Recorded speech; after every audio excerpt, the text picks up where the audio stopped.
Earthlings. Welcome, and welcome to the birthday boy. Ronnie, are you well? I am, yes. I've had a relaxing day today. I haven't done... I had a very busy days, 3 very busy days over the weekend and yesterday, so it's nice to take it a bit easier today. Yeah. Well, the most important thing is, are you still alive? I think I must be, seeing as I'm here. I think I must be as well.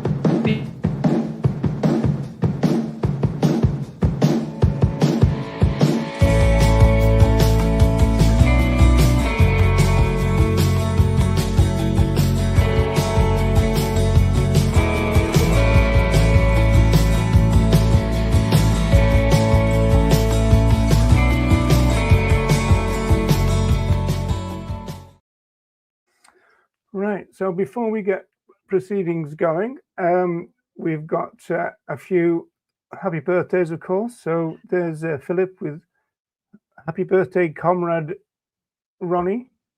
And then we've got Deb here as well. Lorraine is next. Then there's a couple for me. There's, whoa, where is it there? Jennifer. And you seem to have a few fans here. It seems like it. Yeah. I've had a lot of messages on social media wishing me happy birthday as well, but I will get back to everyone. It's just I've not had time to respond to very many of them. Right, and there's another happy birthday there. Enjoying some vegan cake. So no, we haven't had any. We haven't had any vegan cake. No, I mean we've had other food. I'm not a massive lover of cake. I haven't got much of a sweet tooth really, so we haven't really got cake. But I've got a nice meal to look forward to later, and I might have some cake later in the week, maybe. Yeah, very good. Well, that's something. Now, one of my mices, I hate these mices to pieces. Is not working too well. So I presume that's Louise, is it? Which one's that? It says Ronnie Lee, vegan. Hello, my love. Oh yeah. It's yes, me saying hello. Yeah, it's because she's on the iPad and it's logged in as me. Right. So it's not me telling me. No, it looks my love to me. Narcissistic. Yeah, it's Louise. Yeah. She's in the other room, watching this. I run Charlie Place Animal Sanctuary in Derbyshire. All right, I used to live in Derby. Oh, that's great. Yes, that's lovely. I hope the fox will be okay. I remember when I came out of jail. The first time I was in jail, this would have been when I came out of jail in 1976. There was people who named a rabbit after me. I went round to the house. They said, "Oh, Ronnie, we've named a rabbit after you. Would you like to hold this rabbit?" So I held the rabbit, and the rabbit went like that with his back feet. I would. And like destroyed my shirt and like scoured all my chest. It was all blood. So Ronnie the rabbit the rabbit did me. Okay. Well, they ought to name this fox Trouble, I suppose, which would be yes. Yeah. And speaking of getting out of jail, do you remember this sound? Oh, don't do that. That makes me. That gives me PTSD when I hear that. I thought they're coming for me again. I thought I'd just torture you at the beginning. Yeah. You'll probably torture me all the way through, Roger, knowing you. But there we are.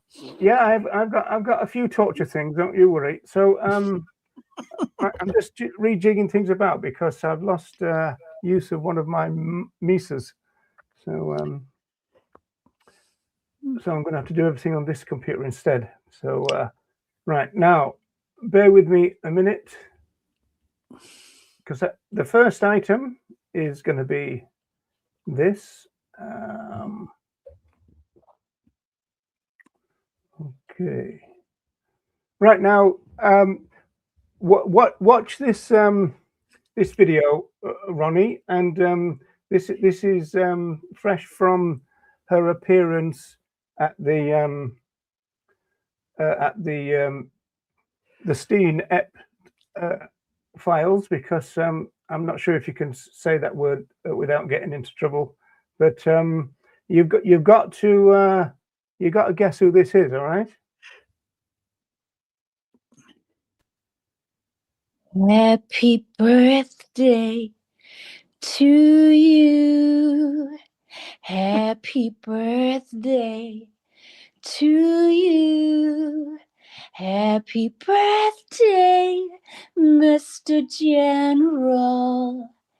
Happy birthday to you.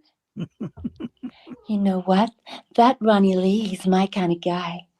When I think about him, my spine turns to vegan custard and I go goosepimply all over. And I tell you something else. If I could get rid of that Louise, I certainly would, and I'd have him all to myself. Happy birthday, Ronnie Lee. Yeah, that's nice, isn't it? Yeah, thanks, Wendy. Oh, you're guessing Wendy, are you? Oh, I don't know whether we can go with that. Louise would probably do a deal and sell me for £5 now. As much as that? Yeah. Right. Okay. Well. There she is. You guessed, Ronnie. I knew you guessed. Hi, Wendy. Happy birthday, birthday boy. Yeah. And I guess it's from the New York accent, you see. Here's somebody else to say hello. You're I muted know. there. Hi, lovely to see you. You're muted. Hello, Ronnie. Happy birthday. Thank you. I wanted to pop in to wish you in person health, strength, resilience, happiness, so that you can continue to inspire us all with your unwavering dedication to the liberation of our fellow animals. Oh, thank you so for much. everything you've done with a great personal cost. Thank you. Yeah, and thank you for all you're doing, Nella, and we'll continue to do as well. And Wendy as well. Well, and Roger too. Not forget Roger. Oh, yeah, no, I second everything Nella just said as well. Happy birthday, Ronnie, and yeah, you do continue to inspire us. No, notice I'm a bit of an afterthought there. Did you notice that? I know, I did notice that, Doc. I'm not sure if we can let him get away with that. I know, it's terrible, isn't it? Right. So, how was the birthday till now? Sorry? How was your birthday till now?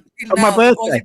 Was it fun, or you know? Yeah, it's been a relaxing day. I've just had three really busy days over the weekend and yesterday as well. So it was nice to be able to take it easy today. It's been lovely. You've been asleep most of the day, have you? I have had a little sleep. Yeah. Got to now at my age. Got to go back to bed in the afternoon. You know that. Well, yeah. There's got the no power naps. Right? The thing is, if I eat food, it sends me to sleep. So I had a sandwich and then I had to go to bed. Oh, the same thing happens to me all the time. Yeah. They say you shouldn't sleep. They say you shouldn't eat and then go to sleep, but I can't help it. Yeah. That's what I do. But animals do that. Other animals do that, don't they? They eat and then sleep. So it must be a natural thing to do. I assume so. I mean, usually I turn to our fellow animals, especially mammals, to define what's normal and what's not, because you hear all kinds of different stuff. Yes. Although there's a new thing, apparently, I don't know if it's a new thing, but it's become quite trendy to actually go for a 10-minute walk just after you've eaten, because apparently the motion helps your digestion. So, although sometimes, you just want to have a little nap. Well, I eat just before going to bed. I eat really late at night, because if I was to eat earlier in the evening, I do a lot of work, in the evenings, and if I was to eat early in the evening, like the normal time people have their dinner, I suppose, I just want to go to sleep. I won't get anything done, so I eat really late at night and then go to bed, which they say you shouldn't do, but it seems to work all right for me. Oh, interesting. So you managed to sleep all through the night? Because another thing I heard as well is that if your body has to choose between sleep or digestion, it'll choose digestion, obviously. So then sometimes that can keep you awake. No, I always sleep. I always sleep pretty well. Yeah, I do. Mine Because does Louise both. has got a pillow over your face. That might explain it. Oh, How is beautiful Louise? Anyway, is she coming on? I think she's gonna come on later. When we get to the when she came into my life, I think she's gonna come into the video here as well. Yeah, Round to about say the how same much time. you regretted it. Ronnie, So- how are you feeling now? Another year older. Can you believe it's 5 years? since we It's did 5 your- years since we did the show during lockdown, isn't it? And that's Yeah. that's kind of gone so quickly. Really quickly. I don't feel any different than when I was 74, to be quite honest. I don't. It doesn't bother me. It doesn't bother me getting older. I mean, some people are kind of really. Did you say 74 then? You're supposed to say 16 or something. What's 74? Yeah. No, that's not quite. I'm not. I don't want to exaggerate quite that much. I don't feel a day over 74. What a weird thing to say.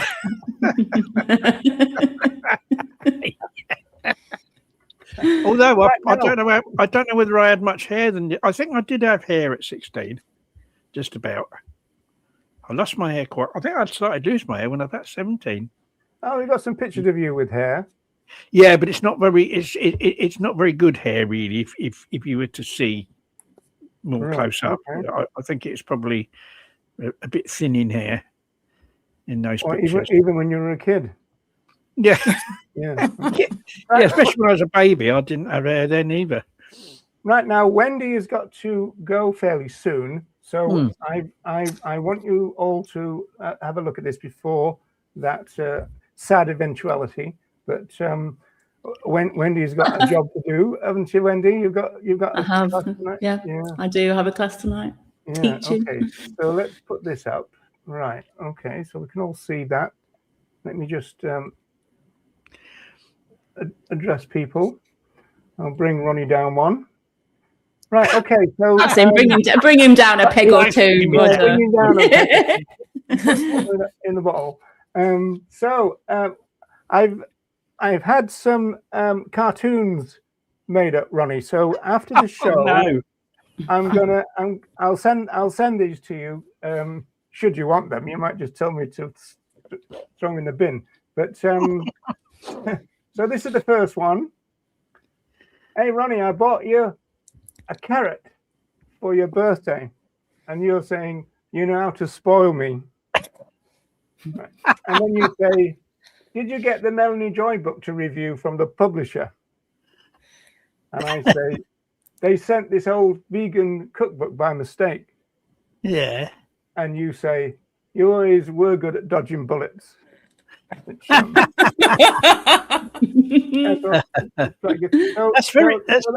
so that's it, like as a cartoon, right? So that's Yeah. it works. Yeah, the They're likeness good of pictures, you aren't they? is How they- uncanny, I think. How was that done? Is that like a kind of AI? Oh no, that's the terrible secret. Oh, it's a secret. It's really good, though, isn't it? It's good. Yeah, it is. It's and the resemblance, good amazing. likenesses, aren't they? Really? Yeah, there is actually. Roger's picture reminds me of an old TV presenter, and I can't quite think. Yeah, which it one. does me as well. It reminds Do you know? me. Yeah, of someone I've really? seen. Oh, I'm glad you said that because I've been trying to put my finger on it. I don't know if it's the one from Rainbow. Is it? What's his name? Jeffrey. Or is it a different one? It's someone like Jeffrey, but it might not be him. But someone. At least it wasn't Zippy anyway, Wendy. Or Bungle. So next one, we can use the cookbook for a still alive show. Sounds good to me. And so, of course, we had to reference your wooden spoon. My wooden Ronnie. spoon. You'll need a trusty wooden spoon, folks. Eye of new and tongue of frog. What the, right? And so, how did that recipe get into a vegan cookbook? Nut roast instead, Ronnie. So that's that. Yeah, that's that's really good. That's really good as well. So okay, so I like you with your little hat. So Is that a balaclava pulled up? Probably. Oh yes, I can pull it down and have the eye holes. Yeah. in case he sees a press photographer, and then it'll be boom. So that's that one, and then there's this one here. I haven't got this in individual things. So the top goes, "Thou shalt liberate thy neighbour's chickens," and you're going, "I love the ALF version," and then you say, "Shame people don't take 'Thou shalt not kill' seriously." I say, "Yeah, we need new commandments, like 'Thou shalt not get caught.'" And you say, "Thou shalt learn to climb high fences." I like that one. Yeah, so Linda is saying the wooden spoon, the famous wooden spoon. I know. Yes. For stirring people's consciences. Oh, is that what it is? Yeah. Yeah. Who you've given to so many dogs in the past as well. So yeah. I've had quite a few of my wooden spoons taken by dogs, or bitten in half by dogs. So this that is the would have last been one, my finger. Ronnie. Oh, that's nice. Oh, that's really nice. That is nice. Yeah. Yeah. Yeah, so they're good, aren't they? Yeah, they are. Oh. Excellent. Right. Oh, that's nice, isn't it? Having cartoons made of yourself, Ronnie, for Yes, your the first time that's ever been done. It's really good. All right. Well, I'm glad you appreciate that. Yeah. No, they're very they're very good likeness, aren't they? Really. Yeah. I don't think it's as good as Wendy's incredible performance. Oh no, that was brilliant. That was very, very good. So Wendy, have you done her? This wrong phrasing, but have you done her before? Not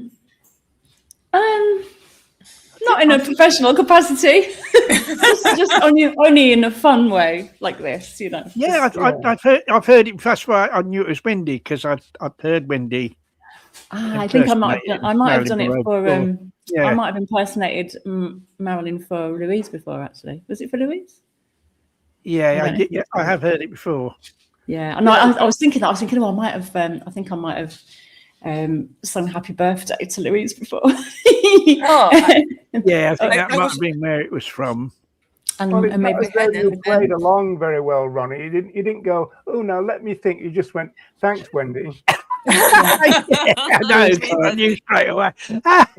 I knew you would anyway. But who else is going to? It was either Marilyn Monroe or it was Wendy, and I kind of suspected it wasn't Marilyn Monroe. Well, sometimes she channels through me. You see, I channel my inner Maz. It comes out. Oh, thanks, Deb. Yeah, it was really, really good, Wendy. Thanks, Nella. I appreciate that. Thank you so much.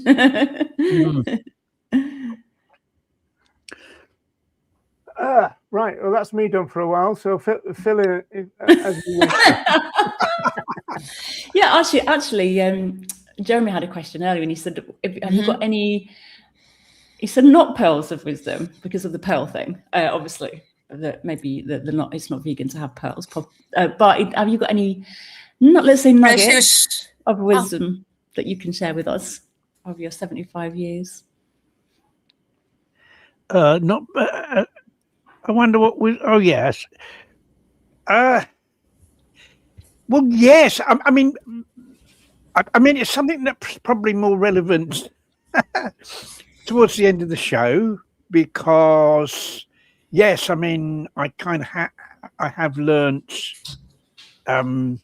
I have learnt from my experiences. I have sort of learnt from my own my involvement in the movement. Yeah, says the person who did 3 prison sentences. Yeah. Well, I should have learned how not to be caught, because every time you're caught, it's due to a mistake, really. So, of course, if I were to do those things again, I would probably avoid being caught. But in a kind of more, sort of general way, I think that's something.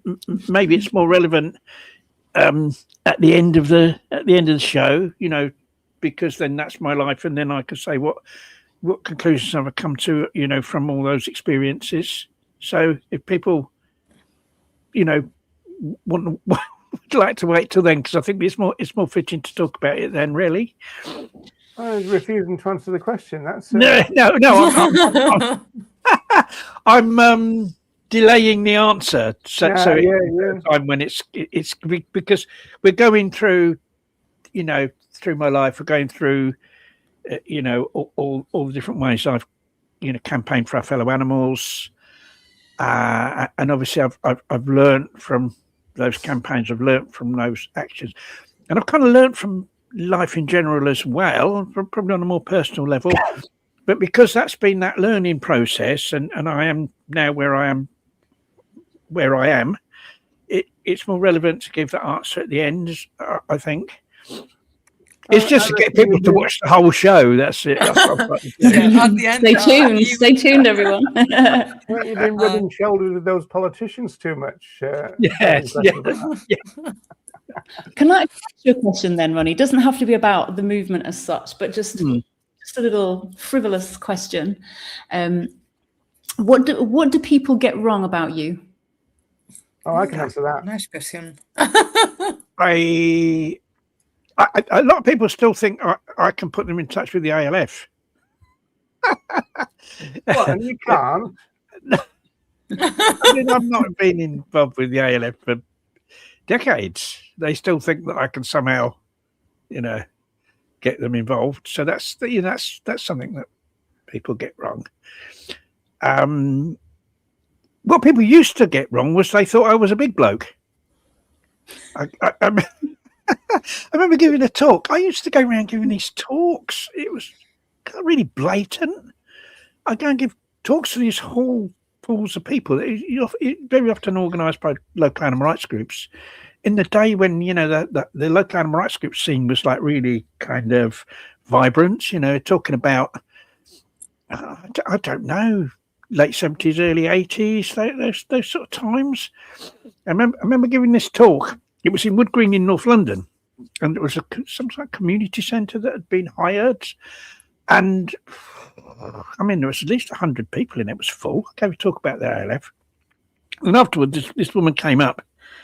She said, "Ronnie," she said, "I hope you don't mind me saying this, but I thought you'd be a big bloke." That's what she said. And I said to her, but I am, you see. Well, let's suspend the smut. Is that first warning, is it, Roger? That's the first one, yeah. But anyway, she ended up actually doing she was a really, really good typist, and she ended up doing a lot of work actually for the ALF for the supporters group, typing up stuff and that. So that was good. But yeah, people thought that I'd be this big sort of like bodybuilder type bloke, because I was like ALF press officer. For some reason they thought that came with being like. Yeah, I remember when you came to Ireland and people say stand up running, you say I am stood up. Well, I had that in the magistrates' court. I was in the magistrates' court. I was multiple occasions in the magistrates' court, but on one of these occasions, I went in the magistrates' court and the magistrate shouted at me. He said, "Mr. Lee, will you stand up in court?" And I was already standing up. So he must have thought I was a big bloke as well. A big bloke sat down. So I've had quite a bit of that. It's like the stereotype, isn't it? Like a stereotype that you have to be a big bloke to do all these things. They should have given you a chair to stand on, Ronnie. Well, then he might have been able to see me then. Yeah, I stood on the chair. So just my glasses over the dock like that, you know. Hello. and Ronnie, because I've literally got to go in about a minute, but just last little question for me is: do you think your humour has helped you get through all the absolutely, trials and tribulations and ordeals? Absolutely, and 100%. I think we have to. It's really important to maintain a sense of humour, and it doesn't harm our fellow animals to maintain a sense of humour, because what's important to our fellow animals is what we do. What we do to bring about their liberation, that's what's important. And so whether we're cheerful or miserable makes no difference to them, because it's the actions that count. You know, the actions in terms of what we do, and the actions in terms of, you know, how we talk to other people, for instance. And so, and I think if you're miserable, that negatively affects your ability to do things. You get depressed, and that, you know, that stops you being active. So I think it's really important to have a sense of humour, and I think it kind of does help in the struggle to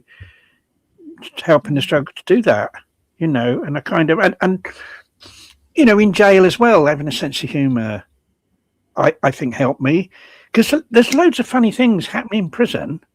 I mean, Roger and I did, you know, during lockdown, we did a show called Jailhouse Vegans about our experiences in prison to raise funds. We did about 7 shows to raise funds for animal rescues, because obviously they were struggling for funds during lockdown, you know, even more so than in general. And there was loads of funny incidents. You know, we filmed, you know, there was stuff surrounding prison as well, but we filmed 7 shows with this stuff. Yeah, they were great. They were brilliant. Yeah, actually, they're still on the channel. If anyone wants to go back and watch them, they are. Yeah, they are. They're very entertaining. Very entertaining. Especially when Ronnie, Roger and I were I'd love to stay longer. I'm so sorry to have to shoot off, but happy. Oh, there's. We'll see you soon. I mean, there's a few things. There's Sorry, a few my phone's going in off. London, aren't there, like later in the year, and hopefully Louise and I will be down for those, and we'll meet up with you. Yeah, that would be lovely to see you both again. And yeah, we've got more plans to do as well. But yeah, have the rest of a brilliant birthday evening, and yeah, thank you for everything you've done, still doing. You're brilliant. Love you to bits, and sending you massive virtual hugs. And back to you, Wendy, from me and from Louise as well. She's, yeah. Oh, I'm saying I'm going to miss Louise, but give her my love as well. Yeah. Yes. But you can watch her on catch up. Yes, I will definitely. Yeah. And lovely to see everyone in the chat as well. Take care, everyone, and lovely to see you and you both, Roger and Nella, as well. And can't wait to do our next TARS, hopefully soon. Soon. We'll do it soon. Just get on with it and go, for God's sake. I'm going. Oh. Yeah, that was great, wasn't it? That Marilyn Monroe, that was brilliant. She's brilliant. God, yes. Absolutely brilliant at that. Yeah. She's really good in acting. Yes. Yeah, great. Right, so do we want to start your slides then, Ronnie? Yeah, can do. Yes, yeah. Are you sticking with us, Nella? If you want me, yes. Well, we can't very well boot you out. And now, I have a question for the end. So that first one, that's me as a little baby, as you can see, with Gobby already. Yeah, surrounded by women making me cry by the looks of it, isn't it? You know, there we are. But no, I was actually born in Gloucester, in the hospital in Gloucester, and that, I think that obviously was taken. We didn't live there. We only lived there 2 or 3 years after I was born, but I think that was, obviously I'm only very young there, so that would have been taken somewhere in Gloucester, that one. And the second one, that's with me with my sister Patty. She's 18 months younger than me. I don't family know. Then, yeah. Yeah, just the two. No, they're not the rest of my family. Right. The girls. No, they're just local girls from where I lived. No, but that's my sister in the second picture. and not sure whether. How old do you reckon I am there? How old am I there? 3, 2, probably about 2. Well, I'll split the difference. 2.5. 2.5. Yeah. I might still been in Gloucester, because we lived in Gloucester and then we moved out to a country village and then we moved to Coventry for about a year because of my dad's work. We kind of moved around a bit when I was little. Linda says angelic. I think that's going a bit too far. Oh, that's my sister, isn't it? You're talking about. Yeah. Oh, there's a question before we lose it. From Susan, any books Ronnie could recommend, and what is your current read? Obviously, not forgetting the Animal Freedom Fighter. Oh, I don't really read books these days. I have problems like sort of focusing to read a whole book. I mean, I read articles, and when I read a book, it's kind of to do with my eyes. And when I read a book, I try to get a PDF of it and get my phone to play it to me. So I think one of the last books I read that I thought was really good was a book called Regenesis by George Monbiot, and it's really a book against animal farming that's supposed to have, and it advocates like a plant-based diet. So that's kind of one I'd recommend on that. On that side of things. A book that had a really big influence on me back in the day was one called Victims of Science by Richard Ryder, and that was the first time the word speciesism had been mentioned in a book. He kind of coined that phrase in the 1970s. So that was another one, and the books by Tom Reagan as well, very important. Sort of father of animal rights, so to speak. Any of them too, I'd recommend. What about the John Bryant one? That was a biggie, wasn't it? 1982. What was that one called? England. The thing about the John Bryant, he brought out his book, the first book. Then he did a sort of rewrite, a second edition, where he really slagged off the ALF in it, and I wasn't very happy about that. Oh, I didn't know about that. Yeah, I think he did. Yeah. It brought out like an updated edition of it. Yeah. Although John was a great guy that's water under the bridge in a sense. He was a great guy in a lot of ways, John. But I wasn't happy that he did that in that book. Do you know why he did? I think he got involved with the League Against Cruel Sports, and I think he thought that was giving them a bad name, in a sense that and they'd be somehow associated with what the ALF were doing, even though it wasn't anything to do with them. He thought they'd all be tarred with the same brush. I think there was that going on. Yeah, there was a weird kind of relationship sometimes between, because Animal Aid started doing that as well. But in Scotland, I remember a raid where there was a guy from a national group, and but his job really was to slag off Direct Action officially for the group, and yet he was on, so I think there's a bit of that going on where people kind of almost like were riding two little lanes at a time kind of thing. Yeah. Yes, I think I had experience of that as well, and I didn't like it. I didn't like it because they were obviously being dishonest in what they were saying for the organisation in order to keep a job, weren't they, really? Yeah, well, I think groups like Animal Aid, because they were so moderate and kind of a bit prissy, I suppose, and they kind of had to. But I do remember people from the BOAV having a real go at the people from the Animal Aid type of thing, saying, stop with the hammering of the ALF, Well, yes. I mean, with the BOAV, they had their magazine, The Liberator, and they had a lot of stories in there about ALF actions, but it tended to be actions where animals were rescued rather than the actions where damage was caused. They weren't so keen on those. No. Well, but they were, yeah. It's understandable, though, isn't it? In terms of a national group, it's just that they've always got to have their fundraising eye on the ball, kind of thing. That's right. Yeah. Yes. Yeah. But I think there's ways of saying things, and I think you can distance yourself from direct action and say that you're not involved in it without slagging off the activists. It was kind of that time when the press turned on us, really. You know, it went from animal freedom fighters to terrorists and stuff. And so I suppose from the national point of view, you know, once you've got a group being called all kinds of terrible names, then it's difficult for them to know what to say, I suppose. Yeah, that's right. And of course, you know, the number one aim for all these organizations has to be fundraising, because without money they can't survive. So that's the number one priority, and that can affect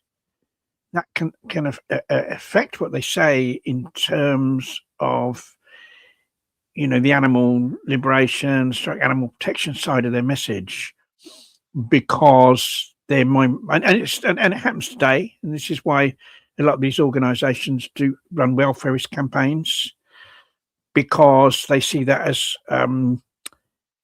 as being better for raising funds. Well, since Susan said this, I'd suggest that because Ronnie recommended Tom Reagan, I always say don't go for The Case for Animal Rights, which is his famous book, really. I always recommend Defending Animal Rights from 2001, because The Case, which is 83, I suppose it's a little bit dated now, but also it's very heavy philosophically. The other one's an easier read, isn't it? Yeah. Although it's many years it since I read those books. And much smaller too. Yes, it's a slimmer volume, and it's a set of self-contained chapters, or well, they're actually taken from journals, which means that each individual chapter has got a beginning, middle, and an end. So that could be quite satisfying for some people, I think. Right, shall we move on, Ronnie? Yes. That's me. No, that was taken in the garden of a house, because we ended up. I grew up in Stevenage in Hertfordshire, really, because we moved to Stevenage. I suppose I was probably 3 or 4 years old when we moved to Stevenage. So our dad got a job there, and I actually lived there for I don't know, until I was about 19. I think, lived in Stevenage, so it's where I grew up, and that was in the back garden of a house with their rescue. Geographically in England? That's in North Hertfordshire. Well, it's about 30 miles north of London in Hertfordshire. Yeah, and that's our dog, who was called Sovereign, because he was a golden colour, so we called him Sovereign. He was rescued from, I think he was rescued from the local Blue Cross. That's where we got him. Right. Okay. Hang on a second, Rosemary. Yeah. Well, this is not a kind of Zoom call. It's a StreamYard thing. So without the link, you wouldn't be able to connect. If that's what you mean, because obviously you're in the you're in Facebook. So don't know if you mean you can't get onto YouTube. I don't know. And then Ronnie, this comment by Linda, I noticed that they're starting to call slaughterhouses protein processing plants in the States now, which is a new one for people. Yeah, it's a new euphemism, isn't it? Yeah. Yes. Yeah. So yeah. Okay, let's move on, shall we? Now we get into it now. You've still got the old hair there, Ronnie. Yeah. Well, kind of leading up to it, this is a big. Yeah, I've still got a little wisp of hair. It is thinning there, though. You got the Bill Haley. I've got a little bit of a comb over there, perhaps. No, I mean we've jumped forward quite a bit now. I mean, but basically, what happened was, and in this would be around about, I think 1977, 1978. So we've jumped forward quite a number of years. So what happened in the intervening years was when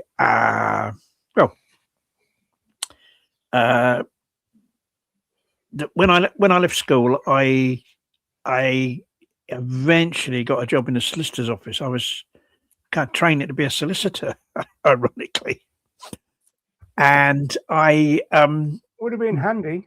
but I could have defended myself, couldn't I? Although I have defended myself Yeah. on one occasion.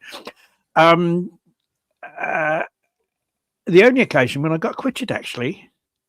It could do you a lot of good, you know, to defend yourself, because you can say things that a trained solicitor and a barrister can't say. Yeah, I think in that particular case, which I can come on to, it was like more to do with the fact that there were like 12, 13 of us on trial, a conspiracy trial, and a lot of the other people had barristers, and the defence was the same for all of us. So I think it was really might have been a lot to do with that, rather than me defending myself. But I can talk about that a little bit later. But just what happened was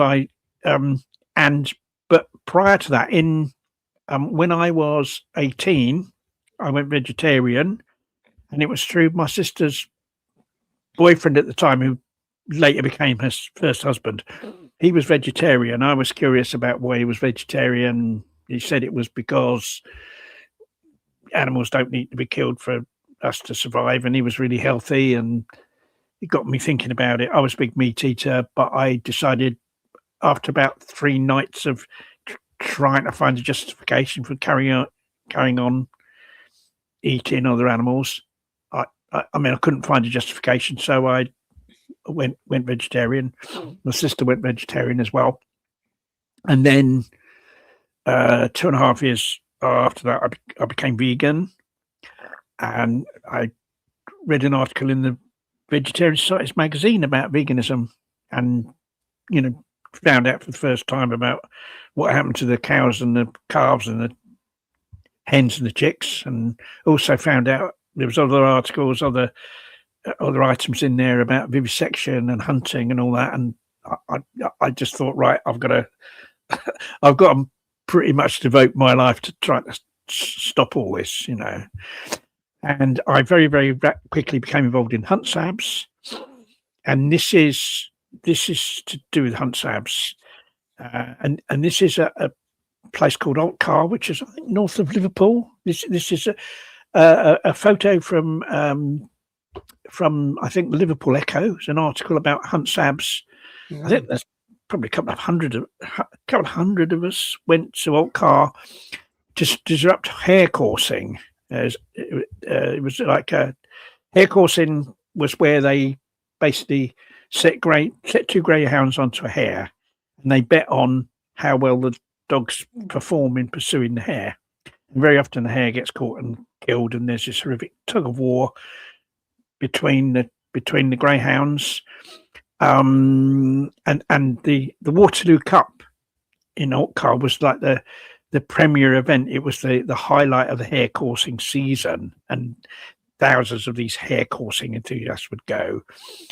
And so basically, all of us hunt sabs, we sort of invaded the coursing field to stop it from happening, or tried to stop it from happening, and loads of us got arrested by the police.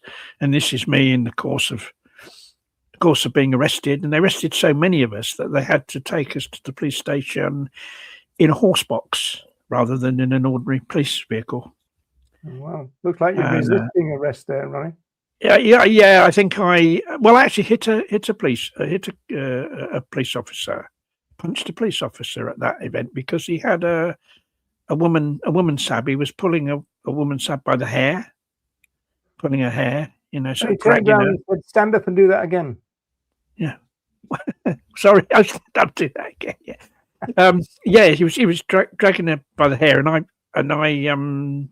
I punched him, and he let go, and then I ran off, and I was lost in the crowd. I used to do the press for Altcar. Yeah, it was organised out of the Merseyside Hunt Saboteurs, So did you ever end up at Dungeon Lane then, where Dave and Fiona? No, I were? don't think I. No, I don't think I ever went there. Oh, right, okay. No. Well, yeah, because No. the night before Altcar, there used to be about 60 or 70 people in a small little cottage. It was fairly chaotic but interesting, especially because they didn't have any like a cold water cottage. There was no toilet either. It Yeah. was just like a shed in the yard, you know. So you can imagine what that was like. A bit Glastonbury vibes, you know. I'm not sure how I got there or what happened. How I travelled to, up to Liverpool at all. That I can't remember.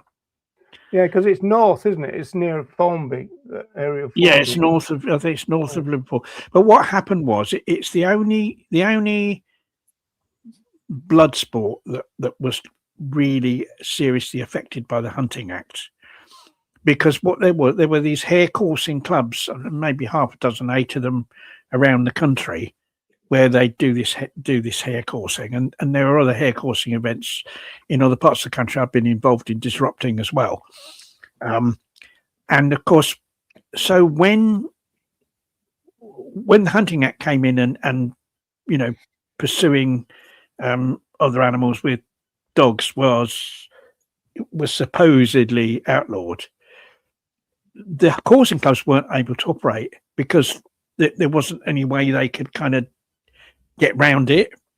Like the hunts have got round it, haven't they, with the trail hunting and that, but the coursing clubs couldn't get round it. And it was, there still is kind of what they call rough coursing, where guys go in a field and let a couple of greyhounds or lurchers off and they chase after They hares. got around it in Ireland, though, don't you? They put muzzles on the greyhounds. I don't think I'm not sure that would get round the law over here, because I think it might be about pursuing animals. So whether they had muzzles or not, I don't think would probably make a difference in terms of the Hunting Act. I'm not absolutely sure, but I don't think it would. The law in Ireland is probably different. But these coursing clubs had to close down because they couldn't operate, and that's the only real effect that the Hunting Act has had. The only sort of particular blood sport that's been brought to an end because of it. So that no longer happens. The Waterloo Cup, I don't know, that's probably not happened for over 20 years now. Would you say that would make the hunting ban worthwhile then, if it had that effect? Well, yeah. I mean, yes, you could say that there are, there are hares that have been spared because of the hunting ban. I mean, what's happened? A lot of the coursing enthusiasts in this country now go to Ireland, go to the Irish Republic to support coursing. So whether that's led to an increase in coursing over there, I don't know. Possibly so. But yeah, but it's that's a, I suppose in terms of all the hunting that still goes on, the end of these official coursing clubs is probably, quite small in relation to other things. But I think it has been one positive aspect of the Hunting Act. I think the end of organised coursing. Indeed. Do you think also that all this talk about the ban maybe made other people raise the awareness about what really is hunting, that it's murder, and made people think about it and take a stance against it? So there was a secondary effect apart from sparing the lives of some individuals. It made the issue public. Yeah, I think there's bound to be some awareness raising attached to it. And of course, now what's happening is there's talk about banning the actual trail hunting. So because what they do is lay an artificial scent, or they claim that they lay an artificial scent, which is like or it might be like the scent of an animal for them to pursue, and they're meant to pursue this trail, but a lot of them actually just carry on hunting like they've done before, and they use it as a smoke screen, and that's what's still happening. And there's attempts to kind of, I mean, what we need is legislation that will force that all the hunts to disband, and will destroy the infrastructure of hunting. That's what we need. So they have to disband. You know, they have to. That'd make all the difference, because the danger is that if any of that, if they bring in this law against trail hunting, but the hunts are still able to get round it another way, and they're still able to keep their kennels and their stables and all kind of the administration of the hunts, then the danger is if Reform win the next general election, they'll just legalise it all, and the hunts will be there waiting, ready to come back into action. So that all of that infrastructure, we need legislation that will destroy all that infrastructure. And I'm not sure that is going to happen. Even as well, wouldn't it, Ronnie? Well, they normally give them a bit of time. I mean, when the Hunting Act was passed, it didn't come into operation straight away. I think it was a couple of years, wasn't it? They were allowed to carry on. So that's that's another problem. I mean, the thing with that, the flip side is that if the headline is hunting banned, people go, "Oh, hunting's been banned now." Yeah, it's a little bit like all the rest of the bans. People tend to go for the headline, and they don't look underneath it. And when you do look underneath it, things could actually be worse and not better. So. Well, it certainly hasn't made that much. It's in terms of fox hunting, the Hunting Act hasn't made that much difference, because enforcement. The other thing is enforcement. There's not a point having a law unless it's enforced, and there's not very much of a willingness at all to enforce the Hunting Act. Yeah, well, the cops said that they wouldn't enforce it because they couldn't. Yeah, I think it's well. You see, this is why another reason why we need legislation that would cause the hunt, because if you're going out into the countryside with a pack of dogs that have been over centuries,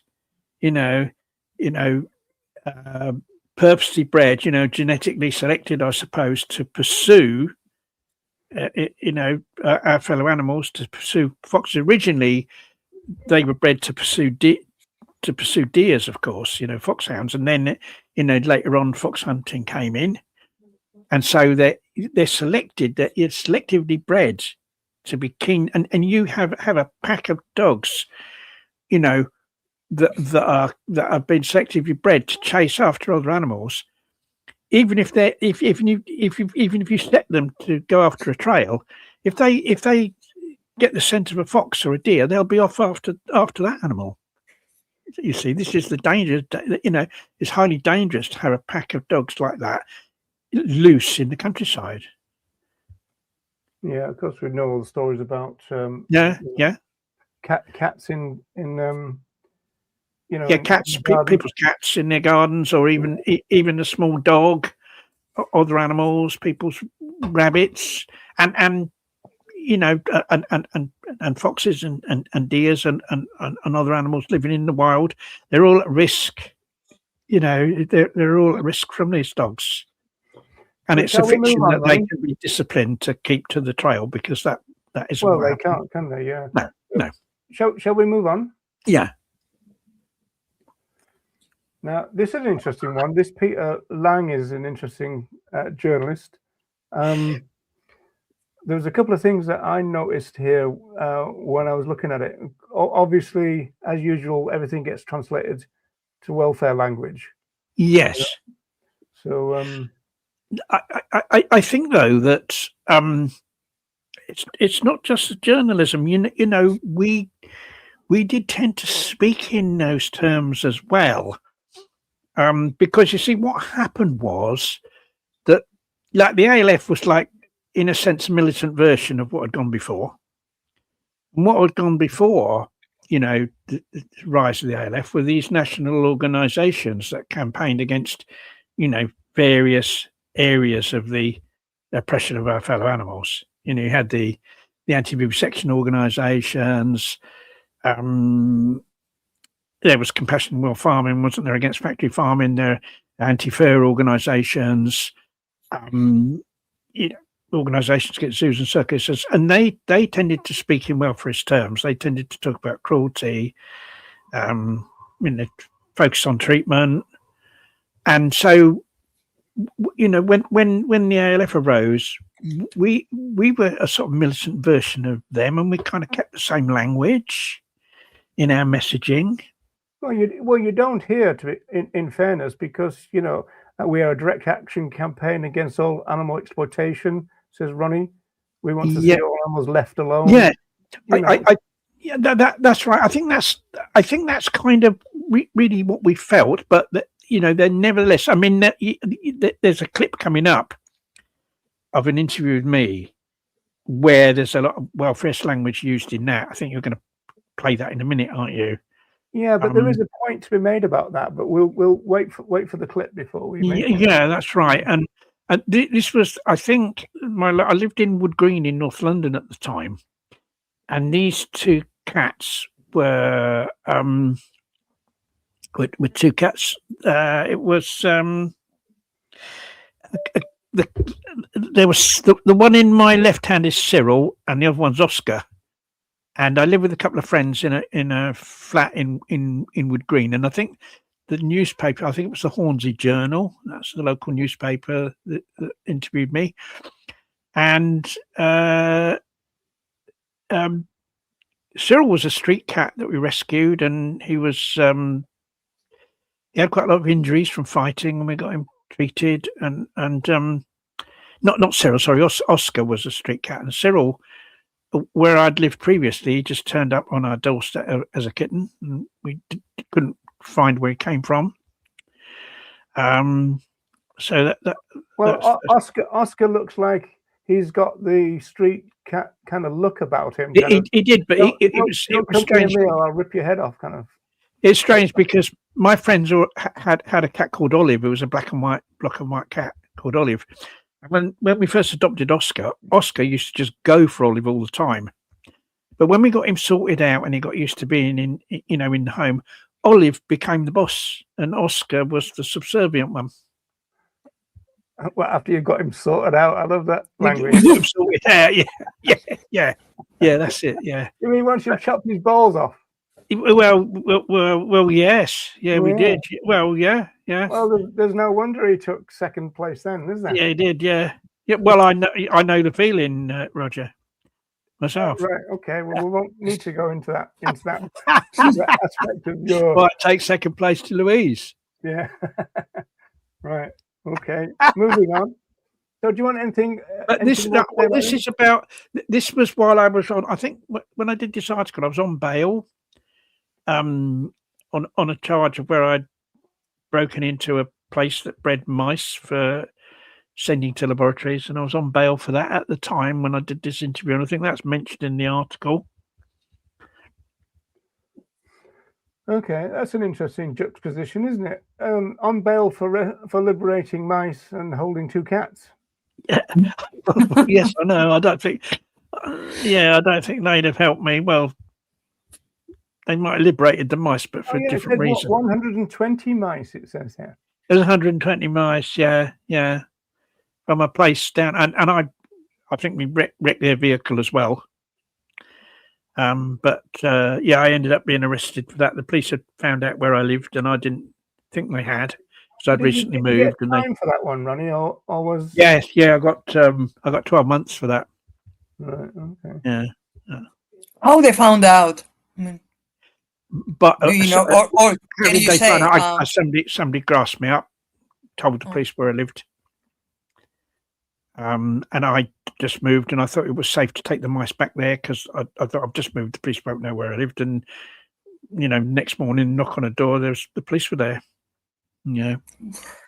And sadly, the mice were taken. They took the mice back.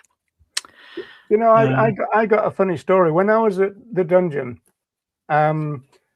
We were getting raided by the cops quite frequently, and one time I think the University of Lancaster had been raided and some mice have been taken, and so they were looking around in the location, and suddenly one of the coppers goes, because we used to have a box full of socks on the floor, and he goes, "Hey Sarge, something moved in that box." Yeah. But, I mean, there wasn't anyone in there. It's just that they thought it. thought it. It's really weird. Yeah, it's crazy. So anyway, Roger, I tell you what, I'm bursting for a wee. Oh, So what you could do now is bring up, because not all that long after this, when I came out of prison from this sentence that it talks about in here, I got involved in a punk band called Total Attack.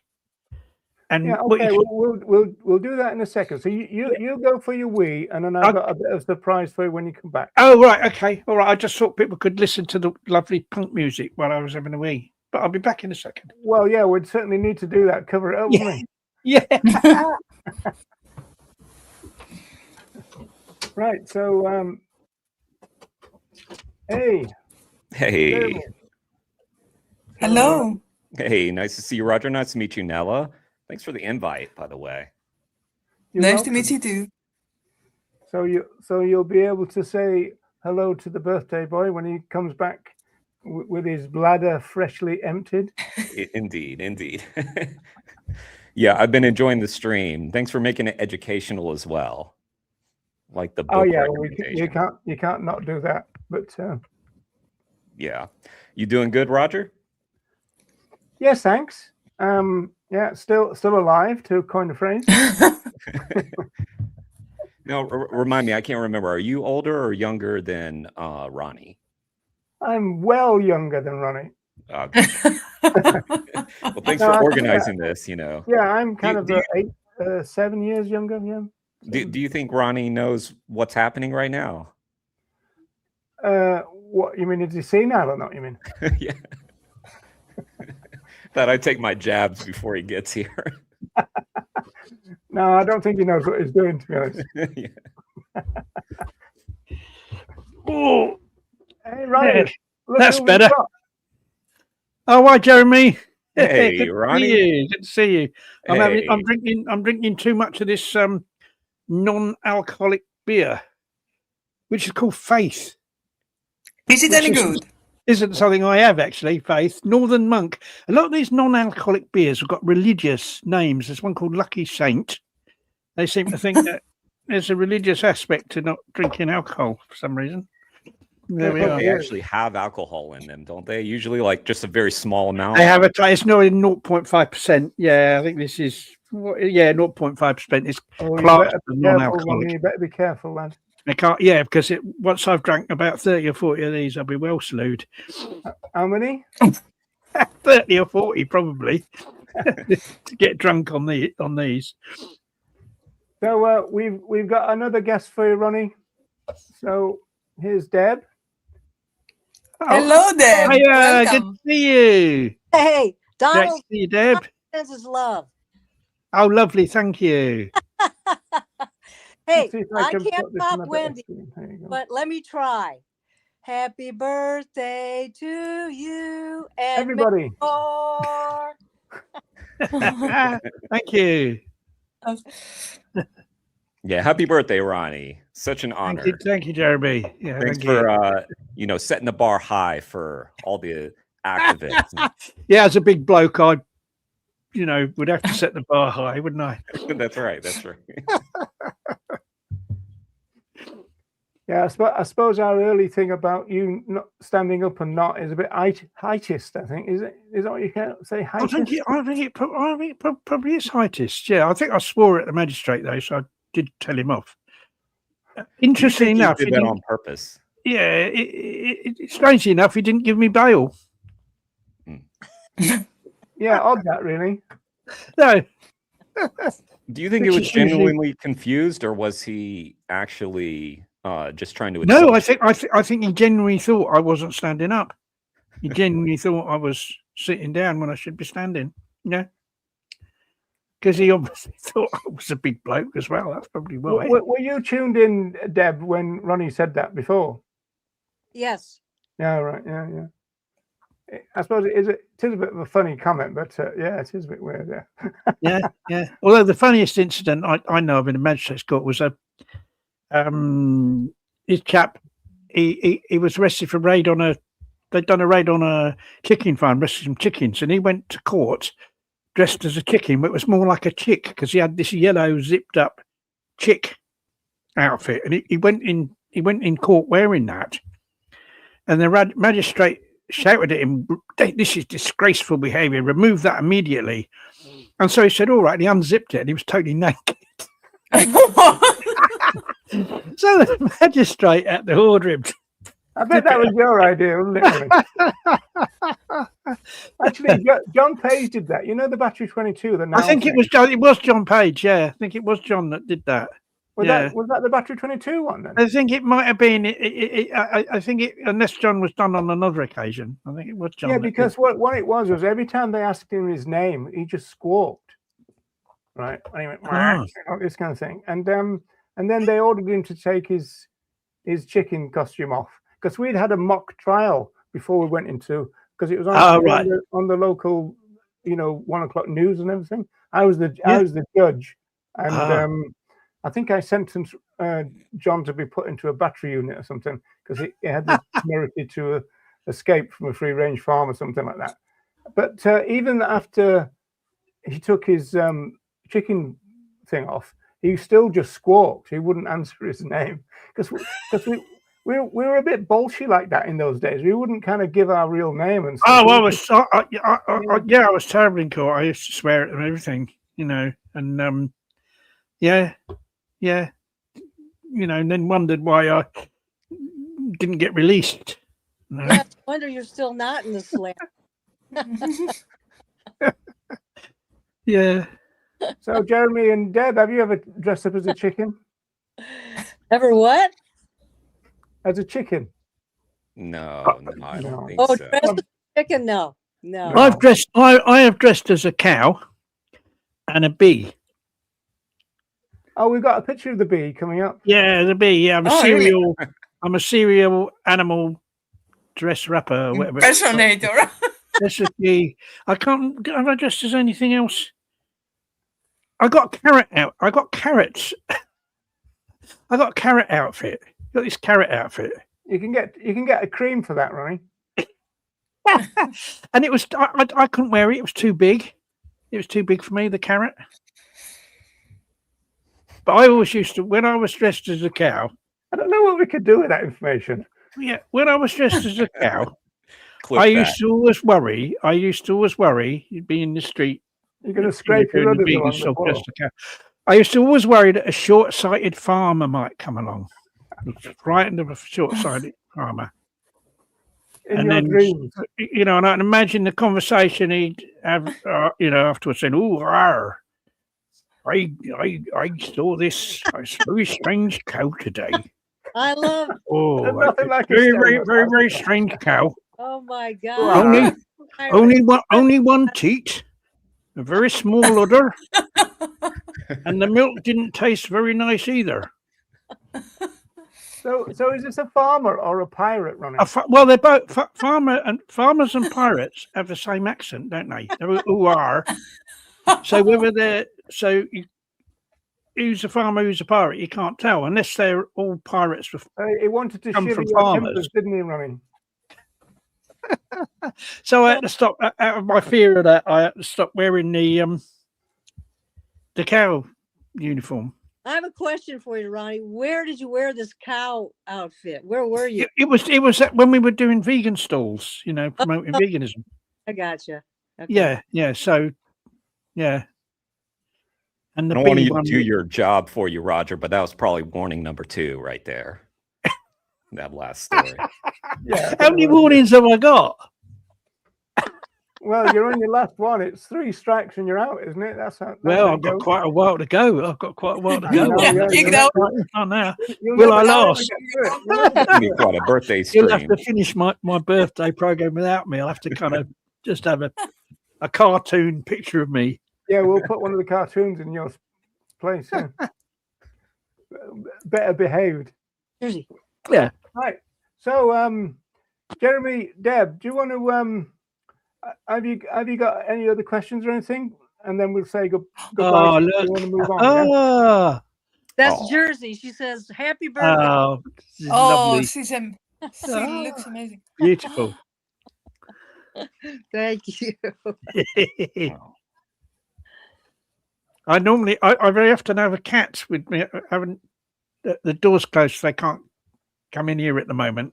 Well, don't start a fight. I generally have but sadly, the two cats that were famous in the videos I used to do, both sadly passed away now. So they're not around anymore. I There's a remember. statement and a half. Yeah. Ronnie, I got a question for you. I like that segment you guys were talking about the books. I've been reading Edward Abbey lately, and I wondered if you ever read Edward Abbey, because I know some of the American ALF guys like Rod Coronado cite Edward Abbey books as inspiration for their sort of direct action model. Was he one of the Earth Liberation kind of person? Yeah, well, he was a writer, and I think he inspired the Earth First. So I believe when Earth First started, they had like a false crack in this dam in southwestern United States. So I think he had more of an impact on the radical environmental movement, but some folks like Rod Coronado and others sort of cite him as sort of an inspiration. Yeah, because they used to do that thing where they would drive nails into there was a name for that. Can you remember the name? Spike trees, I think. Yeah, because it was to break the chainsaw, wasn't it? Yeah, I'm not sure exactly how it would work, but just keep them away. And yeah, if you have the spike, it could break the equipment and sort of. But his book was the Monkey Wrench Gang that sort of inspired this. Yeah. Does it ring a bell for you, Ronnie? I've heard the title. Yeah, the title's familiar. Gotcha. Right, so folks, shall we all move on? Yeah, I mean, if you want to show you've got the video and you've got the music. Yeah, okay. Well, let's stick around for the total attack then, and then we'll say goodbye to everybody after that. But let me do a little bit. I've got my mouse back, so let me do a little bit of jiggery pokery. Share screen. I've got to do total attack. Share. Ba-bum. Okay, full screen. Right. Okay. Yeah, I'm talking to myself out loud here. All right. Add to stage. All right. Okay. Got to remove that. Right. So do you want to? Yeah, that's a photo of I was a vocalist really because I couldn't play a musical instrument. That's a couple of our members there. That's Mike on the guitar on the left, Hunt Sabters, and Rick. He was the lead guitarist, the guy singing the mic. You're looking very, very sincere and earnest there, Ronnie. I kind of did, yeah. Looked a bit serious. I think I got a cigarette in my hand as well, unfortunately. Then. All right. Yeah. That's right. You used to smoke, didn't you? That's right. Yeah. I did. I gave up smoking on my when I started my last prison sentence. Actually, saved me from. Which is when most people start smoking. Yeah, strangely enough. Yeah. So do you want to play some of this? Yeah, you can play the. Yes, please do. Play the first track. Okay, earplugs in, everyone. So.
that's enough of that. Yeah, I think so. Yeah, yeah. We ought to do. I was a bit disappointed that nobody was pogoing there, Ronnie. No, So let's do. I'll do myself an injury if I. We could do the Pogo these jukebox days. Louise. So Nella, hit or miss? Is that going to be a hit or is that going to be a miss? Hit. Deb, hit or miss? I give 2 thumbs up for style and rhythm. Nobody's answered the question. Germany. Full That's fist. a hit. Okay. A full fist. Yeah. I think you might get a copyright strike now on your channel. We were all either Hunt subs or ALF activists or both in the band. And yeah, I was wondering about copyright actually, but that's why I didn't play much of it. So I think you're okay. It's just, I mean, I give you permission to play it. You see. Well, But it's going to cost you. Yeah. Yeah, I'll send you a packet of cigarettes. Yeah. But we were only going a couple of years. I think it was 79 and 80. I think the band was going, and we mainly played around, played in the London area. But it was good. It was good fun. We actually that was made in a recording studio, that track, and there's a few others. And we got a load of cassette tapes. We had a master tape. We got a load of little cassette tapes made from master tape. And there was a well-known DJ at the time called John Peel that used to play the kind of, the irony of the name, though, Ronnie. John Peel, yeah, the same name as the famous huntsman that people tried to dig up, didn't they, John Peel? Yeah. But just to John Peel, the DJ, you could get a break by him playing your music on his on his radio show. It was very popular, and people used to send him tapes. But the drummer in our bands knew someone at the BBC and said, "Look, don't post the tape to John Peel. I'll get my friend to just put it on his desk, and it's more likely that he'll listen to it."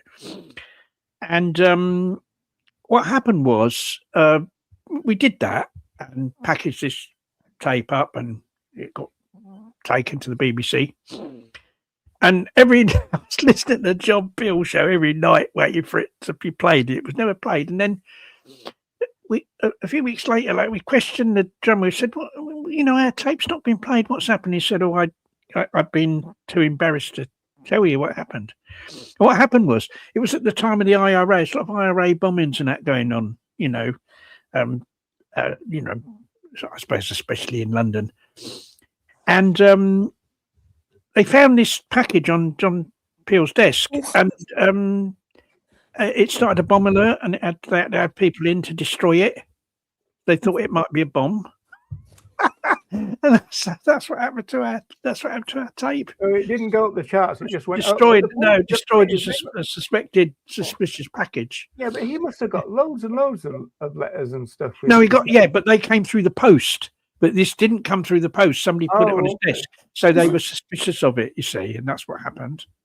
So we'd have been better off posting it off to him, really. Okay. Yeah, that's interesting.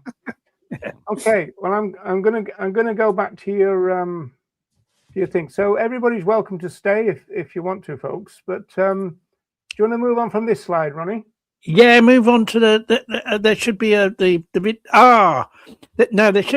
should be a video, another video before this one. Then. I've got to get that one ready. Hang on. Oh, I'm working hard today. I don't know. You're going ahead of yourself now. Yeah, I'm too old for this game. Yeah. I know the feeling. Did Deb and Jeremy, did you hear Ronnie go? Wendy says, "Oh, how do you feel being 75?" He says, "Oh, the same as when I was 74." Yeah, I missed that that was one. very inspiring. Thank you, Ronnie.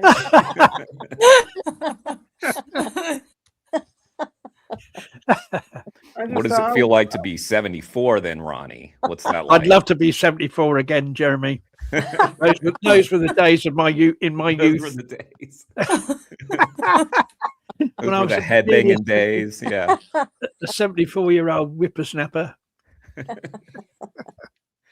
Right. Okay. So I got to remove this one again now. Then for that, and then Yeah. okay, ready to go? Claims to have 2,000 members nationally. Its official spokesman is Ronnie Lee, a former hunt saboteur who served 2 spells in jail for attacks on research establishments. He's unrepentant about the organisation's illegal activities. Peaceful protest had been given 100 years opportunity to change things. People have been protesting against the various forms of cruelty to animals for well over 100 years, and that protest, because of the vested interest ranged against it, had achieved so very little that I think people felt driven to do something more direct. If people don't do that, it means that the animals are going to carry on suffering, and I would rather see damage done to property than suffering caused to a sentient creature. Oh, such a posh voice. I jazzed up. I know. The I video. deliberately, because it was the telly, I deliberately tried to put on a posh voice. You put your telephone voice on, did you? Yeah, yeah.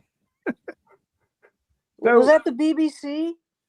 I think it probably was the BBC. Yeah, I'm not sure. Either the BBC or the ITV, one of the main channels. Right. Yeah, you're big time. Yeah. It was a whole documentary about, the ALF. That's just Right. one little part of it. well, actually, I think it was the Animal Liberation Leagues. I think, but They were in it as well. Yeah. So, Yeah. what was it the usual thing that you did about 2 hours filming and then they showed 40 seconds or something? Because Well, I'm not sure it was as long as 2 hours, but it was certainly. I think they did a few takes and stuff on it. I love the way that they got you to come over the bridge and look pensively at the water and this kind of Oh stuff. yeah, look at was I going to throw myself in? Yeah. I like the ducks. The ducks. The ducks, yeah. And going back to what we were saying before about the cruelty language and everything. Yes. Because the way that I read that is that you were making a reference to what had gone on for the last 100 years. So Yes. obviously that would then bring up the idea of the RSPCA and then maybe the League Against School Sports.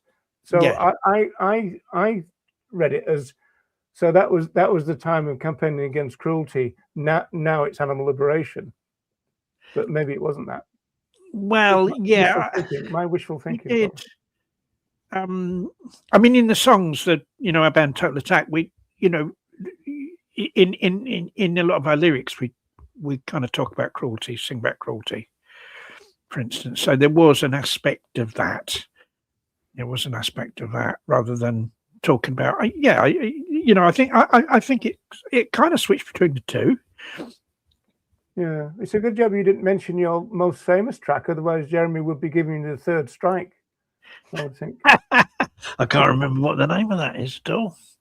All people are ... Aren't Right. vegan, yeah, sadly. Yes, aren't vegan, yeah. Okay, Yeah. so we're back to this then, Ronnie. Yeah, that was when I was. What happened? My prison career. I mean, going back very, very quickly. When I was involved in hunt sabs, there was a form of hunting called cub hunting, which the sabs couldn't really do a lot about because there was no chase involved. It involved the hounds, the hunt dogs being just sent into a wood to massacre foxes, and that was like before the hunting season started properly, in order to give the young foxhounds a taste of blood and make them more keen to chase after foxes. And so some of us started to think, well, we can't. What do we do about this? And so we decided, we had a meeting. There were 6 of us, and we decided that what we need to do was to go to the hunt kennels and damage their vehicles so they couldn't actually go out and do this cub hunting in the first place. And so we couldn't do that as a hunt sab. So we decided on a different name for ourselves. We called ourselves the Band of Mercy, rather strange name, but the reason we called ourselves that was because in the 19th century there was these kind of youth groups that eventually became incorporated into the RSPCA, and they were kind of formed to teach young people kindness to animals, but one or two of them were quite militant, and they'd go and damage guns that were going to be used to shoot animals. So we thought we revive the spirit of that, call ourselves the same name, which was the Band of Mercy. And then two of us got sent to prison for Band of Mercy activities. We got 3 year. We were given 3 year sentences, and we spent 12 months in prison.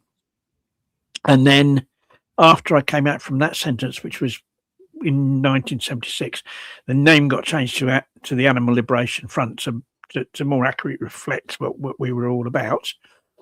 And then I got that. I got a 12-month sentence that was when we were talking about that previous article, for rescuing the mice. I got the 12-month sentence. And then I sort of became press officer for the ALF. The media were always contacting me about ALF action. So I sort of became, set myself up as a press officer for the press to be in touch with me about things. And then in 86, wasn't it? A whole load of us got arrested on conspiracy charges, including Roger. And I'm innocent. Roger was innocent, So was I, actually. But we ended up being convicted on, sort of various charges. Roger wasn't convicted of all the charges. He did get convicted of some. Well, I was a man of good standing at the beginning of that trial until they switched me over to Liverpool. Remember that? Yeah. Yeah, Roger got they wanted to give Roger previous convictions to make him look bad, so they framed you up, didn't they, and got you convicted of damaging a shop window, wasn't it? It was a butcher shop, was it, or something? Fur shop? No, the travel agent for travel agents. Yeah, there was a guy in this Navy uniform giving evidence against me, and he said that he'd saw me driving this car that was being used to smash these windows, and the car was being driven by a woman, for one thing, a very small woman at that, and so I don't know what the cops had on this guy, but he was obviously willing to perjure himself. So I always wonder about that, because that's when I got the contempt as well, because that's that thing when I walked out the dock, and then I had to go back, and I said to the judge, you're sat there with your funny little wig and your Batman cape and all this kind of stuff, and because I was outraged really, because I was thinking these people don't know me, and yet they were willing to put me in jail. I mean, they don't know me. I'm one of the good guys. It was... yeah, I know. Yeah, but that's right. And we ended up getting various sentences. I mean, I got 10 years. They said I was the big general of the ALF. Gave me 10 years.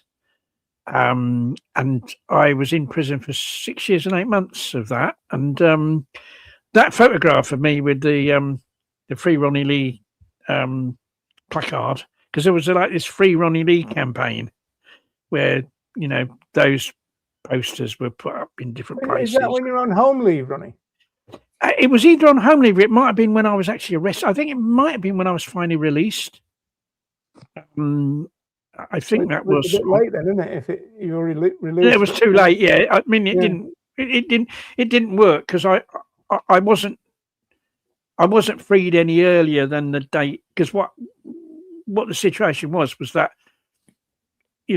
if I was of good behaviour in prison, of a 10-year sentence, you're released after 2/3, which was 6 years and 8 months, and that's what I actually served. But they could have released me earlier than that had they wanted to, but they didn't. Legally, I had to be released on that day. Do you want to explain what home leave means, Ronnie? Home leave means when you're kind of, I think when I was sort of coming a bit towards the end of my sentence, they'd let me out for the weekend, spend a weekend. I'd spend it at my parents' home, and then I'd have to go back to prison. You get released on the Friday, and then you have to go back on the Monday morning. And that was just to get you used to the outside world for when you're finally released. I think the final home leave was like a week long. So, but I think this picture was actually when I was finally released. It was at a friend's a little sanctuary that was run by some friends where we had a sort of celebratory gathering. So, because they downgrade you as your census goes. So you started off with category A. I started. They have security. You know, the security system A, B, C, and D, according to the danger that prisoner poses to the public. And when I first got put in prison, they put me on category A, which is like highly dangerous, and you're in this special security cell, and everywhere you go, if you go to the toilet, there has to be like 3 prison officers go with you and stand outside the toilet, and like your furniture in the cell is made of cardboard. And when you go on exercise, instead of the normal exercise yard, it's a special compound with big high compound with barbed wire on the top, and there's prison officers with German shepherds patrolling around the outside, and some real some really dangerous criminals in there on exercise with me. There was a guy that I used to talk to, this guy that he killed him. He was in there for killing a guy. And I said, "Why did you kill that guy? What was that about?" He said, I killed him because he was there. He said, "I just felt I liked killing him, so I just killed him." And I thought, well, I hope he doesn't think I'm there. Do you know what I mean? He gets it into his head he wants to kill someone on the exercise yard. It was people, there was like real and big robbers and everything, but then after I'd been on the category A for a few weeks, they took me off it because a bad rapist came in, and they said, "Well, look, the rapist probably is slightly more of a danger to the public than you." So they put me on category B then, where I was in an ordinary cell, and they put this rapist in the cell that I was in. A bad rapist instead of a good one like Epstein. But it was at Sue Smith's. Yeah, Caroline's right. She's right. Yeah. It was at Sue's. Yeah. And your alter ego. It says I was on home leave. It might have been it could have been on home leave. Yeah, it could be. Yeah. So Ronnie, every time it was at Sue Smith's. Was it because someone snitched on you, and do you have an idea who these people were? That was on my second sentence, where someone had told the police where there was a guy that the police threatened that they would stitch this guy up unless he became an informer. So he became a police informer and was feeding them information, and he knew that I'd moved. And he gave them the information. So, by the way, a little bit of information for you, like Ronnie Lee's moved. He didn't know that I was going to go and rescue the mice. Didn't know that. He just thought they'd be interested in knowing that I'd moved. But I took the mice back to where I lived, believing that the police didn't know that I'd moved there. So that's how it happened. Well, on the third one, Ronnie, the one where you get the 10 years, there was that issue about someone turning Queen's evidence. But yeah, there was a guy. What happened was a sad story, wasn't it? Really sad. Yeah. What happened was, one of the main features of our trial when I got the 10 years was that there was these incendiary devices being made that were kind of put into a small cigarette packet. And the idea was, it was a campaign against the fur trade, and the idea was for them to be placed in department stores that had a fur department, and they normally put in the furniture departments. And the idea was to create they were timed devices go off in the early hours of the morning, and the idea was to create to create a small fire and a lot of smoke. So the sprinklers would come on in the stores and would cause water damage. But the people that did it, they lived in Sheffield, and they did it. Their first action was against a store in their own city, which I think was a big mistake. And it caused hundreds of thousands. It's like shitting on your own doorstep, they call it, don't they? And it caused hundreds of thousands of pounds worth of water damage to this store, and it ended up that store never sold fur coats ever again after that, and it was closed for quite a while. and there was a team of people involved in creating these timed incendiary devices, and there was one particular guy, an older guy, who supplied the watches. He'd go and get the watches that they used. They used the watch as a timer. And when they were all arrested, he agreed to give evidence for the prosecution in order to get. That's a bit unkind. He was pressured like mad, wasn't he? Well, the police, the police would have put pressure on him. They probably saw that as an older person, and he would have been a weak spend link. the rest of your life inside and all that. Yeah, they say all that. Yeah, they say all that, and of course, they've said that to me, and I've just said no comment. But not everyone, people get frightened. He never actually ended. He never gave because his evidence was going to be against the other people involved in that little group, and because they all pleaded guilty, they did, so he didn't need to give evidence against them. So I don't think he gave evidence in the end. No, I think it kind of fell through. It was just a very. It fell through because there was so much evidence against them anyway. They pleaded guilty. Yeah. Right. Do you want me to bring it back up? Yeah. And anything more to say about this one? No, not really. No, it was just great. I mean, I think it was obviously on one of the days I was released. It might have been on home leave. But, yeah. Now, this is one wonderful thing about my final prison sentence is how I met my wife Louise. It was through that. Basically, she was a friend of a friend. A friend of mine, Lindy, who lived in Birmingham. She used to arrange for me to. I lived in London at the time. She arranged several visits to Birmingham for me, where I gave talks about the ALF. And Louise was a friend of Lindy's, and Lindy said to Louise, "Oh, you should write to Ronnie in prison because I think you'd get on really well with him." And so Louise started writing to me, and we corresponded, and then we were allowed to make phone calls from prison. That was introduced, and I used to speak to her on the phone. And then when I got released in 1992, November of 1992, we met up and we got on really well, and one thing led to another. And that first photo was taken in, I think it might have been in 92. We went to Paris, very romantic. Went to Paris, and to meet up with friends in Paris, animal rights people in Paris. We stayed in Paris for a few days. And that's where that first one was taken. And the second one is that was taken in 2002, and that's when we got married.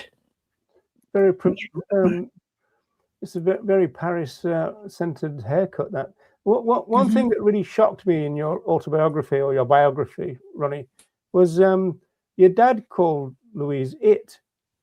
Yeah, you see, because Louise had short hair. My dad thought women should have long hair. He was, them guys. And because Louise had short hair, he wouldn't call her she, he called her it, which was particularly horrible. That's amazing, isn't it? Yeah. But she got her own back with my dad, because my dad wanted to go and live in Ireland.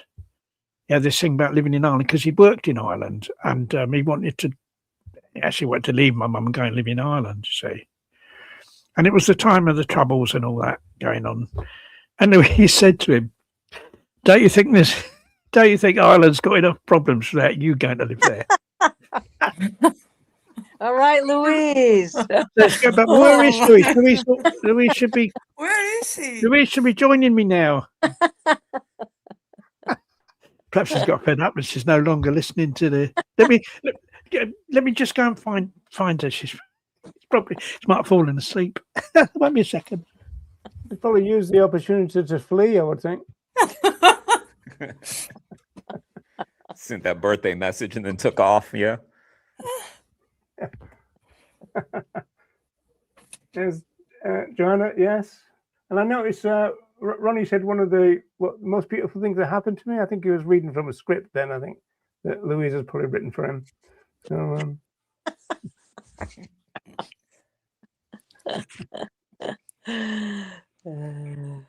Yes, it's a bit of a unique life, really, Ronnie Lee's, isn't it? So, It is. It's like, yeah. you know, fiction book or something. Roger, like since you spent time in prison too, you can talk about like how important the letters are to your sort of sanity inside there. Was the same for you? It's a double-edged sword, really, because you can damage your parole chances if you get too many, and depending on where they come from as well. So it's a weird thing. Hey, here she is. Hello. Hi. Hey. How are you? How are you all? Oh, Hello, we're Nella. fine. Hi, gorgeous. How are you? Oh, Hi, Debs. I've not met you before, so hi. Louise. Yes, we're Facebook friends. I know. Ah, hi. Hi, Jeremy. what an I amazing. don't Hi, think I've nice to met meet you you. before. Not met you either, I'll but let I Louise take over now. No, read I about won't. you. I'm going to be good. Yeah. So I am. Louise, the question we've got to ask you, Louise, is given the picture on the right, have you recovered from that day now? Or? No, I haven't. I still get PTSD Amazing and photos. flashbacks from it. we had the cheapest wedding ever, I think, didn't it? It cost, how much did our wedding cost? About couple of £100. 300. Most of it was 300. booking. It was a lovely place. It was a register office that had been an old school. It's an art centre. They turned it into an art centre now, and it was really, really lovely setting, wasn't it? Oh, it was lovely. It was funny because my this was very sadly passed away a few years ago. Louise's brother Damien. He was my best man, and the registrar. Mm. We were all stood there in the line, and the registrar said to me, you know, Ronald Anthony, Dennis Lee, do you take Louise, Catherine, Charlotte Ryan, to be your lawfully wedded wife, you know? And I turned to Damien and I said, you know, the last time somebody called me Ronald Anthony, Dennis Lee, I got 10 years. I said, this time I got life. You bugger. Oh, I like it. Total shit. What was that full name again, Ronnie? So, Ronald Anthony Dennis Lee. Yeah. Well, actually, my actual full name is Ronald Anthony Dennis Peter Lee. Oh my Like God. Peter Lee, as in Peter Lee in Durham, isn't it? No, well, the reason for that is because I was brought up as a Catholic, and part of all that is you have to be confirmed. You get this confirmation where you you have to kiss. You have to kiss the bishop's ring. Careful. What do you think, Jeremy? Can he get away with that? We're close. I mean, I wasn't worried until he turned round and pulled his cassock up. Oh my God. Anyway, when you're confirmed, you get given an extra name. You have to choose a name of a saint to be, and I chose St. Peter. I mean, I rejected it. It was a load of nonsense. I rejected that when I was 14, but this was a bit earlier than that, wasn't it? Yeah, 12, wasn't it? So, so I've got all these names, loads of names. And I get called other names as well, of course. I was really quite surprised to see those pictures. I thought, wow, gosh. Beautiful All pictures. the years that have gone by. Oh, really nice. Yeah. Yeah, it was a lovely. Oh, yeah, and we had we got married at the registrar, and we had a reception at Louise's sister's place house. It was lovely. And I think you did quite a lot of the cooking. Yeah, for I it, did. didn't you? I did my own cake as well. Yeah, and so it was very. Oh yeah, it was lovely. It was a beautiful day. Really, and it was very difficult in terms of who to invite because there was very limited space. So we decided that we would just invite people that both of us knew. Yeah. You know, because obviously I knew a lot of people that Louise didn't know, and she knew people that I didn't know. We thought, well, how? I think I'd probably do it a bit differently if I had my time, you know, like with Ronnie again. I think I'd do it slightly differently, but that's how it was. Yeah, because we didn't have money, did we? No, we had to be really careful. Yeah. But it was. So Louise, then. So, any regrets? Be honest. Come on. Any regrets? Have I got any regrets? I haven't really got any regrets. I think when I first knew him, it could be quite difficult. And when he first got out of prison, there was a lot of kind of, I think, different sort of trauma things going on. So that was it was difficult for me because I'd sort of made a promise to myself because I'd had a few relationships before that had gone, where we'd split up, and obviously that's always upsetting. And I thought, well, I don't want to go through that again, so I don't ever want to have a serious relationship ever again with anyone. And I sort of vowed that to myself. And then I've got a person coming along. I've got these really strong feelings for, and so I was trying to fight those feelings because I thought, no, this isn't in the script. I think that is in the book. Meant to happen to me, so that was why it was difficult. I think we kind of wrote that in the book to try and be as honest as we it was could difficult be. Well, that'll teach me for asking what I thought was a light-hearted question. Well, actually, we probably actually get on better now than we ever had. This is like really, don't we? Yeah, we do. Now that we're both kind of we do. Now we're fucking old. Well, you're how long old. have you been I married? am. Sorry, I missed how long have you guys been married? We've been married 2002. That's 24 years. Isn't 24 years. 24 We've been years. together 35 years. We've been together 34. Is it 34? Well, it's since 92.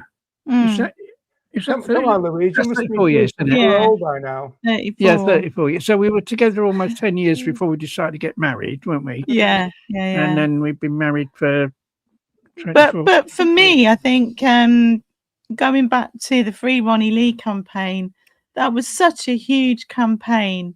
It had such energy around it. I can remember being really young, and we were doing animal rights stuff, and we were doing things and rescuing animals and all sorts. It was really full on before I met Ronnie, and when this campaign started, it was just unbelievable, the kind of momentum that people had for it.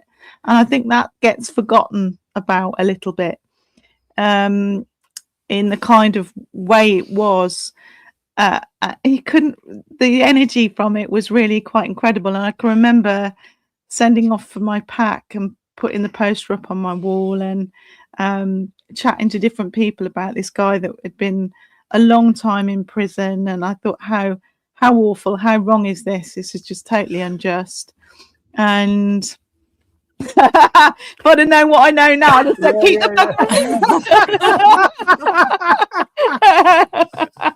Yeah, double jeopardy or what? I've had that said to me a few times, actually, keep the bugger in. How long really? did the prison correspondence last? Like, how far into his sentence did you guys start corresponding? You were in prison for quite some time. Well, it was probably perhaps a couple of years before the end of my sentence. And then we were able to make phone calls, which I pranked a few people with the phone calls because most people on the outside didn't know that prisoners could make phone calls. So I remember phoning up good friend Dave Wettenham, C. I don't know whether Dave's listening. No, C. His wife's in the chat. I phoned him up from prison and said that I'd escaped and I was hiding in a bush around the corner from where he lived, and could he hide me in his attic? And he believed me because, of course, the thing is that, well, first of all, he started believing me at the beginning because, of course, no one knew that. Everyone thought, oh, prisoners can't make phone calls. No. It's not. It's and I told someone else that I'd been. I was in the. It was during the Gulf War. And I phoned up another friend and said to her, she said, Ronnie, have you been released? I said, yeah, they've let us out, provided me going to help the soldiers in the Gulf War. I'm in a trench here making tea for the soldiers. I said, hang on, I've got to get my head down. There's a bomb coming over. And she really panicked. She said, oh, you should have stayed in prison. You'll be killed and all of that. Oh, it's terrible. Yeah. That's pretty twisted, Ronnie. That's pretty twisted. It is, isn't it? I deserved to be in jail, really, didn't I? You did, yeah.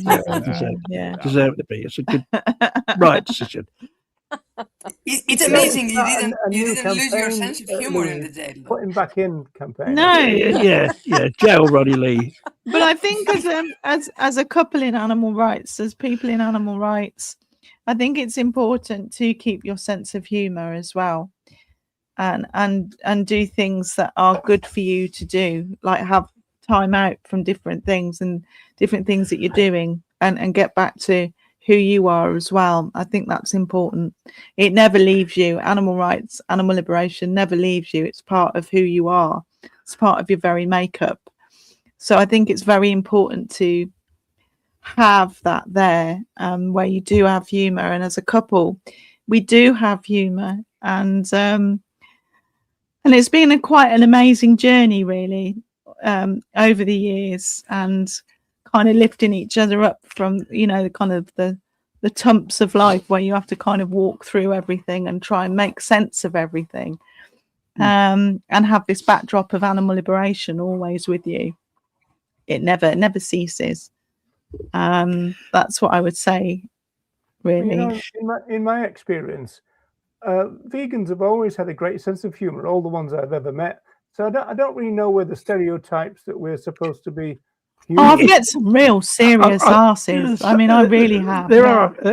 It might be because a lot of the vegans we knew are activist people. I mean, whenever I meet, like most of my old friends and all that, we always have a really good laugh over things. I think, a lot of people like got really with like good sense of humor. Dave and C, and Smith, people like that, and we don't see them that often now. A lot of people from the I old felt so times. comfortable, and when I first met them, I was so nervous, really, really nervous, and they made me feel so comfortable, just so at ease, and I just loved being in their company. I really, really did love being with them. So that's a time in my life that I really enjoyed. Actually. Yeah. But we know, I think a lot of people who are activists have a good sense of humour. Some don't. No, some don't. No. And I think there's something, it's connected with activism because it is what sustains you. Yeah, it's totally. To do that. And I think I totally believe that. And just have a nice, enjoy your life as well. You were given a life, and that's important, because then you find balance, and then you can carry on the struggle, and that's really important, that you don't get burnt out, that you keep moving forward for them, and then you'll always maintain being able to carry on the fight, and that's really important to me. Yeah, as I'm sure it is. Like I said earlier, and you were listening, it makes no difference to the animals. Being miserable doesn't. You can be as miserable you want. It won't save any animals.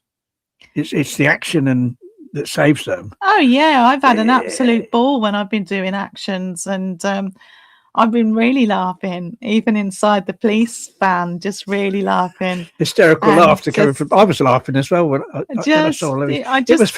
I feed off it, and I love it. Louise got arrested when Louise slashed the banner at MBR Acres.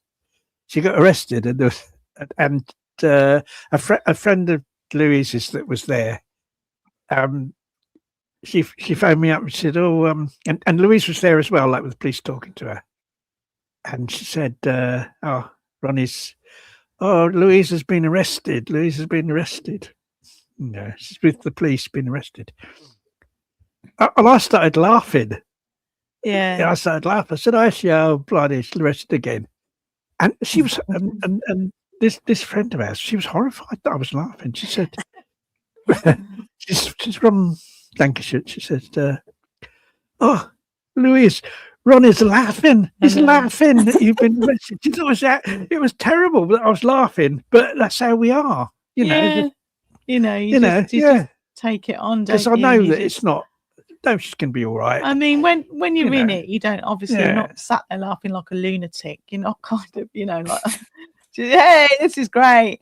But when you settle down and you know what you've done and it's come off really well, then I relax and kind of just go with it and just love it. You know, I love that moment when I know when I've turned around and I've gone, this has worked. Jesus, this is really, really good. And, you know, being in a wheelchair and being able to pull something like that off, especially for Op 1000, was it Op 1000? Yeah, it was the night. It was the night before. It was the night before, and big everybody was so demonstration there. distressed Yeah. at seeing this banner with thriving dogs on it and live inside MBR. And everybody was like, somebody ought to do something. Somebody ought to do something.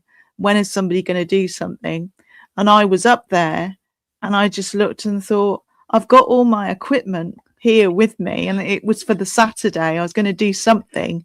I wasn't sure what, but I thought I'm going to have a bash at doing something on the Saturday. But then I saw the banner and there was no police. And I thought, well, I've got all the stuff with me. So I'm going to go and do it. And so I there was a photographer friend, and I turned to him and said, look, I'm not staying. I'm not staying for Op 1000 because I'd gone with a tent for the night. And the lady that we were talking about, she'd actually brought her tent for me to stay in, done it all really lovely and comfortable for me.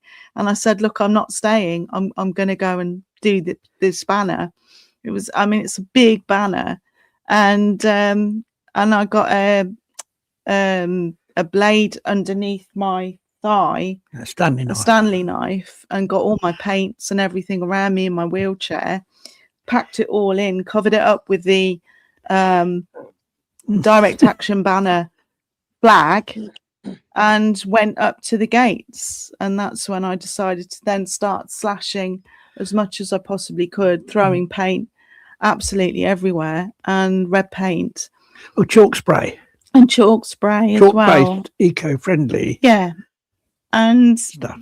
people were so relieved that, but there's the sense of doing it. There's nothing like it in the world. You could have all the money in the world that you wanted, but that feeling is just so lovely. It's just such a fantastic feeling of accomplishment. You've actually struck back at these total bastards, you know. I think it's a feeling that any of us that have been involved in direct action have after you've done a successful yeah, after you've done a successful it's a feeling of elation. A public service announcement. Children, don't do this without your parents' permission. But I think it's terrible that Louise has gone down the road of criminality, and you know we were a law-abiding family, law-abiding family. Brought shame on the family. Brought shame. Yeah. Oh. Yeah. Terrible. It was me trying to keep, you know. but yeah, but it's like, you know, it's yeah. It's, do you want to move on? Yeah. See what's next. This is Greyhound. Yes. One of the first things we got involved in, the first thing I got involved in after I got out of jail, because I thought, well, I can't carry on the same as I've been doing. You know, the police could be watching me, and you know, I probably will get life next time, and all of that. So, what else can I do? And I kind of Louise's mum and a friend, they were doing street stores, anti-vivisection, weren't they? And I thought, oh, maybe that's something I can do. You know, do information stores. But I was nervous to speak to the public because I'd never done that. Had nothing to do with the public. You know, the ALF was like a direct war against the people that oppressed our fellow animals. It didn't involve talking to the public, and I was quite nervous talking to people. So I went along and helped them with the stalls and kind of got used to talking to people, got my confidence up, and then I used to go off and do stalls just on my own. Louise and I used to them together for a while, and then we got a really difficult dog. Adopted a really difficult dog. Couldn't be left for long periods of time. So I ended up going off and doing stalls and I was like one of these one person bands with like, you know, carrying all this stuff to set up a stall, and I'd do stalls. I chose doing stalls on whale and dolphin protection because I thought that would attract a load of people. You know, it's a popular issue. And those people would at least care about some animals, and then I'd give them, as well as the information about the whales and dolphins, I'd give them vegan leaflets as well. Yeah. Try and get them to go vegan. So I did that for a while, and then we adopted a Greyhound, and we started doing work for a local Greyhound rescue, didn't That's we? right. Home checking and transporting dogs. And I started thinking, why is this problem of all these dogs needing homes? What's going on? And looked into it, and it was, the dog racing industry was responsible for all this, and there was no one in the UK campaigning against grey racing. So we thought, we'll start a campaign against it. We started a group called Greyhound Action. Yeah. And Louise came up with a really good slogan, didn't you? Which everybody now uses, everybody. And I wrote it on a piece of paper in the living room. And Bernie was walking. Bernie was walking around. Bernie was he was the dog with special needs. Special needs. And I was thinking up of all different kind of slogans and things to say. And the "You Bet They Die" that everybody uses, I wrote on a small scrap of paper in the living room. And I wrote it and I said, look, Ronnie, I've written this. What do you think? Do you think that sounds okay? You bet they die. And he said, yeah, that sounds brilliant. Well, of course, now every animal charity action group uses the You Bet They Die. That's with horse racing and dog racing. It's a good slogan, isn't it? Because it's got that play on words. It's double meaning. Double meaning. Yeah. But It's a great slogan. Yeah, and it came from my head, which was a miracle, really. I don't know how the fuck they managed to do that, really, to be fair. Your left arm. But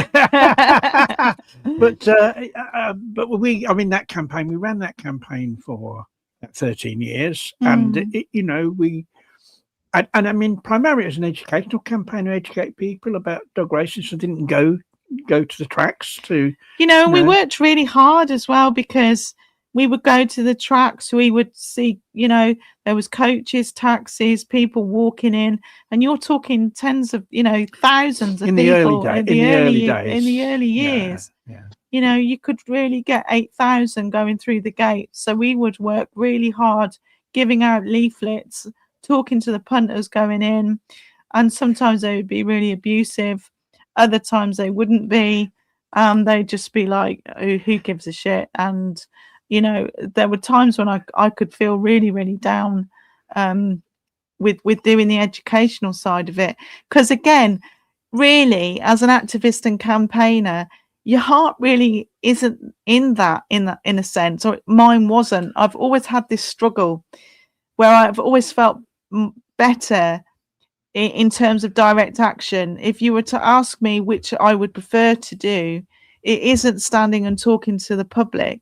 It's actually going and doing something. That's where my heart lies, really, with others that are the same as me and like Ronnie was years ago. And so I found that quite difficult to deal with. Having to deal with the public was probably one of the toughest things to do. And I think it's still very tough. And I think it's commendable that activists do it. And it's one of the hardest things to do, is actually have a conversation with the public about ending things or change it. You want things to change. Really hard. I think, and not to be underestimated, really. I kind of think it's varied, because when you're outside dog track, you've got some really hard-bitten dog race enthusiasts who are likely to kind of be more unpleasant to you, say, than if you're doing a stall promoting veganism at a community event, where, to be quite honest, I don't get any of that these days. So it varies, depends on the situation you're in. And that could be, there were nasty characters, weren't they? Including Vinnie Jones at one, that wasn't there. Oh yeah. And I mean, I can't tell you the language that I used when I saw him swing into the gates, and he wound his window down and told me to go myself, and I really went back at him. But he's an absolute piece of garbage. He really is. He's gone to live in Ireland because it's easier for him to indulge in and killing our fellow animals over there in like hair coursing. Oh, that. yeah, He's yeah. one of the ones that's got His to live there bloodlust so is he can. his bloodlust is you know, unbelievable. And his dog won the Greyhound Derby that night. So that was a difficult night. But we used to get people write to us that had seen us at the gates, and they'd write and they'd send us the money that they would have spent going into dog racing towards our campaign.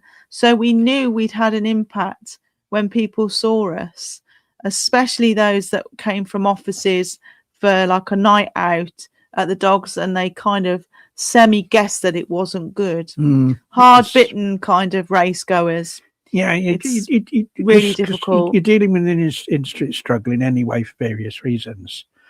And so you only have to affect their profit margin by a small amount to send them under. And if you can reduce their attendances by a few percent, that could be enough to and that was what was happening. Yeah, it was. We had groups, local animal rights groups would do, frequent demonstrations. I don't call them protest demonstrations because it was an educational thing, really.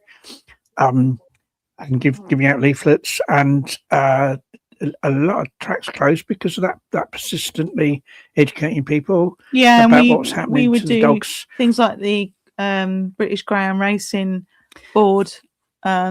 We used to do like the hotels. That was more a protest. That was their annual awards ceremony. They'd every year they'd all be in tuxedos and all that, going into this posh hotel, and we'd have a load of people outside. It was more or less just to make them feel bad.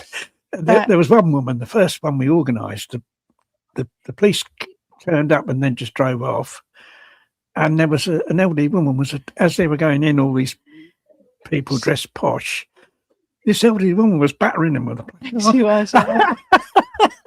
They were dressed up to the nines, and she was like, belting them on with her card. She came in, and you buggers! She was going, you buggers! Greyhound. She was a whack. But the next year, on subsequent years, the police were there, where they put barriers up and all that. They were. But this picture, what it was, there was a guy who died fairly recently, a Labour peer called Lord Lipsey, and he was a big promoter of the greyhound racing industry, really big into greyhound racing, and one of their main figures. And interestingly enough, what park was it in London? Oh, South London. Oh God. Parkins. What's a well-known park in South London? Clapham Common. Right, yeah. Clapham Common, his house actually backed onto Clapham Common.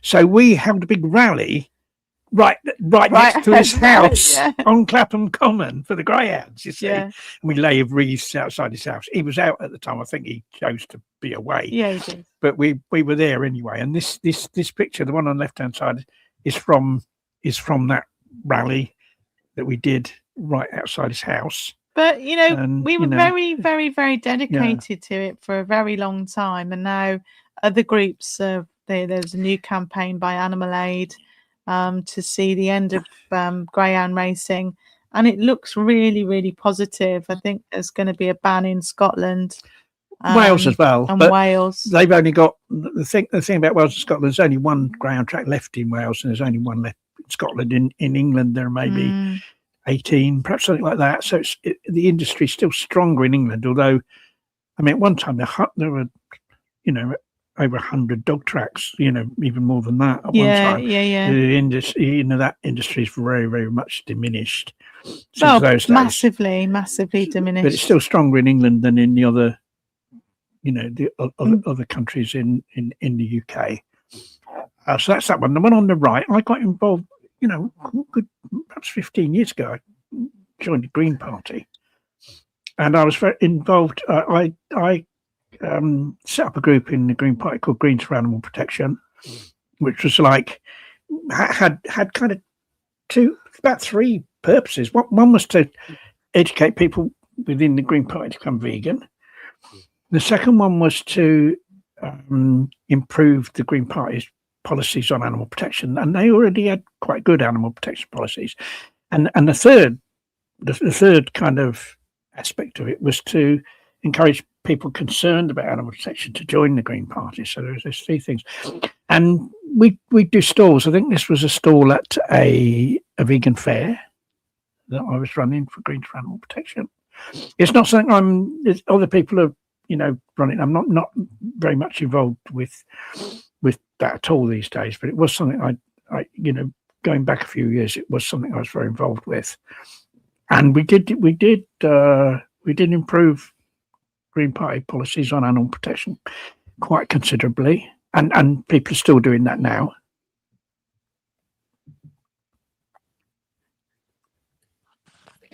Do you believe that many people that already were members of the party were affected by the campaign?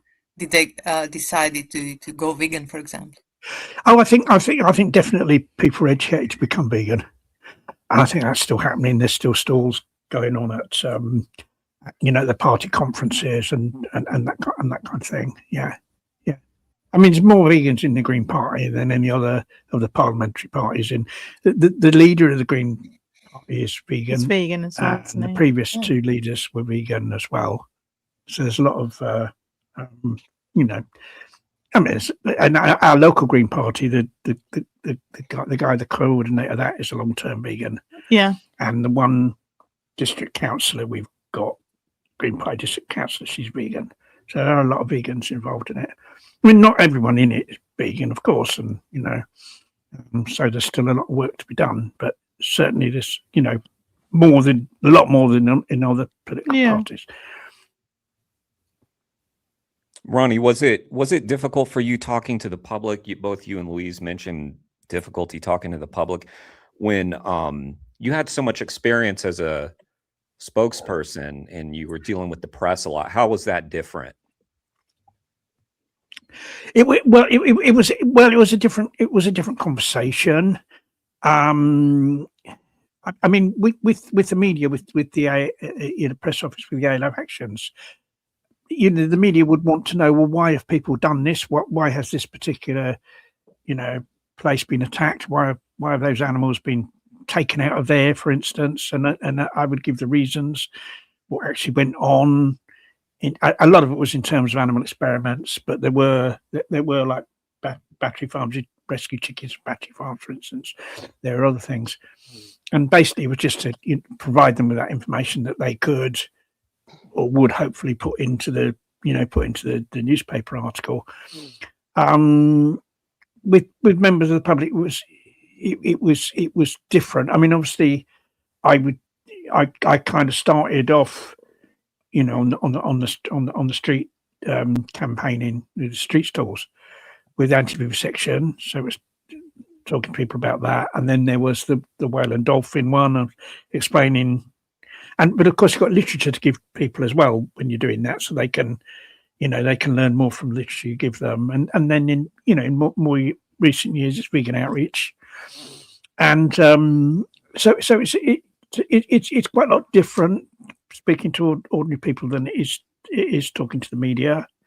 Because I'd done quite a lot of kind of stuff with animal aid in Birmingham, and used to go every Saturday and speak to the public and do stalls and go up onto like where Birmingham New Street is and the kind of thoroughfare there, and hand out leaflets to people walking past. There'd be a big McDonald's and we'd be like there with the McDonald's leaflets talking and chatting to the public going past. So for me, it wasn't that strange, because unfortunately for people with disabilities in this movement, it's quite difficult to get involved in direct action because you've got a problem with disability. So I found that my activism had to go down that road to some degree because I didn't have that choice. So it wasn't really a problem for me to speak to the public because that was the form of activism I had to take. I didn't really want to take it.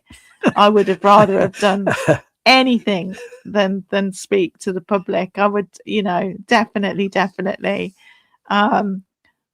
I'd be an absolute arse, to be honest. If my legs worked properly, I'd be just such an arse. I really would.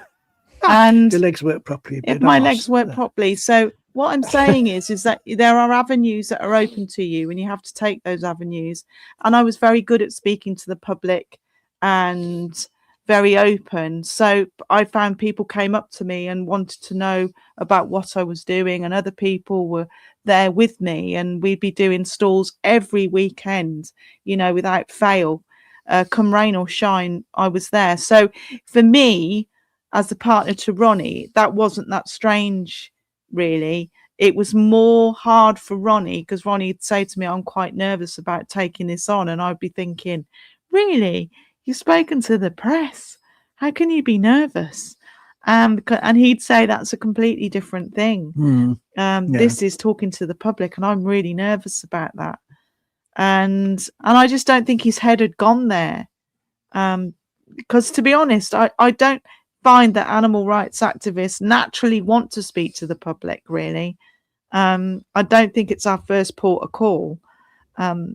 As a result, if you're doing direct action, you might have to speak to the press, and that's as far as it goes. But you don't very often come into contact with the public. And I think this is why the ALF was so popular, was because that's the one thing you didn't have to do, is actually get in contact with the public. You know, that's the wonderful thing about it, I would say. It gives you that freedom to be able to be the activist that you want to be, and just move through and not have to listen to people's bollocks, really. You know, that it's normally their mouth they talk out of, though, isn't it? Really? Do you think so? Oh, maybe the arse. They do talk out the arse. That's what I would say, really, to that. So Ronnie did find it quite difficult. Yeah.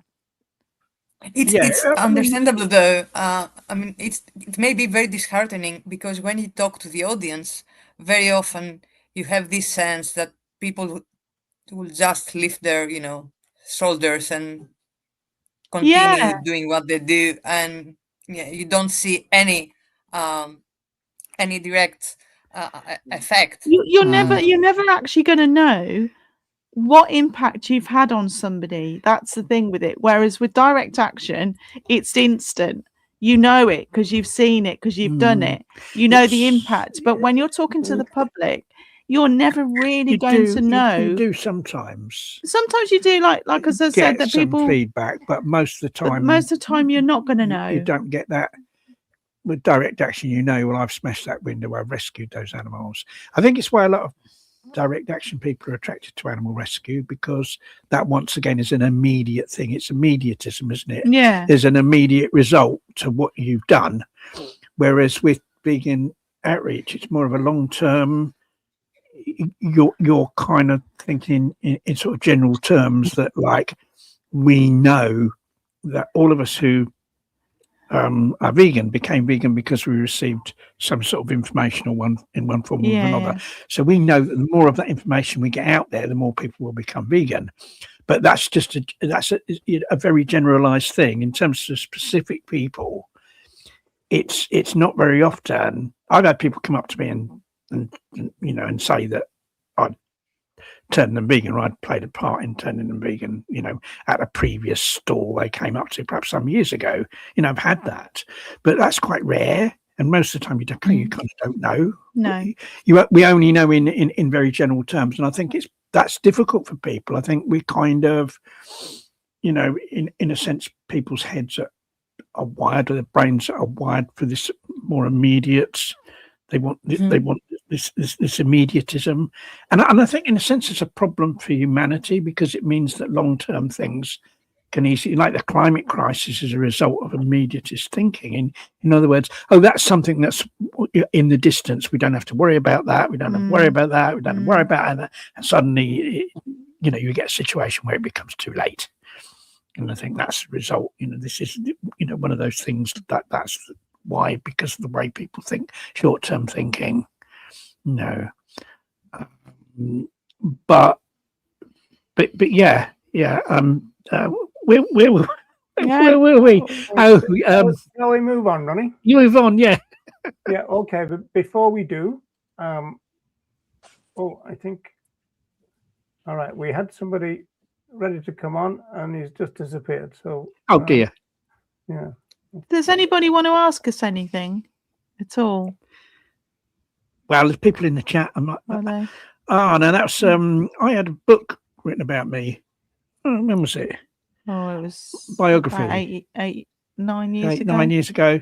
What it was a chap that John Hochstein, is a journalist in the USA, like an animal rights journalist, and he had a website where he published articles to do with animal rights, animal liberation, and I wrote some articles for his website. He published some of my articles on his website, and then he asked me one day. He said, "Has anyone offered to write your biography?" And I did have someone that was going to write a biography, but then they weren't able to for some reason.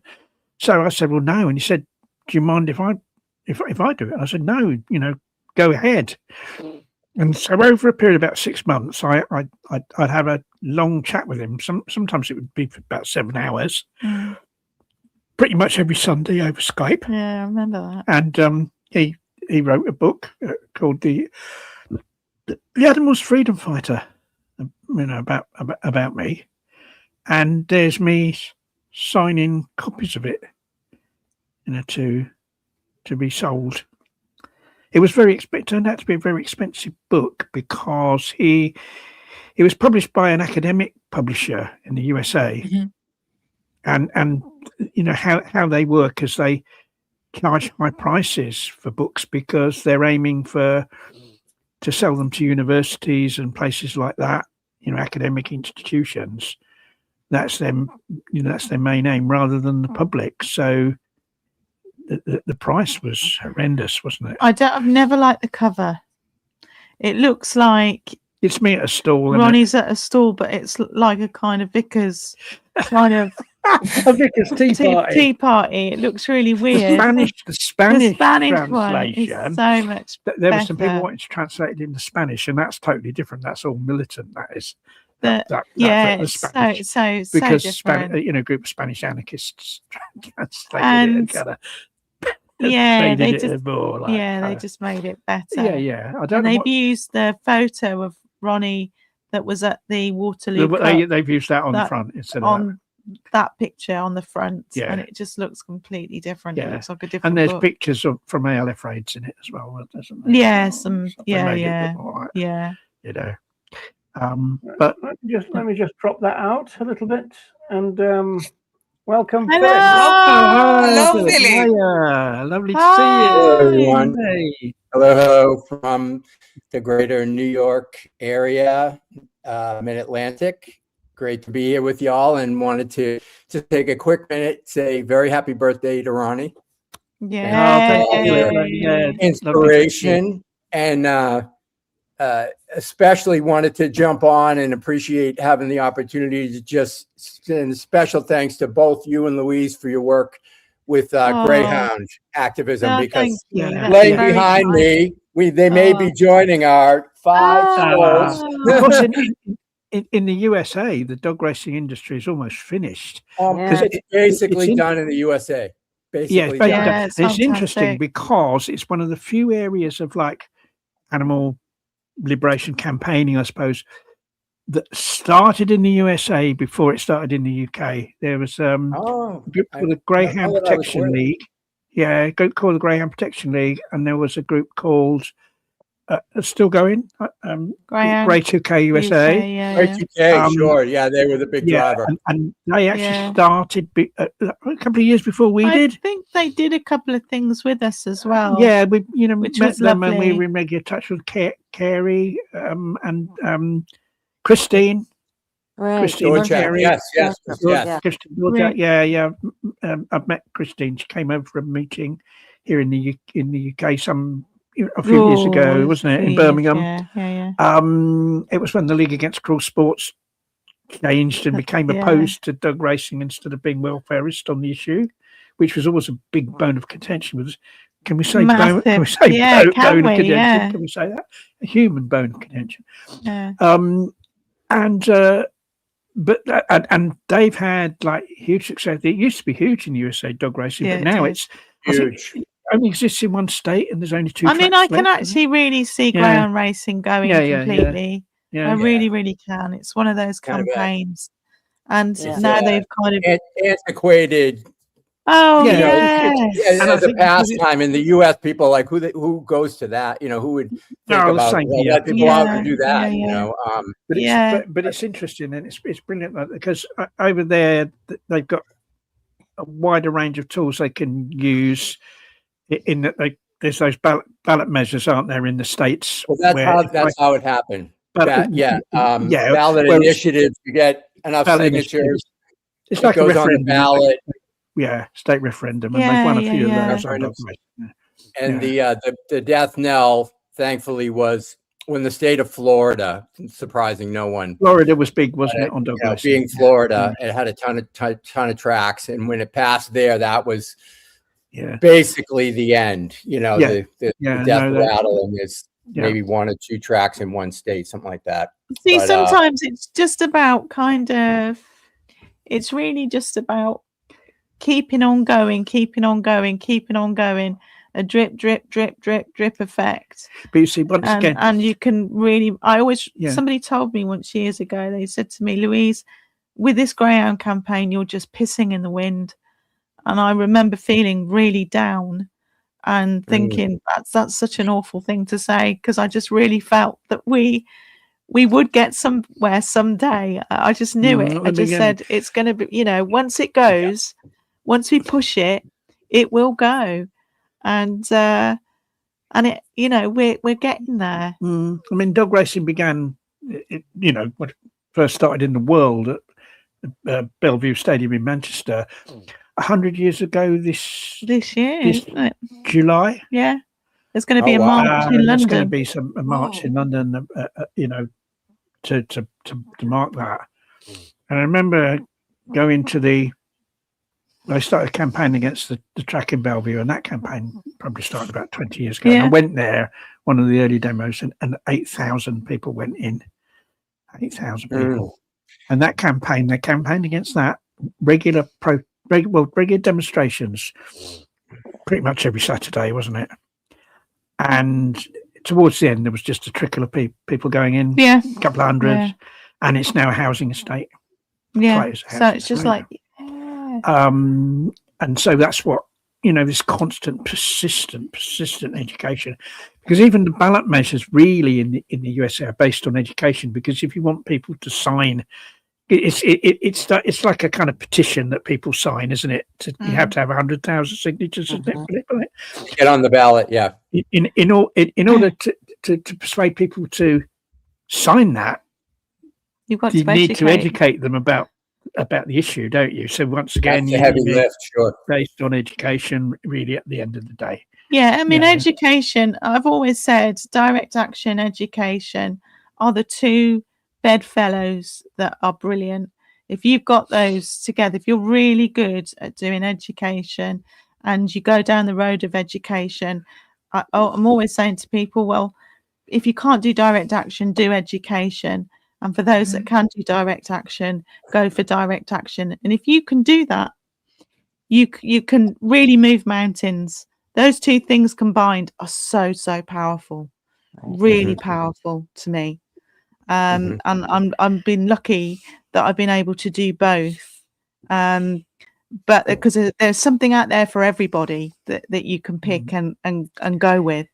That's what I would say. So the comment from Joanna. Louise, I'm so immensely proud of you. Despite you, oh, Louise's mobility aid is like covered in pink. It's covered in paint. Covered in pink paint. Her action's a wheelchair. Yeah, I've got to get a new. Honestly, guys, my wheelchair is really screwed. So I've got to get myself a new wheelchair this year, because it can't keep being taken by the police and folded up because it's broken. Because they're quite rough with it. And they're really rough with it. So I've got to get a new wheelchair, and then I'll feel more confident about doing But a we few think there's things a grant. as well. I think there's a grant So, scheme here that we're going to look into where you can get one. you know, because I haven't finished on the direct action front either. So, But it's like. but I've got to get myself a new pair of wheels. Well, sorry, folks, I have to scoot. Yeah. It's Yeah. been great. Happy birthday, Oh, Mom. And bye, thank you, everybody, for what you Oh, do. bye-bye. Lovely to meet you. Yes. Nice to meet you, too. Thank you so much, Yeah. Roger. Yeah, everybody have a good one. And thank Yeah. you all for everything that you do. Yeah. Oh, it's so lovely. Bye, Deb. You were Thank you, Deb. darling. Bye. Happy Whatever birthday, you Bye. Ronnie. do. Happy birthday. Bye. Yeah, Bye Deb. bye. Oh, bless her Yeah. heart. So what So I have to just jump in and share, and at the risk of appearing to indulge in scatology or scatological talk, forgive me. We've had a lot of snow here. It persisted. It snowed more than it has, and the snow, it got cold and the snow stayed much longer than it has in years and years, right? So we've got a fenced-in backyard. The dogs go out and they run around and they do their business. And we couldn't do the, because of the snow, we couldn't do the cleanup that I do basically weekly before the bin men come. So I'm out, I'm listening, and now it has melted just today enough to pick up, right? Oh. So I'm out there slogging away, and I hear the Greyhound rescue narrative, or Greyhound band narrative, and I'm like, geez, I wish Roger had maybe reached out to me. I would have loved to jump on and said hello. I come back in and I see this message I had missed from Roger. Oh. wow. The other thing I'll just mention really briefly, and I said this in my note to Roger, his note came into me just as I was literally preparing to go be interviewed on the Canadian National Radio broadcast to have nothing to do with veganism, but about a law that has changed in Canada. And this is going out to my fellow Americans primarily. The citizenship law in Canada by descent has changed in December to extend it. It used to extend one generation. Now it extends, after this law has passed, and it did pass in December, as long as you can prove an unbroken lineage to a Canadian ancestor, you're granted Canadian citizenship. Really? Which Wow. is not a small thing these days. No. And I had always known, I had a great grandmother who I knew as a boy, who was of French Canadian descent, but there was no knowledge of how far back the Canadian relative was. So Wow. it's some digging. It actually engaged with an attorney in Ottawa in Canada, which is where Carolyn Harris is from, actually, and did some great work. He has a genealogist, and it was the attorney who was contacted by the Canadian Radio Canada, and he suggested that they talk to me. Oh, for some reason. Wow. So that was what I was doing, preparing for that when Rogers. I was like, wow. I would have loved Wow. to jump on here. What's that guy's story? And then I Yeah. I see the message. Yes. Yeah. Oh, But that's it's really really, good. it's just, you're a huge inspiration to a lot of people, myself included, not just on the Greyhound. And so I want to thank you for that. And before I sign off, just will mention, and I don't know that I've mentioned this before, maybe I have, that the Greyhound, being engaged in Greyhound rescue was my and my wife Ann's path to veganism. Yeah. Oh, there you are. Look at that. That's brilliant. So that That's was, amazing. That's really amazing. Excellent. Yep. So it was, it's just been an amazing journey, and it is the center of our life. And if they were to go to, I mentioned the SAVE movements in Canada, plant-based treaty, all that. There's some good work being done in Canada. In fact, I just today got, literally today arrived in the post, speaking of Canada, Sue Donaldson and Will Kimlicka's new book. They wrote Zoopolis, which is just phenomenal. And the book, I pre-ordered it and it arrived today. I wish I had it at hand. I would put it up on the screen, but it's about animals being treated as political agents, being, not simply wards to be cared for, but having a stake in politics, Yes. Yes. So that, and Sue and Will are also based in Canada. Oh, wow. Oh, wow. Thanks for telling us that. Yeah, it's really, I'll put it in the chat. I'll find the exact title of the book and put it in the chat, but this is really top level stuff. Zoopolis, phenomenal. And this is the follow-up. Wow. That's amazing. Yeah. You should be able to make the States the second province of Canada. Yeah. There's, I think it's seven provinces and 3 territories, so we'll make it the 8th province. Wouldn't that be nice? Bring a little stability back to the U.S. of A. Philip, a fellow American, we should connect outside of this. For sure. Happy to. Oh, Throw me brilliant. in on Facebook or through Roger. Roger has my contact. Wow. Yeah, no, it's wild times. I don't know what else to say. I can't even describe, if you're not here, what it's like. It's really bizarre. Yeah. It's like living in bizarro world. It's exhausting. Yeah, and it is. We've been following I'm the sure. news, and I'm thinking of you every day, of people I know in the States and how they Yes, cope. me too. Yeah, me too. I really feel for the American people at the moment that are really. I have to say, my God, you know, you've not taken it lying down. You're fighting all the way that you can. It does come across as that. I think the Americans are fighters, and that people, I have friends in Minneapolis too, and I write to them, and I just, with the deepest respect and admiration and appreciation, because they are standing up, and totally, it's really powerful. Here's one of our guys. So, hello, this is Brody. Oh, this is our special. So we were speaking about hello, we use the term high support needs. Brody is our special high support. This is Mom's special baby boy right here. Oh, sweetie. Yeah. What you doing, Needle Nose? Say hi, everybody. Needle hi, Nose. Yeah. Hi, Baba. Look at that. He's come a long way. The animal lovers. Brother who needs to be in on everything. Phil, does he like clickle? Be back in a minute. Does he clickle? A little bit, yeah. They do a little bit of that. Yeah, the teeth chattering. Yep. And this is Hank, who is the prince of the house.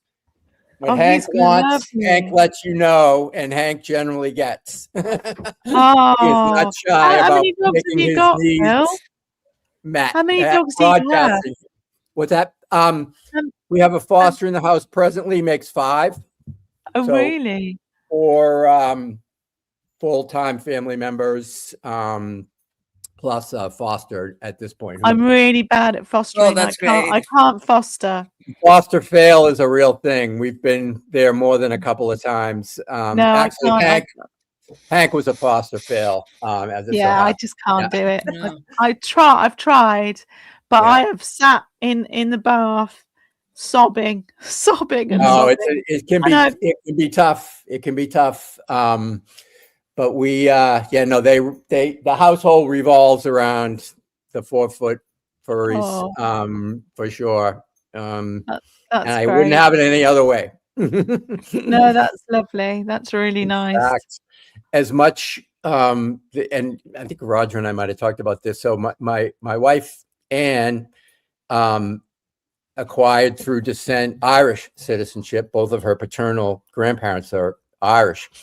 And that's, been an option and is still an option on the table. Yes. And in a lot of ways, personally, I would, there's a lot of pluses to that, including being with folks like Roger and Dennis and Linda Carroll and all the good folks. But getting the dogs there would be, you can drive them to Canada. It's actually not very myself and Ronnie have thought about the dual passports, actually, because my father was from Dublin, and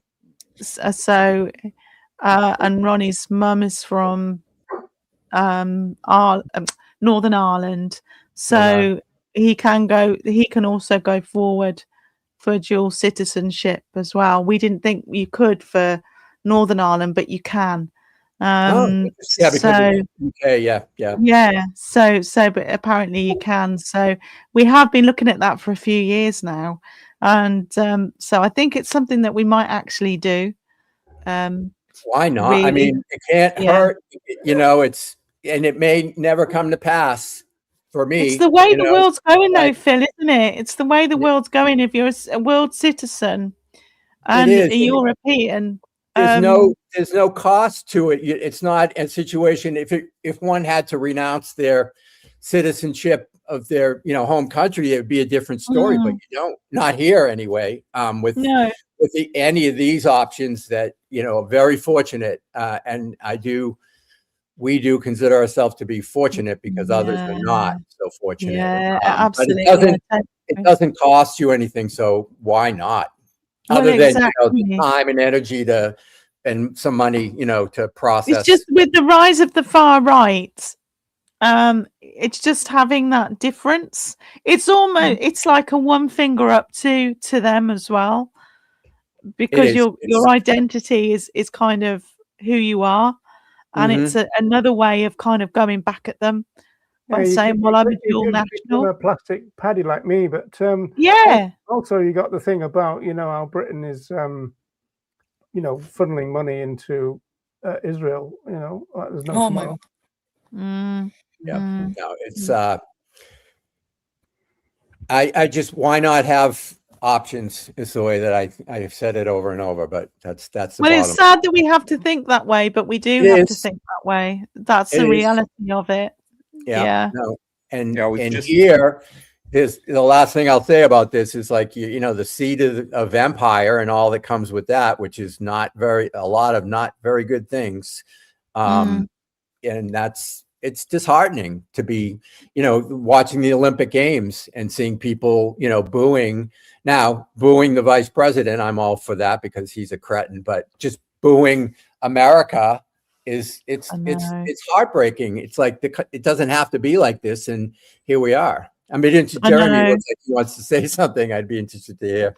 Oh, I was just on a hiking trip with a buddy of mine, and he had to renew his Park Service pass, and sure enough, he got one with the picture of Guy on it. There was no option. In fact, he was like, "Can I get something else?" And they said, so it was like $80, I think it was for that. And they said, "Well, this other thing is $250." So he's got his Trump card now, which I realize is a small thing, but it's just reeks of dictatorship to have that. Yeah, it's not that small in reality. Yeah, it's not that small, really. And yeah, I mean, who's done more to sort of kind of go after public lands in America, which, by the way, are just so precious and gorgeous, and they are be protected. Yes. So how do you feel about that, Jeremy? What is your feeling? And Phil, what do you really feel about what's really happening? Do you, because me, I think it's shocking. And I see it on Facebook and I can't believe what's going on. So I grew up in the American South, so I'm not shocked because I'm surrounded by it a lot. And in fact, some people were kind of surprised that Trump was reelected. I was not at all. Really? I thought that I thought Kamala would win, but I wasn't surprised that Trump won because all you have to do is go drive 5-10 minutes to start seeing Trump flags and right everywhere. So yeah, he genuinely had a lot of support, and it's just disgust. I just I don't want to misplace blame and blame the people, but I have such a low opinion now of our gullibility.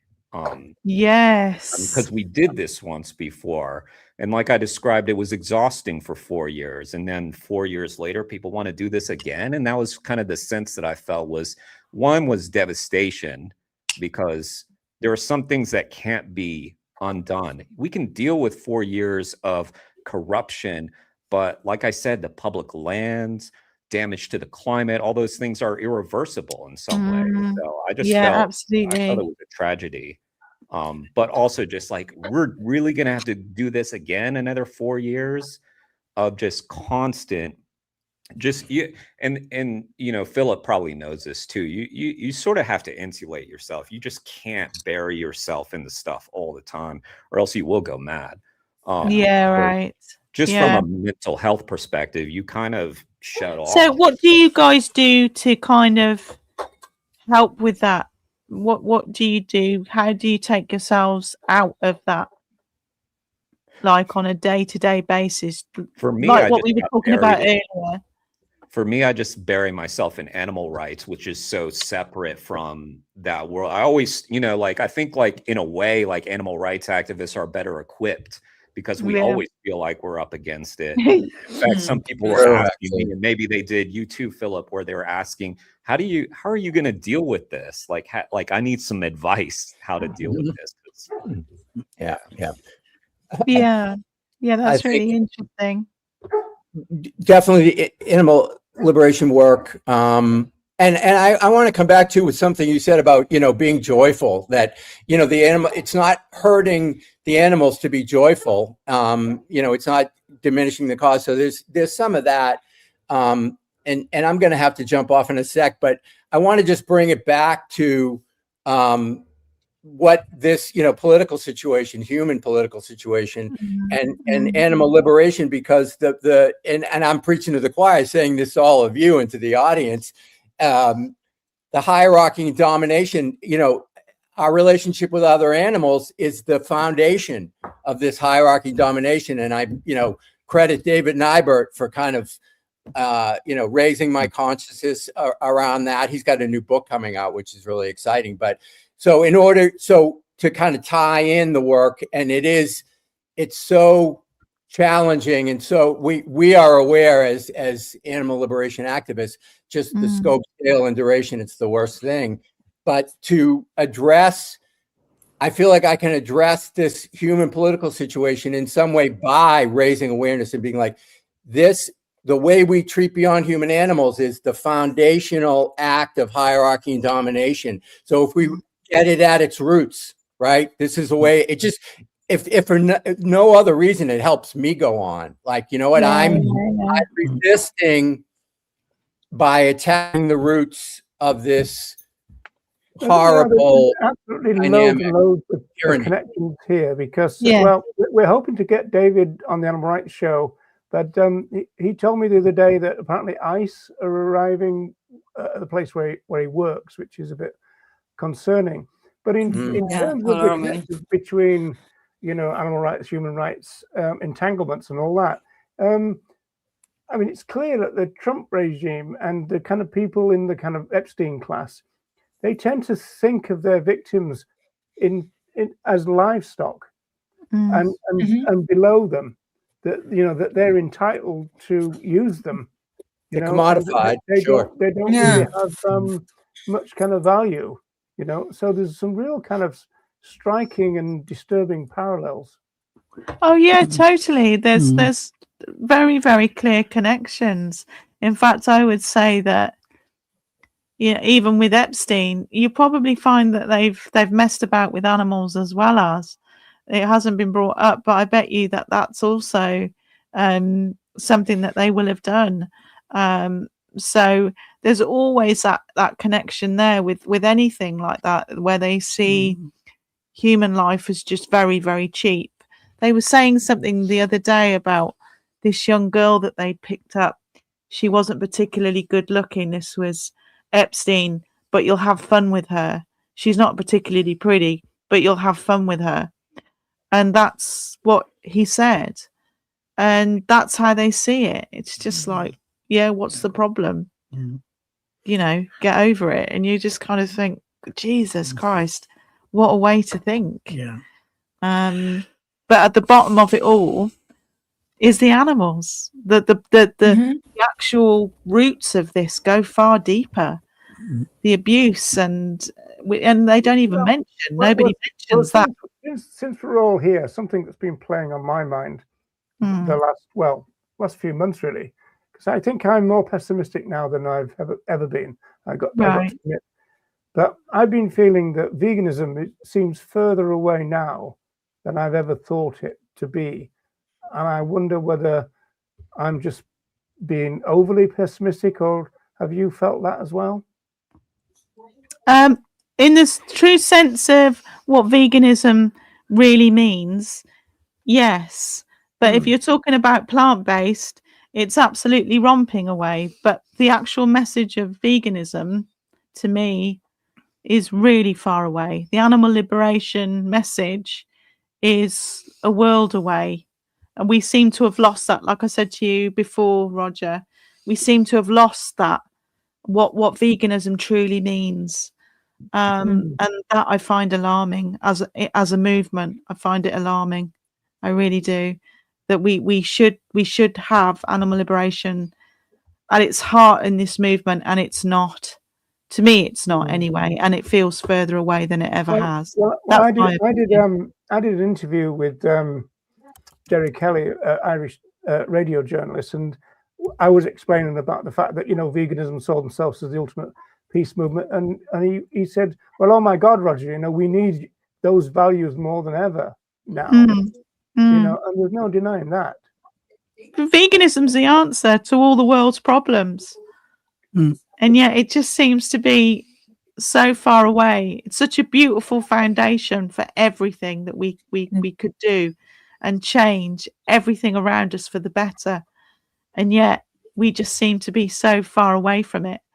Yeah. And what about everybody else? Do they feel the same or different? Or more or less, but what makes me a little more optimistic is that with everything happening all over the world, with the rise of the alt-right and everything, I see more and more people realizing that they should do something about it, that they should demonstrate and protest and take action. And maybe if we, if we use momentum, this would be the time to make our presence, more prominent in the left cycles, where people are organizing and demonstrating and deciding to do things about the oppression of everyone. So I think this is a unique opportunity that we could use. Yes. Yeah, I agree with you, Nella. Yeah, to sort of add on to that, like we have in the United States now RFK Jr. as our health secretary. And I think a lot of people, he's a joke. And he's saying, well, I'm on the carnivore diet, and, he's someone who had a brain worm. He's, snorting cocaine off of toilet seats. He's a joke.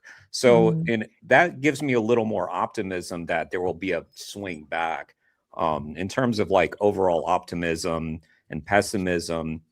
Not to sound like a therapist, but we don't want to get too high. We don't want to get too low. And it's when we scan outward and look at the long approach. Within the MAGA faithful?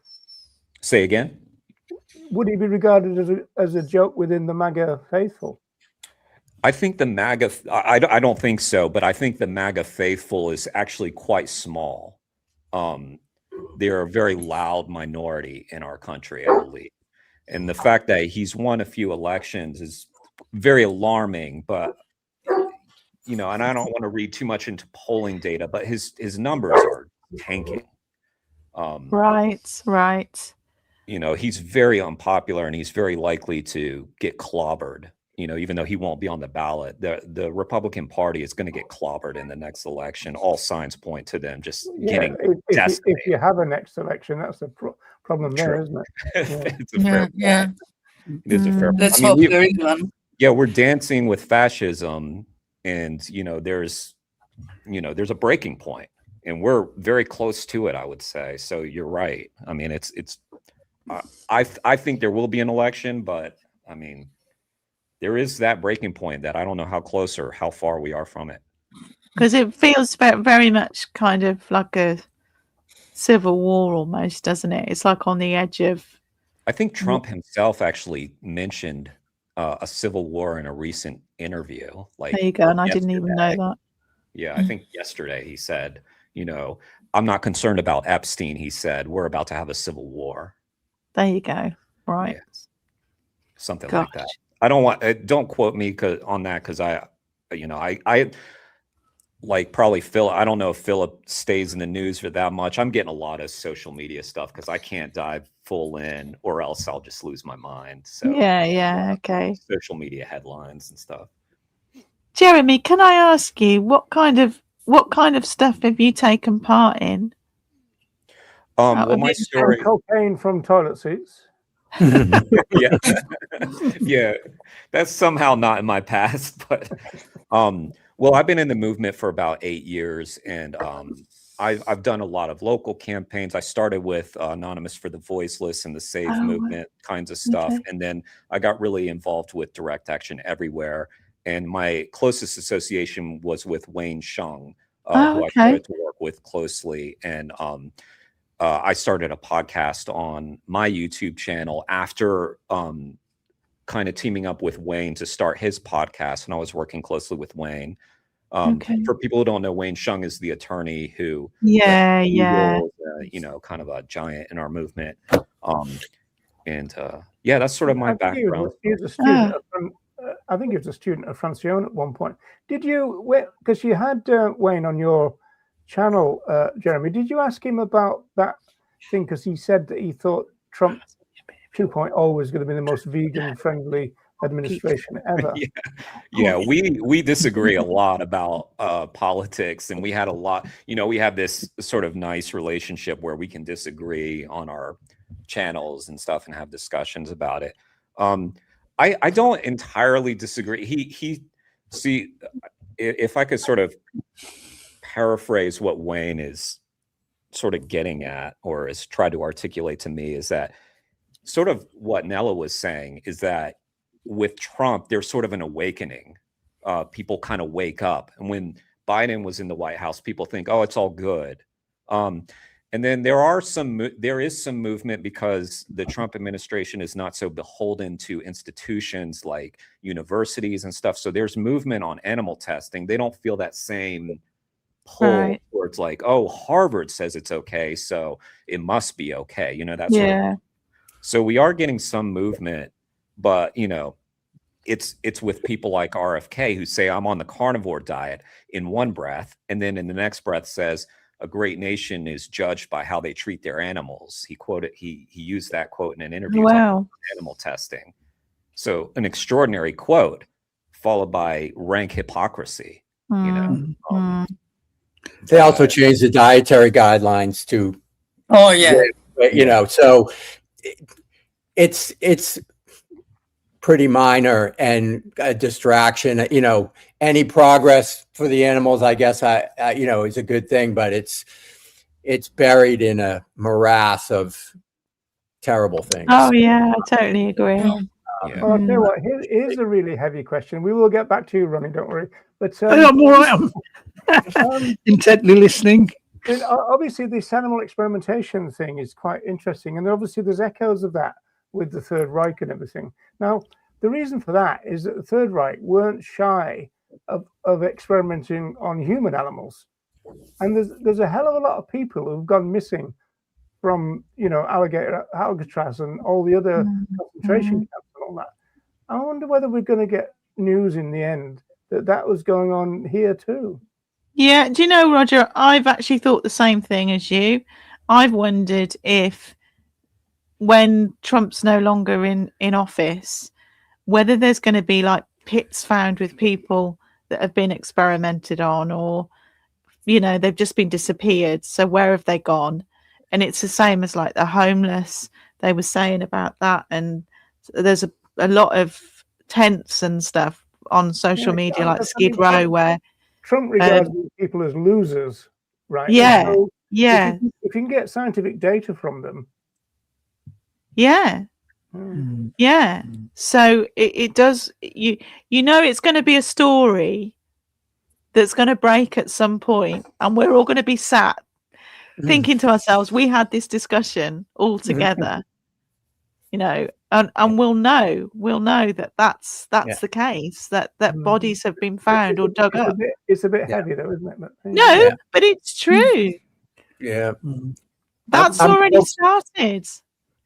I'm going to have to let the dogs back in and jump out, but I just want to close by saying there is resistance. You know, since I steered us into the U.S. politics, so I'm to blame, and that good people are resisting, and these people are so crazy and not well that the possibility of them imploding under the weight of their own insanity is distinct.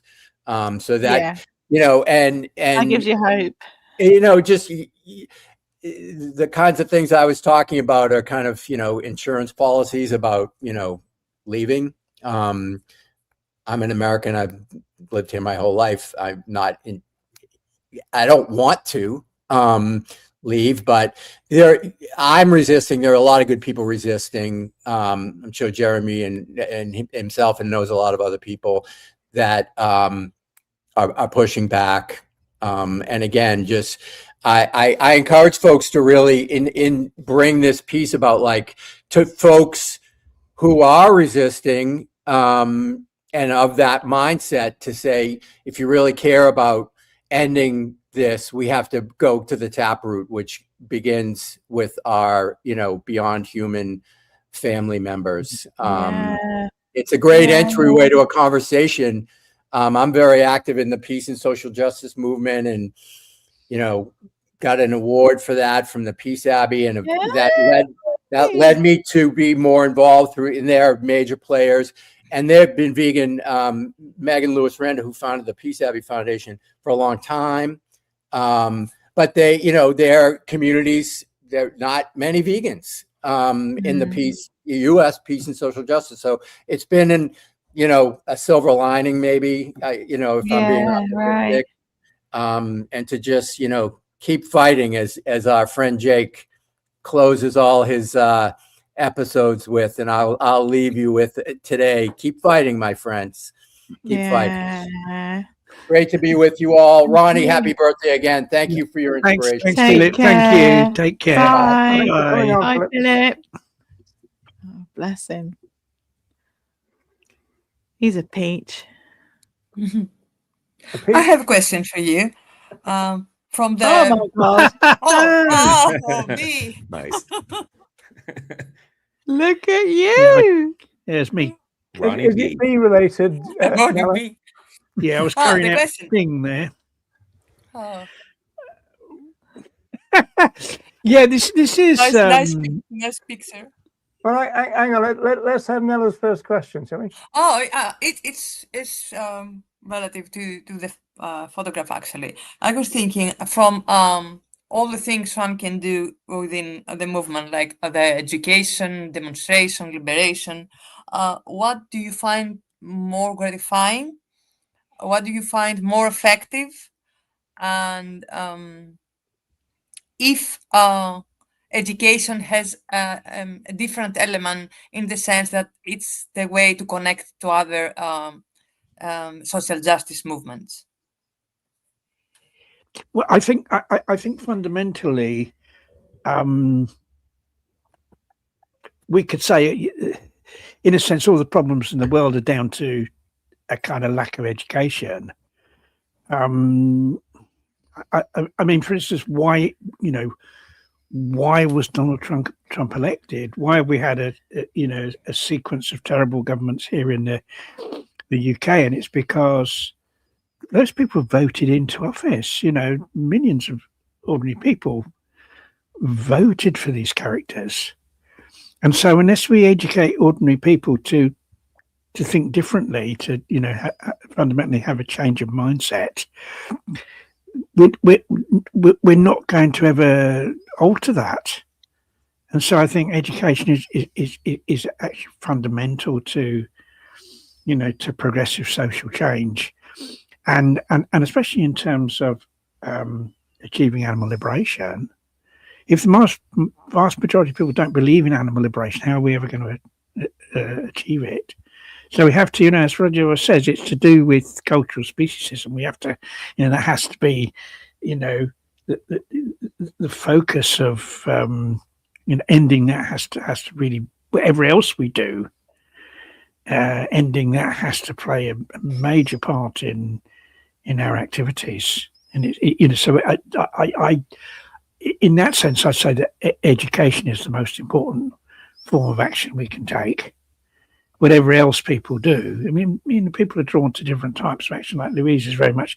It's strange that Louise is more drawn these days to direct action than I am, and that's fine. I think all these things, you know, have their place, and they're all very worthy activities. But you know, what I want to see is people that carry out activities other than education to include education within what they do.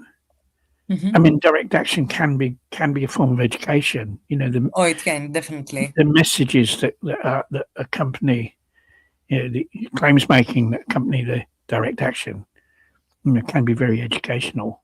And I think perhaps more so with the type of direct action that happens these days than it was in the days of the ALF, because these days you've not got a situation where people are kind of doing it secretly. The direct action is much more open. People aren't trying to avoid arrest. In fact, they offer themselves up for arrest, don't they, quite frequently as part of the overall, you know, of what they're trying to achieve. And that can be, and so that makes that direct action more educational.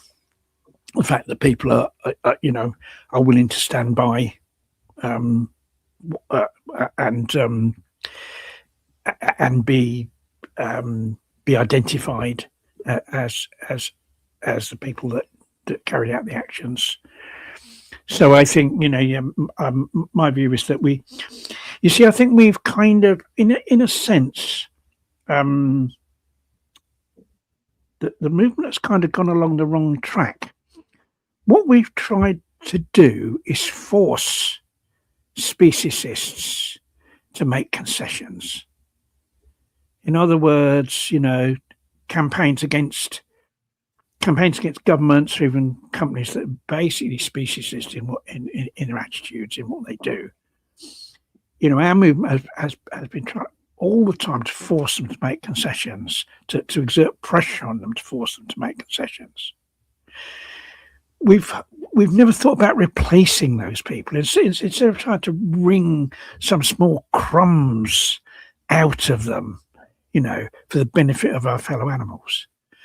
Why don't we set forth on a campaign, set forth on a form of action that will end up with them being replaced by people like us?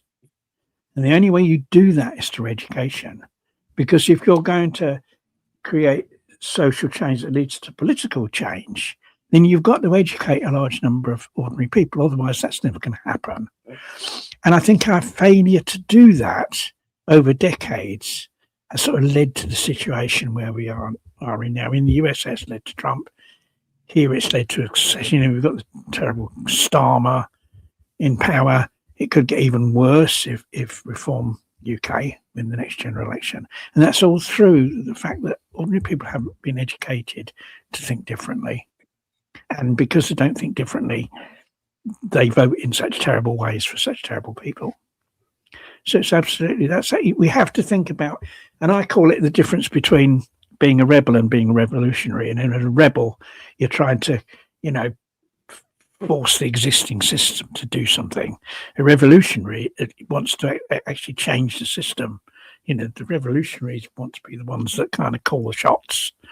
And I think that's, you know, that's the fundamental error we made from years back, that we've gone down that path of rebellion instead of going down the path of revolution. Yeah. And whatever else we do, I mean, I'm supportive of all forms of activity that people take to, you know, bring about liberation, to bring about injustice for our fellow animals. But I think education, vegan education, really needs to be included in everything. So, Louise, do you want to push back on that? No, not particularly. I pretty much agree with Ronnie on. I tend to think it's something to do with division of labour, and I definitely think that if there's vegans who will do vegan education, that's what they should do. And that's what they should do for the vast majority of time. If there's a lot of vegans, and there are, who won't do vegan education for whatever reason, well, they can do the single issues. And that means then that people will come in and rub shoulders with vegans and all that. And so we'll then get the cultural change, which is from the people just doing the vegan stuff, and you'll still get the pressure campaigns going on. But and I think there can be some leaching of things across boundaries. But in terms of, if you have to decide what to do, if you're a vegan that will do vegan education, then that's your bag. And it seems to me then, because cultural speciesism is our number one target, that there's nothing better for that type of person to do that type of thing. If you're not that type of person, then you're open to do other stuff. Yeah, I think so. And I think it's about kind of coming together on, as I've said to you before and on here, it's about coming together and finding what your kind of subject is, or what your feelings are, and what direction you want to go in. I think the problem that concerns me is the lack of numbers, the lack of people. That really scares me at the moment. Our movement is so small that, and it's probably smaller than any other movement in actual fact. And whereas a lot of other groups that talk about kind of human issues, they're bigger and they don't mind saying what they're saying, and their message is loud and clear. But ours kind of isn't. Our message isn't particularly clear on animal liberation or veganism. But I just find that our numbers are so small as well. You're going up against such a monster machine as the animal use system, that you need plenty of people there to kind of carry that message. And I just don't find that at the moment. I find that we're getting smaller and smaller, and that concerns me a lot, I have to say. Yeah. I think that the overriding problem, in having talked about different forms of action and why education is vitally important and everyone should include it. I mean, the overriding problem is that so few vegans are actually involved in any form of activism, in terms of actually, sort of putting themselves out to do, because really, what we should be looking at, all vegans should be looking at, is how can I do as much activism as possible? How can I do as much activism as possible in terms of spreading, especially in terms of spreading veganism, and not, not that I'm going to be satisfied with just actually being vegan personally. And I think this is the problem, and because I say that I think it was Gary Francione said that veganism is the moral baseline. My view is that vegan activism is actually the moral baseline, and the reason I say that is because we're all members of an oppressor species. You could say that the human species, human species are the Nazis of the earth in the sense that not everyone as an individual, but in terms of how our species is behaved. We're occupiers, occupiers and oppressors in the most horrific manner, towards the other animals that inhabit this planet, and ending that oppression, the oppression caused by our species, should be the number one priority for every single member of our species, and every single member of our species has the moral duty to end that. And the thing about vegans is we're aware of that oppression. We're aware of that oppression, and we've decided in our everyday lives to not be part of it, or to avoid being part of it as best we can. So we're aware of it. So in a sense, it's even more beholden upon us to become active against it, because we've actually accepted to ourselves that it takes place, and yet so few vegans are actually actively involved in doing the most they can to spread veganism, and I think that's there is a theory that we need to get smaller before we get bigger. For example, you've got reducitarians like Tobias Leonhardt from the Melanie Joy cartel saying that we want to have the smallest group in the world because of the purity thing. Well, actually, we want the largest group in the world, but we want them made up of vegans. And so the parallel problem is the fact that there's a lot of people who self-identify as vegan who don't actually know what veganism is, which is a real problem. Now, the real problem with this, and this is a parallel with animal rights and animal welfare, is the fact that you might say, well, there's not many animal rights people, but there's more animal welfare people. The only problem with that is that the animal welfare people call themselves animal rights. And so the animal rights people can never really get ahead of steam and say, well, this is the case for animal rights. What do you think? Because it gets muddied all the time with animal welfare. The same goes with plant-based, or the kind of the vegans or animals only vegans and all that kind of stuff. It means that the ethical vegans, and obviously that's a problematic phrase, right, can't actually present the case, because there's everybody else who will call themselves vegans say, no, it's a diet, it's reducing, Earthling Ed talks about, it's about reducing animal suffering and reducing harm and everything. That's the RSPCA, it's not veganism. And so we do have some pretty fundamental kind of problems. And in some ways, you don't have the welfareists letting the animal rights people be animal rights. And maybe you don't have the vegans who think of it as a diet let the ethical vegans, be called the vegans kind of thing. I'm in favor of Leonhardt's idea, because he came up with this idea of veganish. I actually welcomed that. Okay, he's veganish. That means he's not vegan. That's grand. It's the fact that you've got people who call themselves vegan who are not, and you've got people who call themselves animal rights who are not. And it's kind of like a fault line in the movement that I can't figure out a way out of.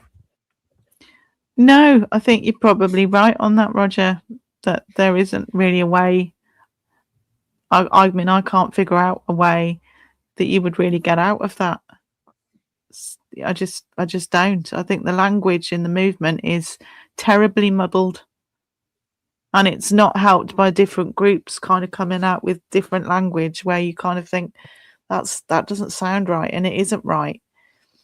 And getting other activists who are animal rights to say it. It's a real shame. I mean, obviously, this movement broke and badly mistreated Tom Reagan, and and so he was left kind of broken. Francione left the movement, because it's a welfare movement. But the real fundamental problem is you've got the people who talk welfare insisting that they have the name animal rights.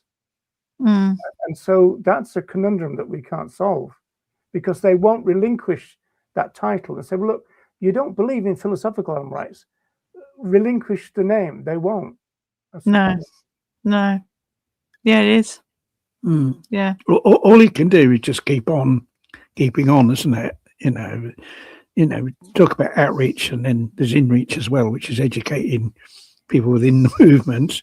And there's two forms of inreach. It's educating people about what veganism really means, and it's also encouraging vegans to become activists. Those are the two strands of inreach that I'd say exist. Yeah. And does that make sense to you or not? Maybe. I'm sorry. Did you address me? Yeah, I just saying. Does what we've just said kind of speak to you or not? Yeah. Well, I was thinking when you guys were talking, it's kind of interesting because not to make this about America and the UK again, but I almost feel like it's like flipped in America. And I think what I've noticed about UK activists, they seem very radical, balls to the wall, they're ready to go. And in America, I see like a bit more, with some notable exceptions, more timidity. And so it's like I don't know if this is my personal experience, when when I got in like 8 years ago, outreach was the thing. And so it seemed to me almost like you sort of got into outreach because that was, while it may have been uncomfortable at the very beginning, it was the least scary thing you could do. And then you sort of graduate to sort of more direct, intervention, that sort of thing. But yeah, it seems like almost like the way that you guys have framed it is almost like a flip to that, where it's like the real thing that we need is the education, with the answer to, like in a way, what you're talking about, Roger, with and Louise talking about how small our numbers are. That's maybe an opportunity, because if the movement's very small, then there aren't that many people to change. And you and I talked about this, Roger, where like I used the term course correction, and you said more like reflexivity or looking at the movement. If the movement is very small right now, which it is, as evidenced by the fact that I'm sitting here with you guys, then this is an opportunity to sort of make that what I would call course correction, and make sure that vegan activism, vegan education is a core component of what we're doing at all times. And, in a gentle way, because I've seen people be a little too abrasive about this, where they'll say, people have said, you guys are acting like the vegan police. And I've seen, we talked about this, where I've seen great activists who are on the ground, boots on the ground, getting really irritated by this sort of like almost nagging. There's a way to do it, I think, where, we can discuss these issues. And that's why I really enjoy your presence, Roger, because you have these conversations in a way that seems productive to me.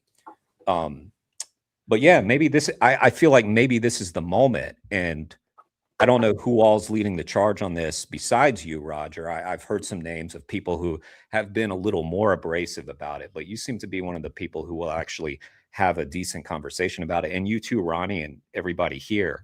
Yeah, I'd include people like Andy Atkinson as well. But I mean, what you've just said happened to me this morning, and I put a TikTok video out because somebody said on YouTube that veganism, the core of veganism, the main thing was the reduction of animal suffering. And somebody wrote in and said, well, actually, that's not it. That's not the fundamental wrong. And lots of vegans attacked the person and said, what are you? You're not a vegan, or are you a vegan? You must be a troll, and this kind of stuff. So you've actually got this kind of inreach going on there, which didn't work. Now, whether it is because of the tone of what the person said, I don't know. But in terms of if you kind of go, well, actually, veganism is, and all that, you get a lot of pushback from the more moderate version of things. I mean, I'm a more recent vegan. It's been about 8 years for me. And I can just say, like, it was Earthlings that made me vegan, watching that film. And then I'm the kind of person who's like a sponge. Once I get into something, I really want to soak it up and just learn all about it. But I would say that, my understanding of what veganism, what is the actual definition of veganism, morphed over time. And I heard, different definitions. I guess I started with the Vegan Society definition, which I think has some problems with it as well. Like, sort of the word practicable, I find to be kind of subjective. So what is practicable? I don't think that's a word that's even very much used. So a lot of people don't like, is it practicable? Is it practicable? I don't even know that. I don't use that word. So I found like a lot of the definitions problematic, and not so much problematic, but I was finding my way. So I guess, maybe when people are sort of finding their way, there's a tendency maybe towards defensive-ness of like, hey, I'm trying my best here. I'm going against my family. I'm going against my friends, cut me a break here. I'm doing my best. There's a lot in that. Yeah, I think there's a lot. Yeah. Because so it's tough. Kind of like, whoa, give me a break kind of thing. But so presumably, if the education is, as you kind of put it, diplomatic and gentle and stuff, I tend to be, when I write on social media, I tend to be quite diplomatic. I'm very kind of respectful. I cite a lot of people, according to Donald Watson, and all that. And people just keep telling me to fuck off. Wow. We talked about that. I think it's because they're not hearing you the way that you're intending it, because people do write in a very measured way, but everything's an attack now. Everything's an insult. So they're just hearing, oh, well, you know, Donald Watson said, and it's not like, well, Donald Watson said, you know, they're hearing the attack. I don't know. We're just very sensitive, I think. I don't mean me, but I think a lot of people are. And I mean, online, everything is just kind of gets taken out of context. The tones are different. You know, we're just really primed to attack one another. And I think social media is the sort of culprit of that. Yeah, I don't know. I think that's kind of happened. And I think that's in other movements as well. I don't just think it's in our movement that you go onto attack mode. It's frustrating though, isn't it, when people talk about infighting. There's nothing wrong with dialogue within the movement, but it shouldn't descend into infighting. Yeah, but if you look at the state of the world, Roger, look at it. Look at it. It's crazy. I mean, that's all we seem to do culturally is, you know, attack one another on social media and different places where you kind of look and think, well, Christ, that could have been handled a lot better than it was. You see that all the time. You see that in politics. You know, look at our politicians ripping chunks out of one another. Look what's happening in America. Look what's happening here. Yeah, maybe academia has got some lessons, because I was taught. Yeah, I think it has. That you know, there's an academic way of dealing with things, especially when you're dealing with, you know, journal articles and then responding to them. And what you tend to do is you list all the things you agree with, and go, you know, I really like the way you put that, and that, you know, that's a really strong point. And then you got a however thing, but it's kind of down the page. It's not straight off, you know, that's a load of crap. No. Well, I think go ahead, Nell. Go ahead. I was going to say that the most alarming thing is not other people who self-identify as vegans, but they don't understand what veganism is that we are, at least now, against big money, against all these organizations that sell effective altruism and trying to convince people that it's better to spend a few dollars or euros on a donation than actually going vegan. And they phrase it like that. Yeah. That, your money, give me your money and I'll do more good and I'll save more money than you would have by going vegan. So I think the game has changed lately, and it's very corporate, the whole thing. And the real danger is, you know, these huge organizations and the whole, and I found the whole effective altruism thing very alarming, because now they are actually stopping people from going vegan. Yeah, right. Yeah. I mean, the whole corporate thing, we've lost the autonomy side of things. And I mean, I saw that years and years ago, the more corporate way of being in this movement, where leaflets, banners, all of that were really polished. The look of them were polished, and everything had to be done in a certain way. I can remember thinking years ago, this isn't necessarily a good avenue to go down. It's much better to be a little bit more raggedy, I thought, a little bit more homespunny, but with the roots being right. But I found that's gone on, that's got less and less and less and less. And the autonomy side of it's got less and less. Whereas a lot of people now wait for groups to do things before they'll actually take action themselves. You know, they might have an idea and think, should I run with this? But they don't. I agree with that. And I love the language as well, raggedy and homespunny. I love that. I mean, you know, people did take the initiative much more back in the day. When you listen to you and Ronnie, tell them what to do. When listening, AV is an interesting because you've got all those rules and everything. That's very alien. And they call it chapters and stuff like this, and you just think, what's happened to the autonomy side of it, though? You know, the kind of willingness to just kind of go, I've got this idea, I'm going to get a group of people and I'm just going to run with it and see what happens. We don't do that. It's set in this kind of corporate, kind of almost, setup. AV has never really taken off in Ireland because the Irish are not going to abide by the rules. No. It's the way society's gone, isn't it? Really, a reflection. So in a sense it is of that. And I mean, the ALF, although the ALF is very much reduced, in terms of the actions it carries out, I think in a sense the most important legacy it left to the movement was the legacy of the importance of autonomy in terms of increasing the amount of action that takes place, because the ALF was autonomous in that there was no big leader telling people what to do and giving instructions that people had to wait for, because that didn't exist and people were able to kind of encouraged to carry out their own actions.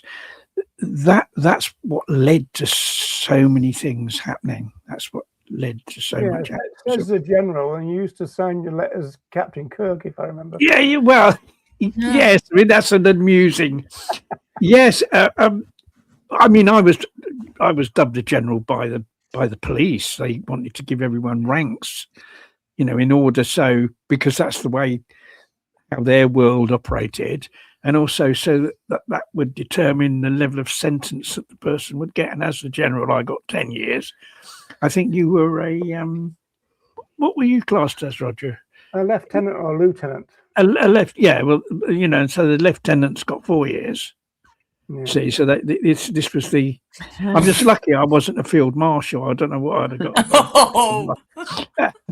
So Ronnie, if you had to relieve one yeah. I was expecting 15 years actually, so I was quite relieved when I got 10 years. But, I meant if you have to relieve one action or event. Oh, if I had to relive activism act, if you have to relive it, which one would you choose? Which action would I relive? Yes, I've been asked that before, and I did give an answer. I'm just trying to think of what that would be. I mean, there are so many. There are so many that were came off really well. Let me have a think and see.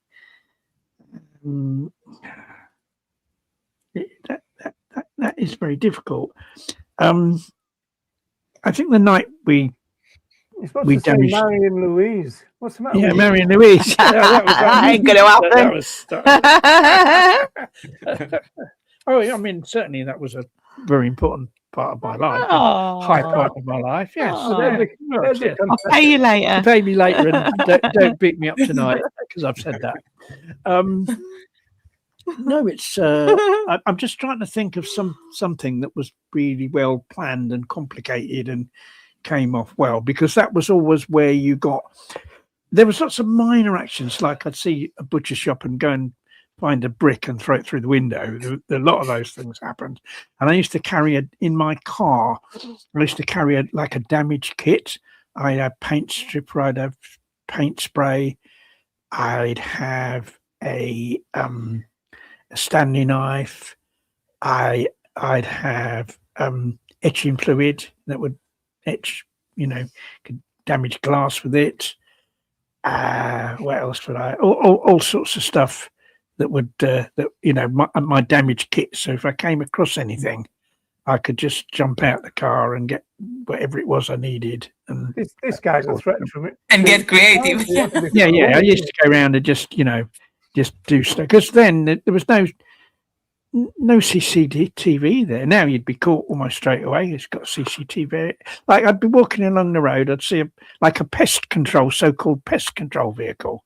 So I'd go back to the car and I'd think, well, just in a suburban street, I'd go and get my Stanley knife and just kneel down beside the vehicle and slash the tires and maybe get the paint stripper and put that along the side and stuff like that.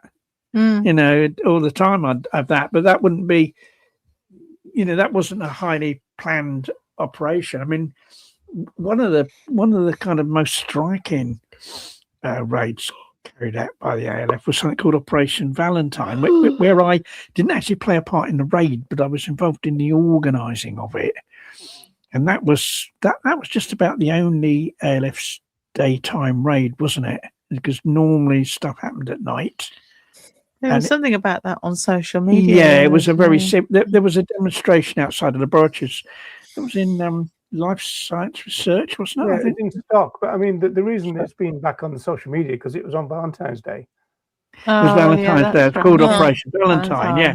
Yeah. And while people were demonstrating outside, some activists turned up and went into the place and wrecked it and took animals out.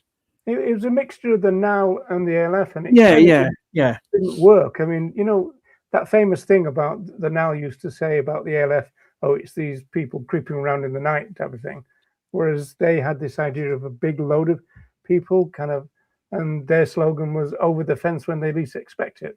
You know? And so there was a marrying of two methodologies which didn't quite work.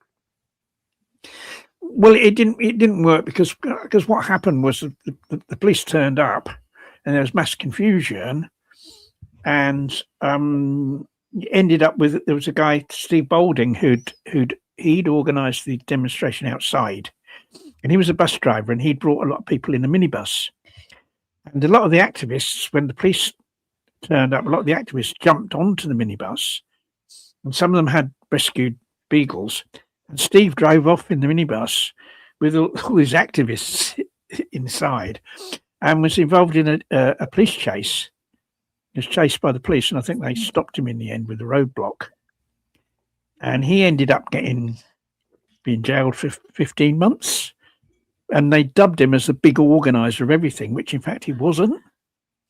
But it was... he was a lovely guy, though. Steve, yeah, still know Steve. Makes me laugh. And it would make a brilliant movie. You know, the whole thing, Operation Valentine, would make a great movie because it had everything in it. And yet that's never happened. And you get, you know, these movies made about other sort of social justice movements. The one thing that really, that is something that makes me feel really sad as well, is we've neglected, in a sense, our own history as well.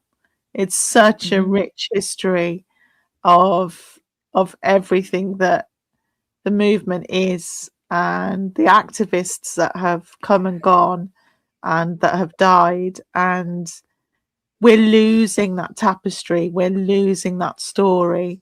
And that's what also really worries me, is that other movements don't forget their story. They're out there, they're loud and proud with it. They say, this is ours, this is who we are, this is what we were way back when, and these are the people that have struggled to fight for what is right. And yet we don't have that in our movement. We don't have... What you need is somebody to put together a series, might call it the Vegan Time Tunnel, maybe. Yeah. I mean, that's you. But the problem is, a Vegan Time Tunnel should be on prime time television, shouldn't it? Yeah. And that's the difference, that you've and got it just that's brilliant what you do, Roger. But what I mean is a more tangible thing as well, that people can actually feel and see. Like, you know, you have movements that have got banners, materials that they've used, placards, direct action devices, all of that they've, I mean, even in I think it's the British Museum that have got certain protest materials, and they've made a display.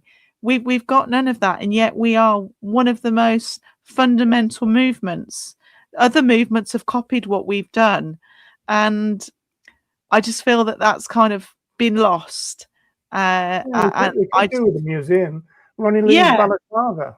1, 2, 3. Yeah. Like his hat, his glasses, you know, that kind of thing. Other people, you know, you've just had Keith Mann die, you know, and that really worries me that he has passed away, and I just worry about his legacy being lost over time because there's nothing really like tangible that you can get hold of. There's little flickers, isn't there? Like you can think of, Nancy and Jill Phipps. Yes. You could think of Neil Lee. You can think of Keith now and stuff. Yes. Yeah. So, and then the Sabs, Mike Hill and Thomas Warby. Warby, yeah. So, yeah, and Jill Phipps, of course, as well. I mentioned her. Now, Ronnie, do you think we ought to try and wrap up? Do you think? Yeah, carry on. Bring back the bee. Bring back the bee. So let's try and do this in a fairly rapid thing. If we We'll be quick now. It's near the end anyway. We're nearing the end. Yeah, 3 hours and 40 minutes we've been on. Yeah, I knew we'd be a long time. Yeah, I was for a few years. I was involved with local Friends of the Earth group, and this was really their most successful campaign, which was to protect bees. Basically, well, it was really to do.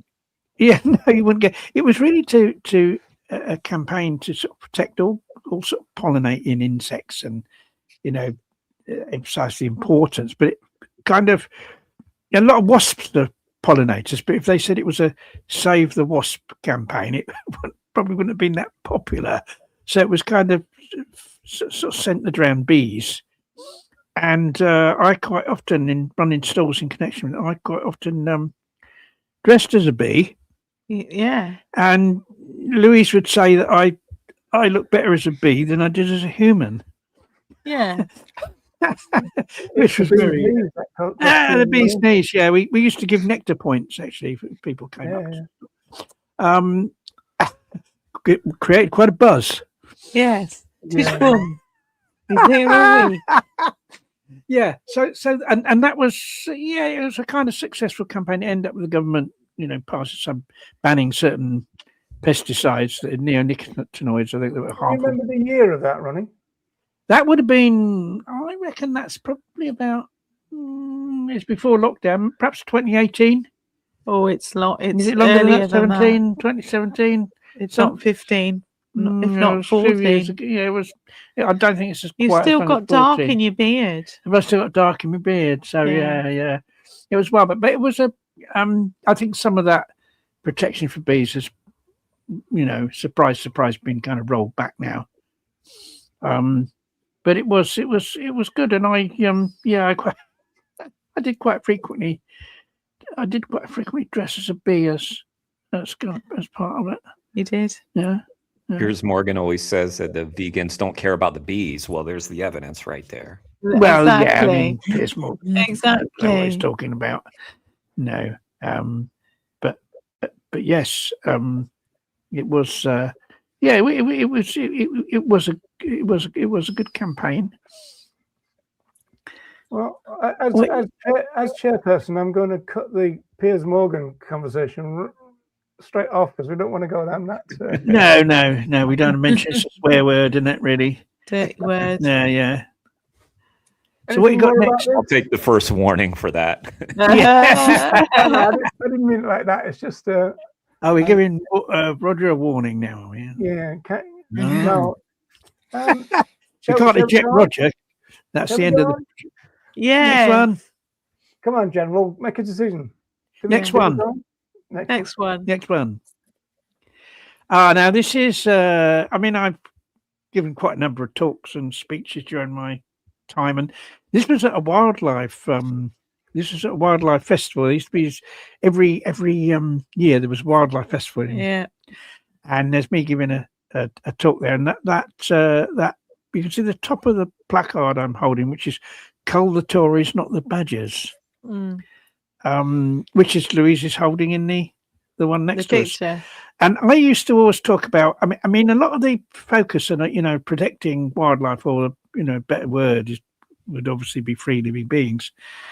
Protecting those animals, it's often about there's these horrible people, the hunters, for instance, going out and killing them, and the badger baiters and the people doing the badger cull. These are these are really bad people. But what's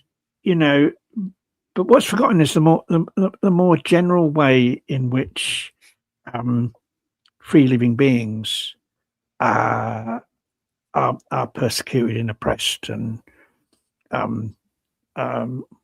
often annihilated, really. And that is just and the main cause of that is the consumption by humans of animal products, is through animal farming and the fishing industry. Those are the major. So like, I would always talk about that and say that if we really want to, protect, this is a wildlife festival, we really want to protect wildlife, then we should go vegan. That's the number one way, the most important thing everyone can do to protect, animals living in the wild, is to become vegan. Yeah.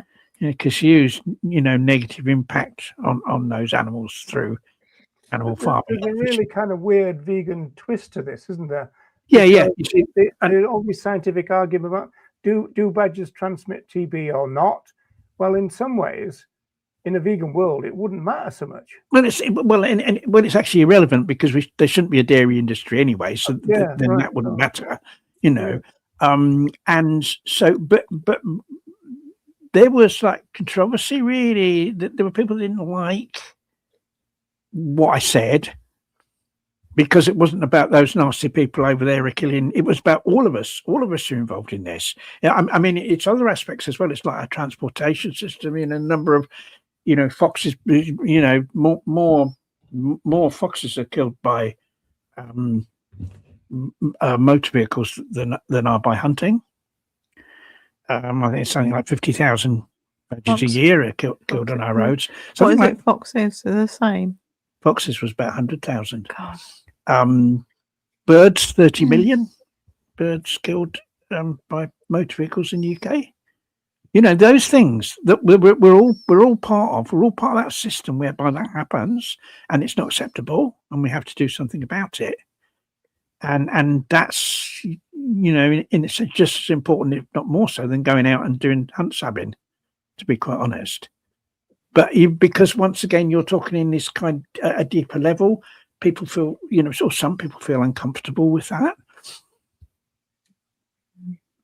And the second one was that's actually we went on quite a lot of the badger marches against badger we cull, didn't we? And I used to, there were quite a lot of people on at those events that weren't vegan. Yeah, but they went vegan. Once again, one of these campaigns whereby quite a lot of people did go vegan, but I used to help that process. I used to give out vegan leaflets to people at the rallies, to go around giving out leaflets about veganism.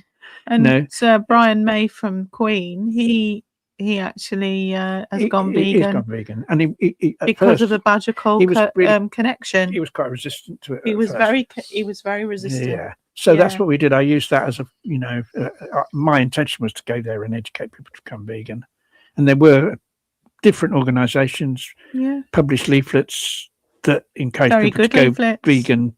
Because it was the dairy industry that was responsible for the killing of badgers. Yeah.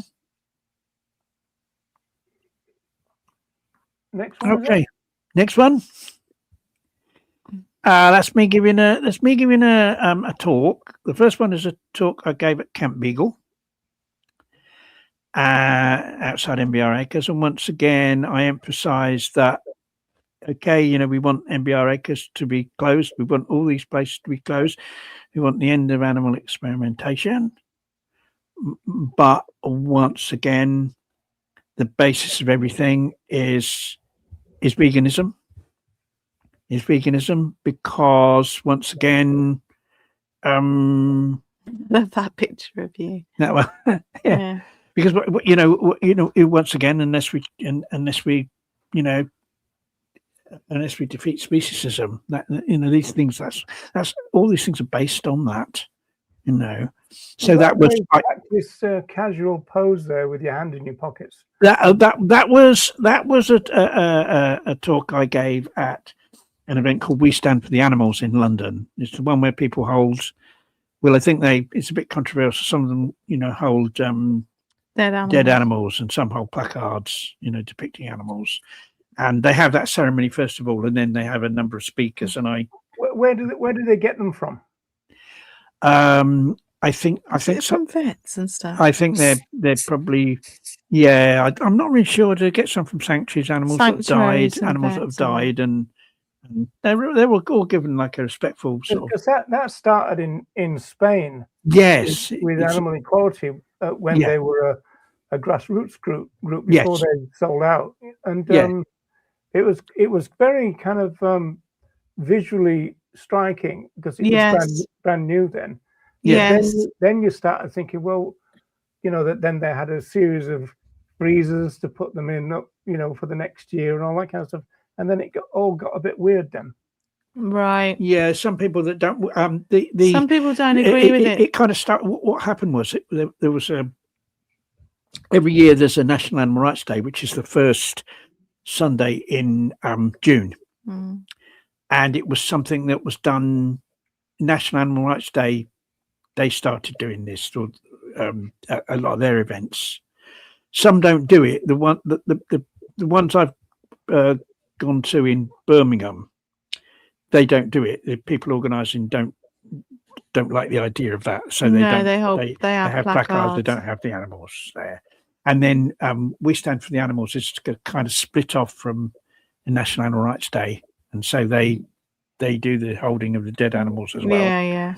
And I think, as always in my speech there, I would have been encouraging more vegans to become involved in outreach, because my audience would have been other vegans, not so much the vegans that took part in the event, because they would already have been activists, but these things are recorded and shared on social media, and so really I was aiming at people that would listen to it that way.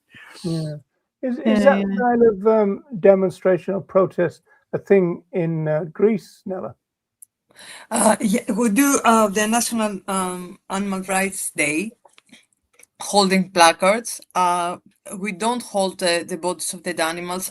It could be very tricky legally to do it, and with the hot weather and everything, it would be a huge problem. Also, it would be very difficult since the vegan sanctuaries here are very few. Right.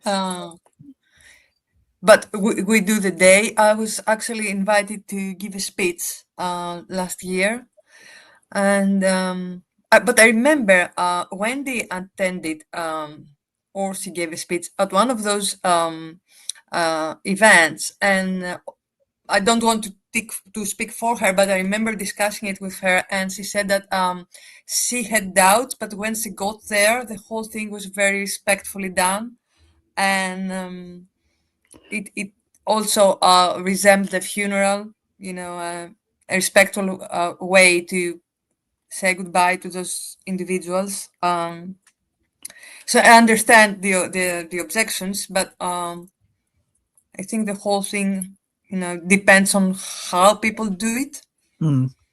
Yeah. I think that's true, actually, Nana, because I've seen some that are very respectful, very poignant, very sad.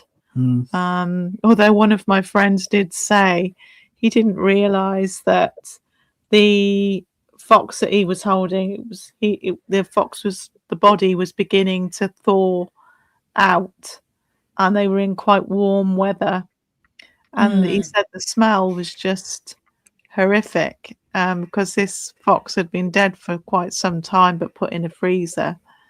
So he was just saying from that point of view it was quite difficult.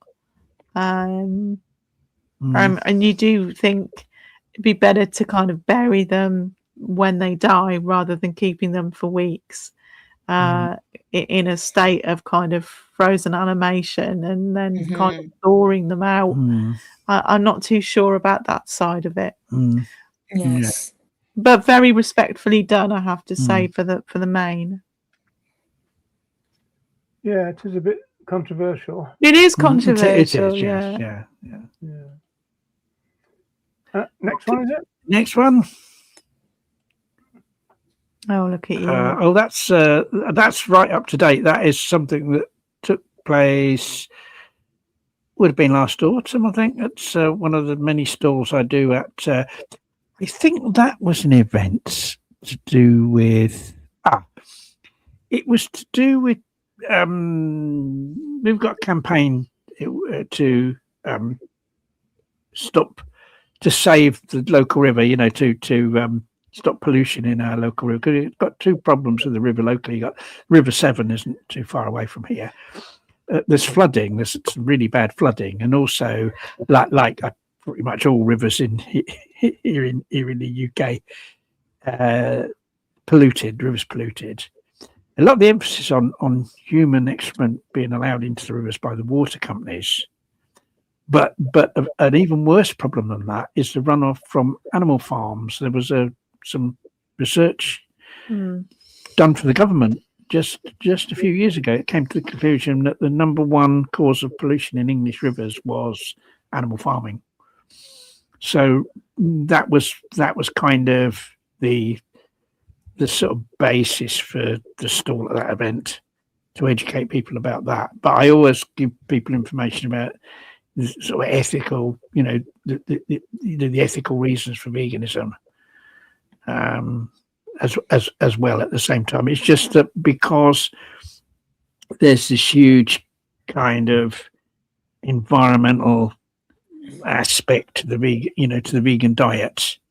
It touches on so many areas. The consumption of animal products touches on so many areas of environmental destruction that it's possible to do stalls promoting veganism at all sorts of environmental events, no matter what the focus of those events are.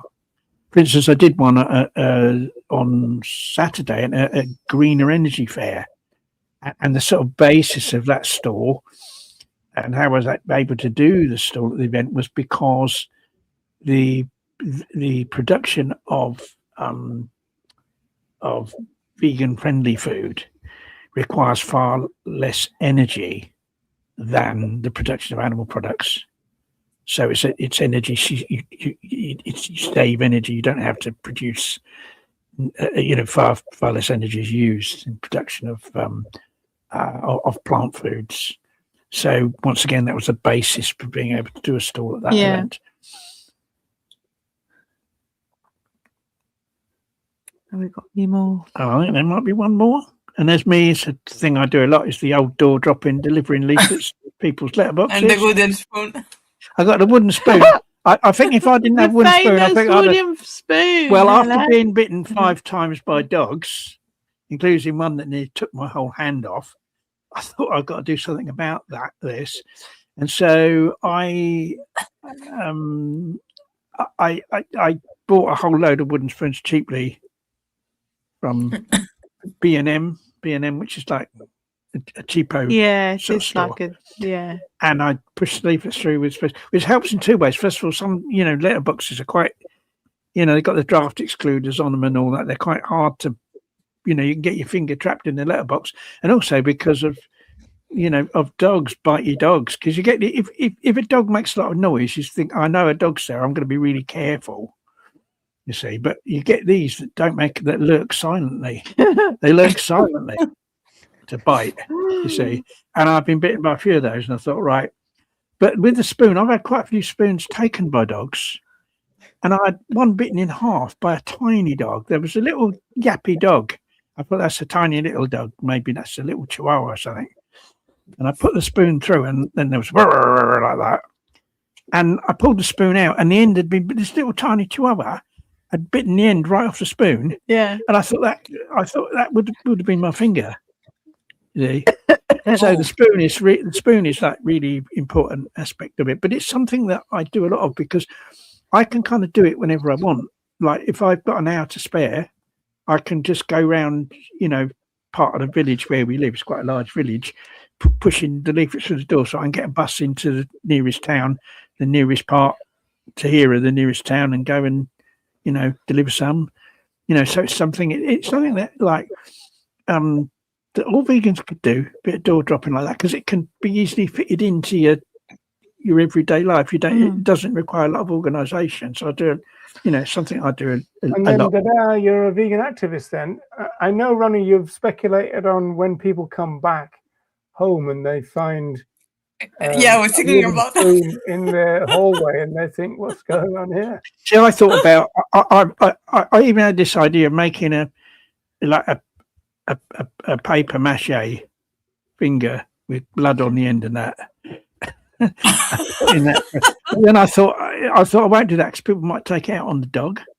You see what I mean? Oh yeah. They had someone's hand off or finger off.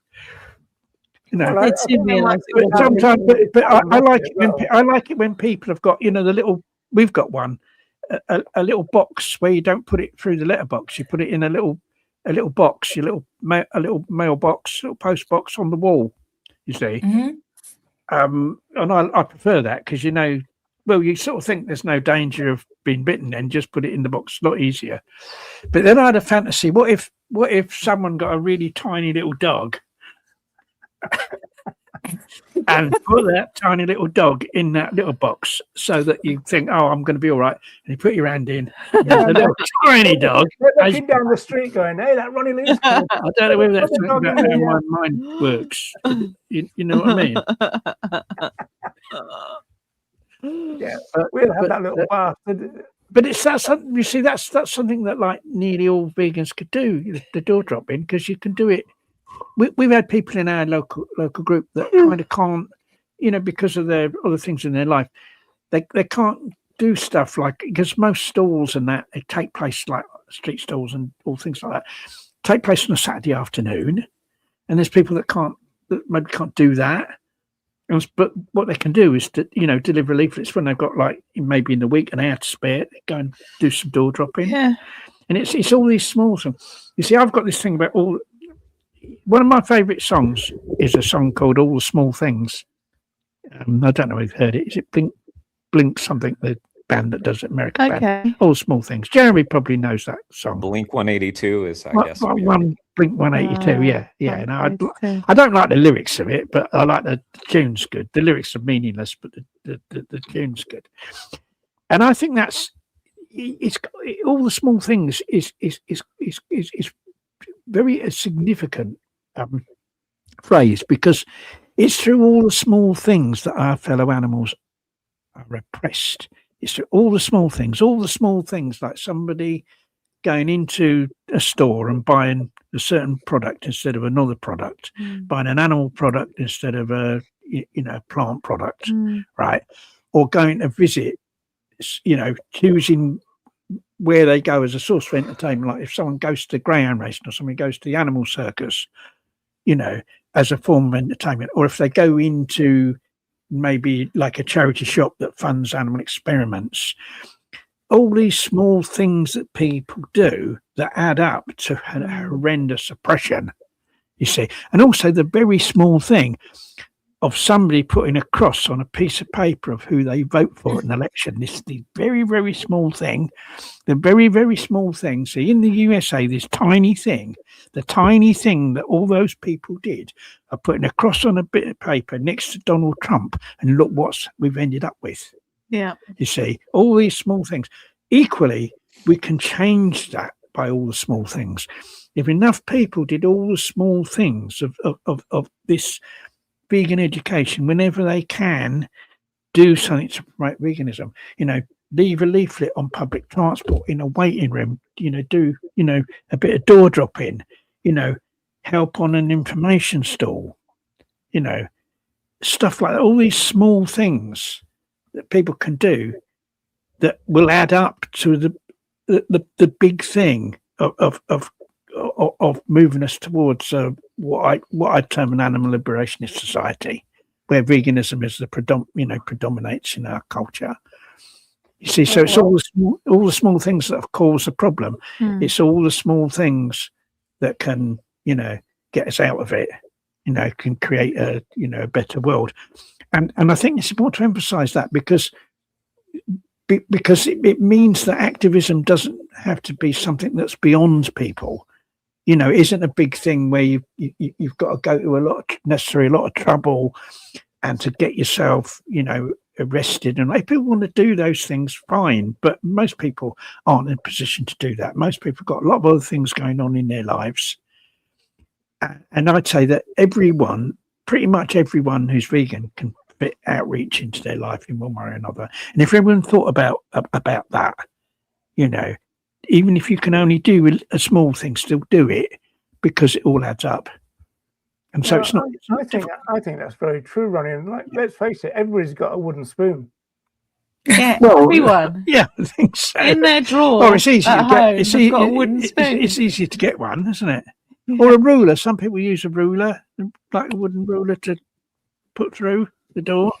You know, but a wooden spoon, I find that quite. And 10 fingers. I mean, you can lose a few. You could, yeah. And then you've got, you've got other pointy appendages as well, haven't you? You know. Some of us do.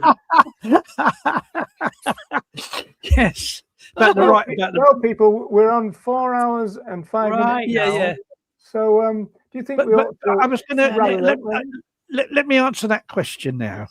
That was asked at the beginning, really, because that's kind of perhaps bring it to fit an end. What have I learned through, you know, in my time in the movement? Well, I think first of all, you know, I've learned a lot from the ALF and what happened with the ALF. In that, you know, the ALF spared, I would say, the ALF spared millions of animals from suffering and slaughter. Through, I mean, here in the UK, the ALF was, you know, very largely responsible for the decimation of the retail fur trade. And also during the height of the ALF's campaign, you know, against the vivisection industry, the annual number of animal experiments in the UK fell by, well, it ended up as half of, after 10 years, it went down from over 6 million down to 3 million. And so that's, to me, that accounts to millions of our fellow animals being spared from experimentation. So you know, there was, I think the ALF had big successes, but it could never achieve animal liberation, which is, to me, is the widespread freeing of our fellow animals from exploitation and oppression at the hands of humans. You know, you never bring about what I'd call an animal liberation society. And the reason for that was because nothing was done to educate the mindset of ordinary people through the ALF. It didn't involve ordinary members of the public. It was a direct war against the people we would have termed animal abusers, you know, the oppressors of other animals, the direct war against them.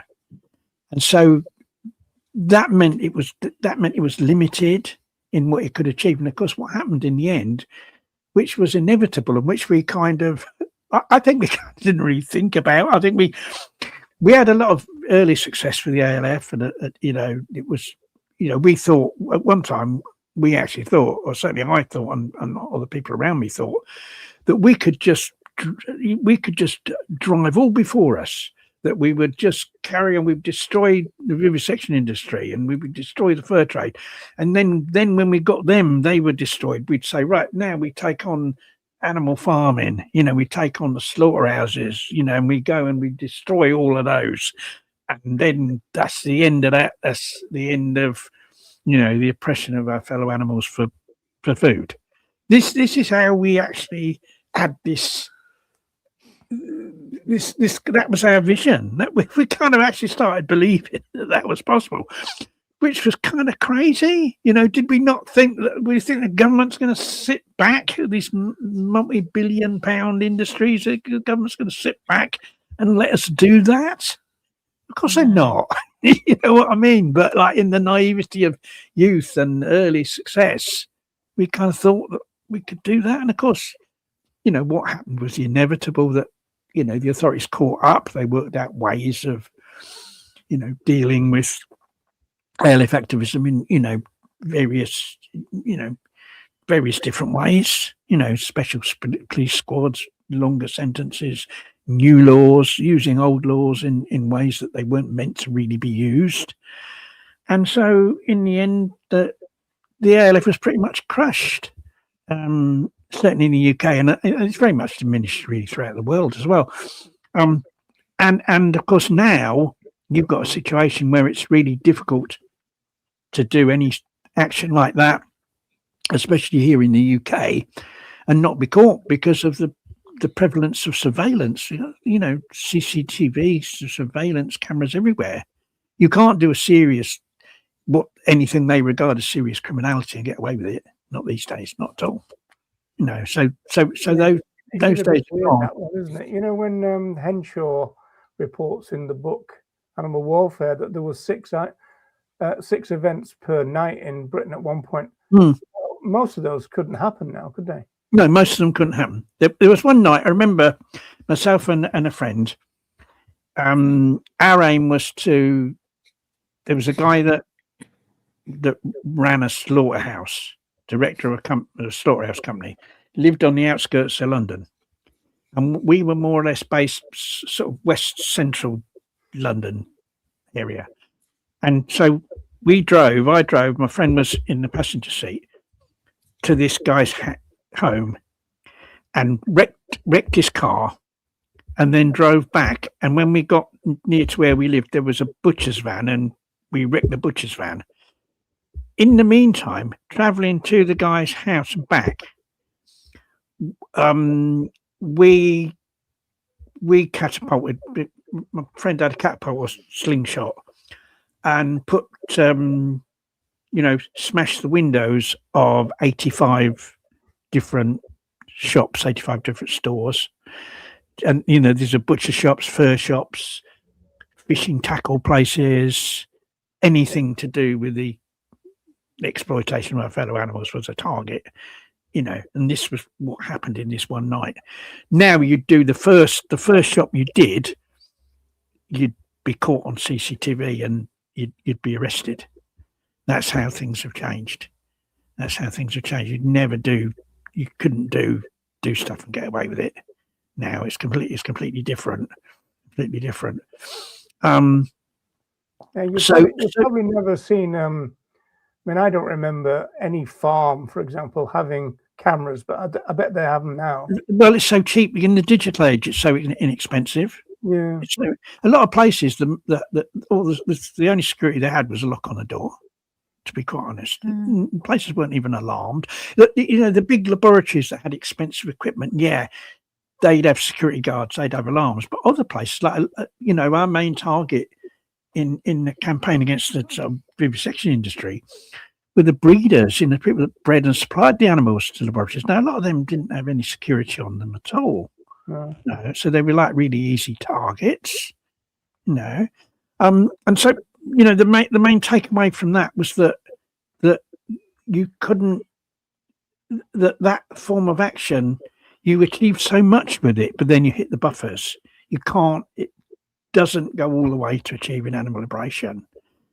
And then kind of the next thing after that, you've got and then you've got something like the Shack campaign. Which I was only a little bit involved with because it was very much at the time we were running the Greyhound campaign. Now Shack, to their great credit, were very, very supportive of our campaign, of the Greyhound campaign. They used to include our leaflets, our literature in with their magazine, didn't they? They were we were very close to them, and we went on a few of their protest marches, but we were so busy with the Greyhound action. But you see, the Shack campaign, pressure campaign, right? You had the same thing happening where the state stepped in. The state, as soon as hunting and life sciences looked like that they were going to go under, the state stepped in and saved them. And also the state stepped in once again to persecute the activists and do the same thing again. You use the law, use the courts to put people in prison. The prime movers of Shack, to put them in prison for very long periods of time, you see. So Shack didn't achieve its main objective of closing HLS. Well, the Shack people in the States seem to have got off a bit more leniently because, like Jake, for example, he can still campaign.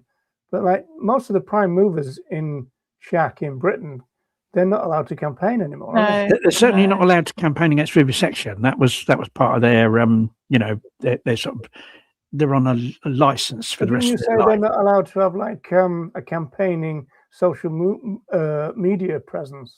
I'm not really sure exactly what the provisions were, but I know. I mean, one of them, like Very draconian. a good though. friend of ours called Sarah Whitehead. She was in prison about 6 years, Yeah, 6 yeah. years sentence. She's a very active campaigner against greyhound racing. She and has been arrested for that as well. Now she so she can still obviously still campaign. She wasn't arrested as part of the Shack thing. She was arrested because she did something. Yeah, Did she nicked a dog, I think. She did. No, that was previous. But she did something to do with the greyhound track in down at Hove, and I think got arrested for that. But so they still campaign. I think they still can campaign on other issues, but not on animal experiments. I think that's probably what it is. But you see, once again, you've got that where the state steps in, because we've done nothing to change the nature of the state. This is the problem. That because at the end of the day, they're the ones that hold the whip hand. They're the ones that got the power, and they're the ones that can crush any campaign they want to. You see, and it's interesting now what's happened, because all this idea of pressure campaigning has now been sort of revived in the UK. There's a campaign to close, a pressure campaign modelled on Shack, to close MBR Acres, the beagle breeding facility. And of course, I mean, the sort of rider to that, really, what I'm saying is close MBR Acres, and all you've done really, if you close MBR Acres, it means that the beagles will be supplied somewhere else for as long as there's a demand for them to be used. So there is that. But just going back to the campaign against MBR Acres modelled on the Shack campaign, which is the idea of Shack was to cut off the lifelines to Huntingdon Life Sciences. In other words, to cut off all the suppliers, to stop people, all the different people that supplied, essential stuff to them, to put pressure on those companies to stop them supplying those things. And it was very successful. They even got a situation where no bank would offer HLS banking facilities. But what happened was the government stepped in and offered them the banking facilities of the Bank of England, which was unprecedented. I don't think it ever happened before, you see. Now, this pressure campaign against MBR Acres is modelled on the Shack campaign. In other words, there's been a campaign against the people that sort of supply cleaning services to MBI. Over 60 companies. Pressure's been put on. Now, what's happened is the government have brought in this law, just been passed, that they're classing life sciences, in other words, animal experimentation, as an essential national infrastructure, right? Which means that it's an offence to cause any disruption to it, right? A offence to cause any disruption to it. And a lot of people are saying, oh, that means that it's banned peaceful protest outside laboratories, but in actual fact it hasn't, because peaceful protests outside laboratories don't cause any disruption. But where it can be used is to stop people putting pressure on companies to withdraw their services from anywhere that's involved in animal experiments. You see, so that's what they've done now, and that's what they've done now to combat pressure campaigning. So all the time, unless you do something to change the nature of government, we're always going to come up against this problem. And how do you change the nature of government? You change ordinary people, because it's ordinary people that vote for the politicians. And how do you change ordinary people? Through vegan education. So once again, it all comes back to that. And something that kind of sort of, I think kind of supports my belief in the importance of education is my experience with the Greyhound campaign, because, a lot of people think, oh, that was a pressure campaign. People were outside the tracks protesting, but no, people were outside the tracks to educate the people going in about what happened to the dogs, so that the people going in either would not go in or not go back again. It was a campaign of education, and it was a very successful campaign of education. It resulted, it played a big part in a lot of these tracks closing down, with the knock-on effect that fewer dogs would be bred for the racing industry to end up being killed. You see, so my experience really is of the limitations of direct action and the limitations of pressure campaigning and the success of education, and which has led me to the position I take now with regard to the importance of vegan outreach.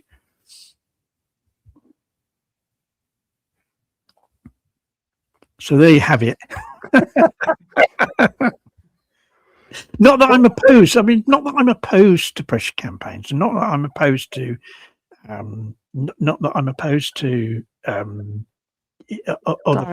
direct action. No, I'm not opposed to those things, but I think we have to be aware of the limitations of those forms of action. And at the end of the day, you face the problem. If you've got a speciesist society, you've got speciesist government. Though you're only going to be able to take those things so far before they come down on you, which is what, and we need to learn from history. We mustn't repeat the mistakes, that we made in the past, or just carry on doing something that we know in the past actually, didn't succeed, And I think we need to learn. That's where history is important, that we learn from it. I guess we'd be well screwed if they make speaking to other humans about veganism illegal. Well, you see, I think that would be very difficult for them to do. I mean, I'm sure, there are probably members of the government and members of all governments everywhere that would like to do that.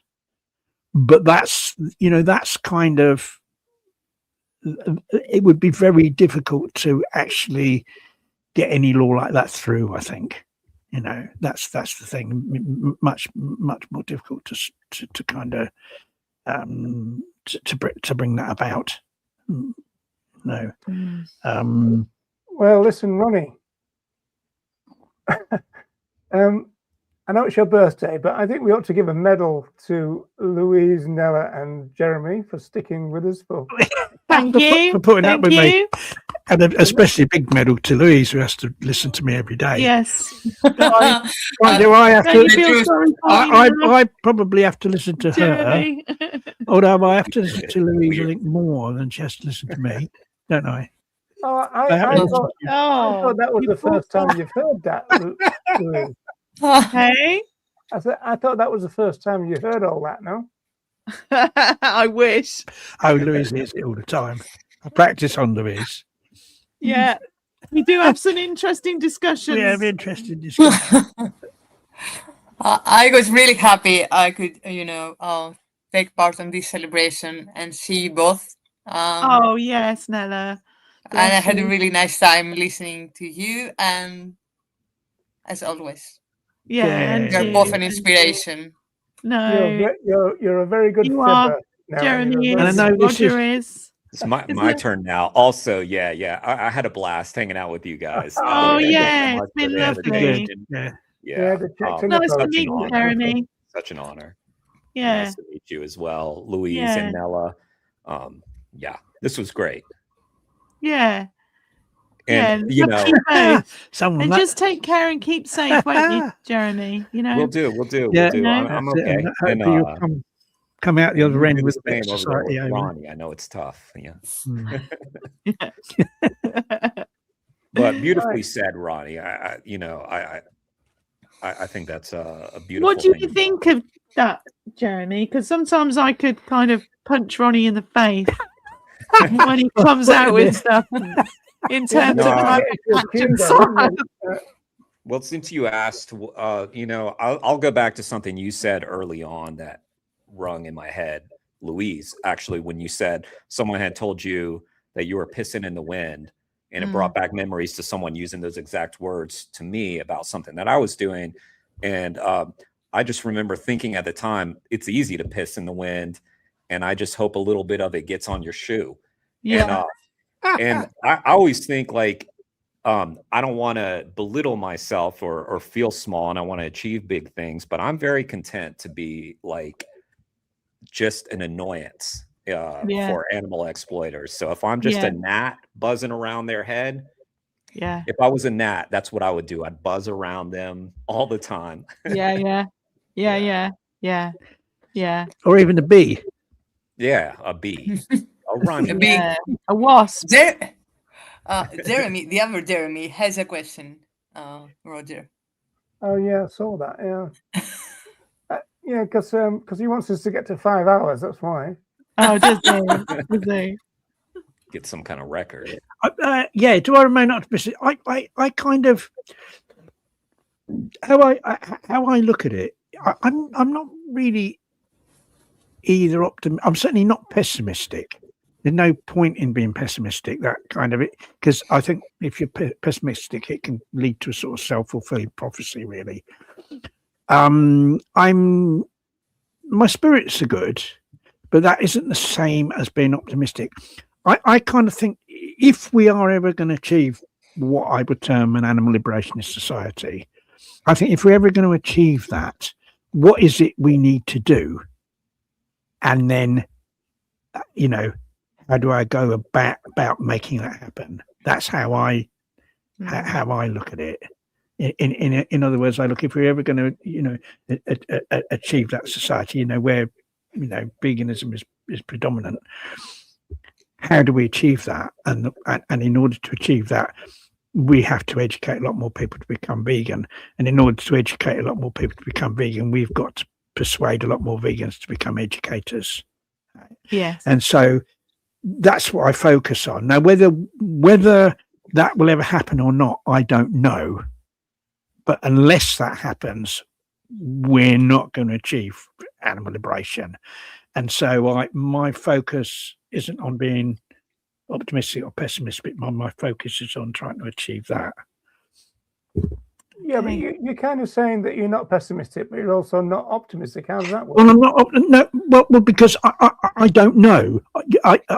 Being optimistic is expecting that a certain positive thing will happen. My view is I don't know whether it will happen or not. I hope it will happen. I don't know whether it'll happen or not. But if it's going to happen, we have to do certain things. So my focus is on trying to, get those things to happen. If you see what I mean. I think I can see change, and this is just my opinion, is that I think bigger things are going to happen, unfortunately, and that is going to force people's hands in government to have to relook at what's going on. And I mean, probably terrible things, to be honest, is the way that we're going. Like environment, you mean? Environmental collapse. And that is where we could see, sadly, a little too late in the day, what we were saying to be true, but the politicians weren't listening at the time. And I can see that kind of scenario happening, unfortunately. And that's really pessimistic, I know, but it doesn't stop me from being kind of optimistic in a sense of my own self. I will always strive to try and make the world a better place, always, and love my friends dearly and the community that I'm in. I love all of you, and I want the best for all of us in our campaigning capacity as activists to carry on. But I do feel that other things are going to start happening that are much bigger than all of us put together. And that is where you're going to see politicians being really forced to make some really, really tough decisions that they don't really want to make. And I can see that happening. Yeah, but I mean, like Jeremy, you know that Trump has done his worst on terms of environmental friendly energy, and he's big on what do you call it, clean coal and all this kind of shit, right? And I don't know. I mean, Ronnie, would Farage be like that? Open the coal mines again? I'm not sure he'd open the coal mines, but they're big on they're sort of big on nuclear energy. They don't like renewables. I don't know whether they'd reopen the coal mines. Of course, we use a lot of coal. It's just that it gets imported from other countries instead. You see, so which is in a sense just as bad. So yeah, I mean, I think a reform UK government would be disastrous for the environment, and therefore disastrous. Building on what Yeah. Louise said, then is the fact that if you got somebody as stubborn as Trump, who will never tell the truth and will never admit that if he gets anything wrong, it's going to have to be a hell of a big problem before he gets forced to do anything, even in environmental concept. I mean, everything's got to be gone by then, and they're going to be in their bunkers then, aren't they? Yeah, this is. And we could really be in that scenario. Really, really pessimistically and realistically, that is what we could actually be looking at. Them in a bunker whilst we're sat facing a load of terrible situations in front of us, wondering how the hell we're going to get through. And that is on the hill. That is on the brow of the hill, and we're looking right at it. And I don't know how long it's going to take, but we aren't that far away from it, I feel, anyway. It sounds like a conspiracy theory, but at the same time, you think, hang on, it doesn't seem far away either, No, it just seems got very, hope very realistic. I mean, you just got to hope that obviously Trump gets voted out, and whoever's next administration of the USA is a lot better, a lot more progressive. And the same here. I think a big hope here in the UK is the Green Party. Until we stop worshipping money, we're never going to get to where we need to be. And the powers that be worship money, and that's the problem we've got. The love of mammon, really. I think at least we're ending on a high note. At least Ronnie got to 75. Maybe none of us. I think there can be positivity in kind of smaller things. We're kind of talking here about the big picture, but I think in a kind of in a smaller way, where I'm kind of positive is that I know if I go out and educating people to become vegan, that with some of those people that's going to have an effect, and those people are going to become vegan. Now I may not know about it, but I know that. Come on, you can't door drop if you haven't got an environment. Now, you can't door drop. We've got an environment, but if we're ever going to kind of put an end to the process by which the environment is destroyed, then we have to educate more people to become vegan, and door dropping is part of that. There's stuff that I can't do anything about, right? And if there's something I can't do anything about, there's no point me even thinking or worrying about it. I got to focus on what I can do that's positive, and one thing I can do is educate people to become vegan. Now, for every person that becomes vegan, or for even you could say for every person that just stops consuming animal products, that equates here in the UK to a reduction in demand for 100 animals a year to be exploited and killed. So you're sparing, you can say, well, you turn someone vegan, you're sparing 100 animals a year, right? So there's positivity in that. I know that by going out educating people to be vegan, some of them will become vegan, and that will result in animals being spared. So I can be positive in that way. It's not like the big scenario, but in that smaller way. All the little things. So in that smaller way, yeah, that I know that. I think we need to end there, don't we? Positive about that. So, but I think people need to be. I think it's important to be positive in terms of to focus on what we can do about it.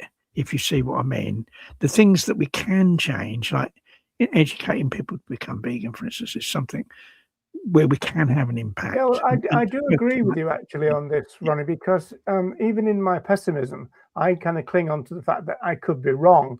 And in fact, substantial change is just around the corner. I also remember that Francione said that he didn't feel as though he had the right to burn out.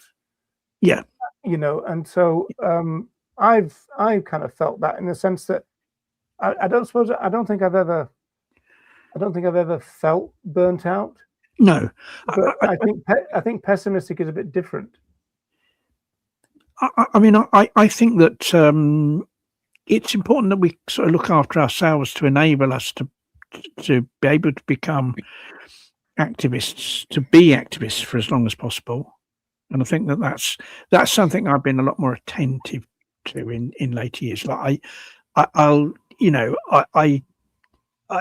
do my best to avoid stress, to not get stressed out by things, and to keep healthy, and I think that's important because the animals need us to keep healthy as long as possible and to keep active as long as possible, don't they? Yeah. And so that's important as well. And I think being positive in our attitudes is actually part of that as well. Part of maintaining our own well-being. I think you need to cut down on that alcohol-free beer, Ronnie. Alcohol-free beer. Yeah, I've had 2 cans of it. I'm well on the way to being pissed now. I know. Yeah, but yeah. So I want to end on a positive note, and I just see that every little thing in that sense makes a difference. And it's just getting people to kind of to think, well, how can I do the most I can to promote veganism, to promote animal liberation, even if it's just in a small way. All these things add up, and all these things count. All the little things. All the small things. All the small things. Yeah, like me. Well, we're still alive. We're still alive, yeah, and hopefully we'll be back again when I'm 80 doing another one of these. Right. So, are we done? I think so. Yeah, it's been a great show. I know it's gone on for a long time, but it is a bit of a a different one, isn't it? Oh, it was great. Well, happy birthday again. Thank you. Birthday, Ronnie. I've still got a little while left. Maybe we should sing. Maybe we should go out on a song for Ronnie, huh? Should. Oh, yeah. Yeah. Well, should we all do it together? What's that? The birthday song for Ronnie. It's copyrighted now. You have to remember that. Okay. Go on then, Jeremy. You start. All right. Happy birthday to you. Happy birthday to you. Happy birthday, General Ronnie Lee. Happy birthday to you. Now, as long as I don't get the bumps, because I think 75 bumps would probably finish me off, wouldn't it? I'll tell you, I'd ruin it if I tried to sing. I'll tell you that. Well, take care, everyone. It's been great. It's been a lovely birthday evening. Bye, I thoroughly enjoyed it. Bye, Jeremy. Bye. Bye then. Bye. Ronnie, when are we going to come back? Well, we'll have to think about another theme for another show, won't we? We'll probably something will arise that we can discuss. It'll depend on one thing, though, won't it? Whether he's still alive. If we're both still alive.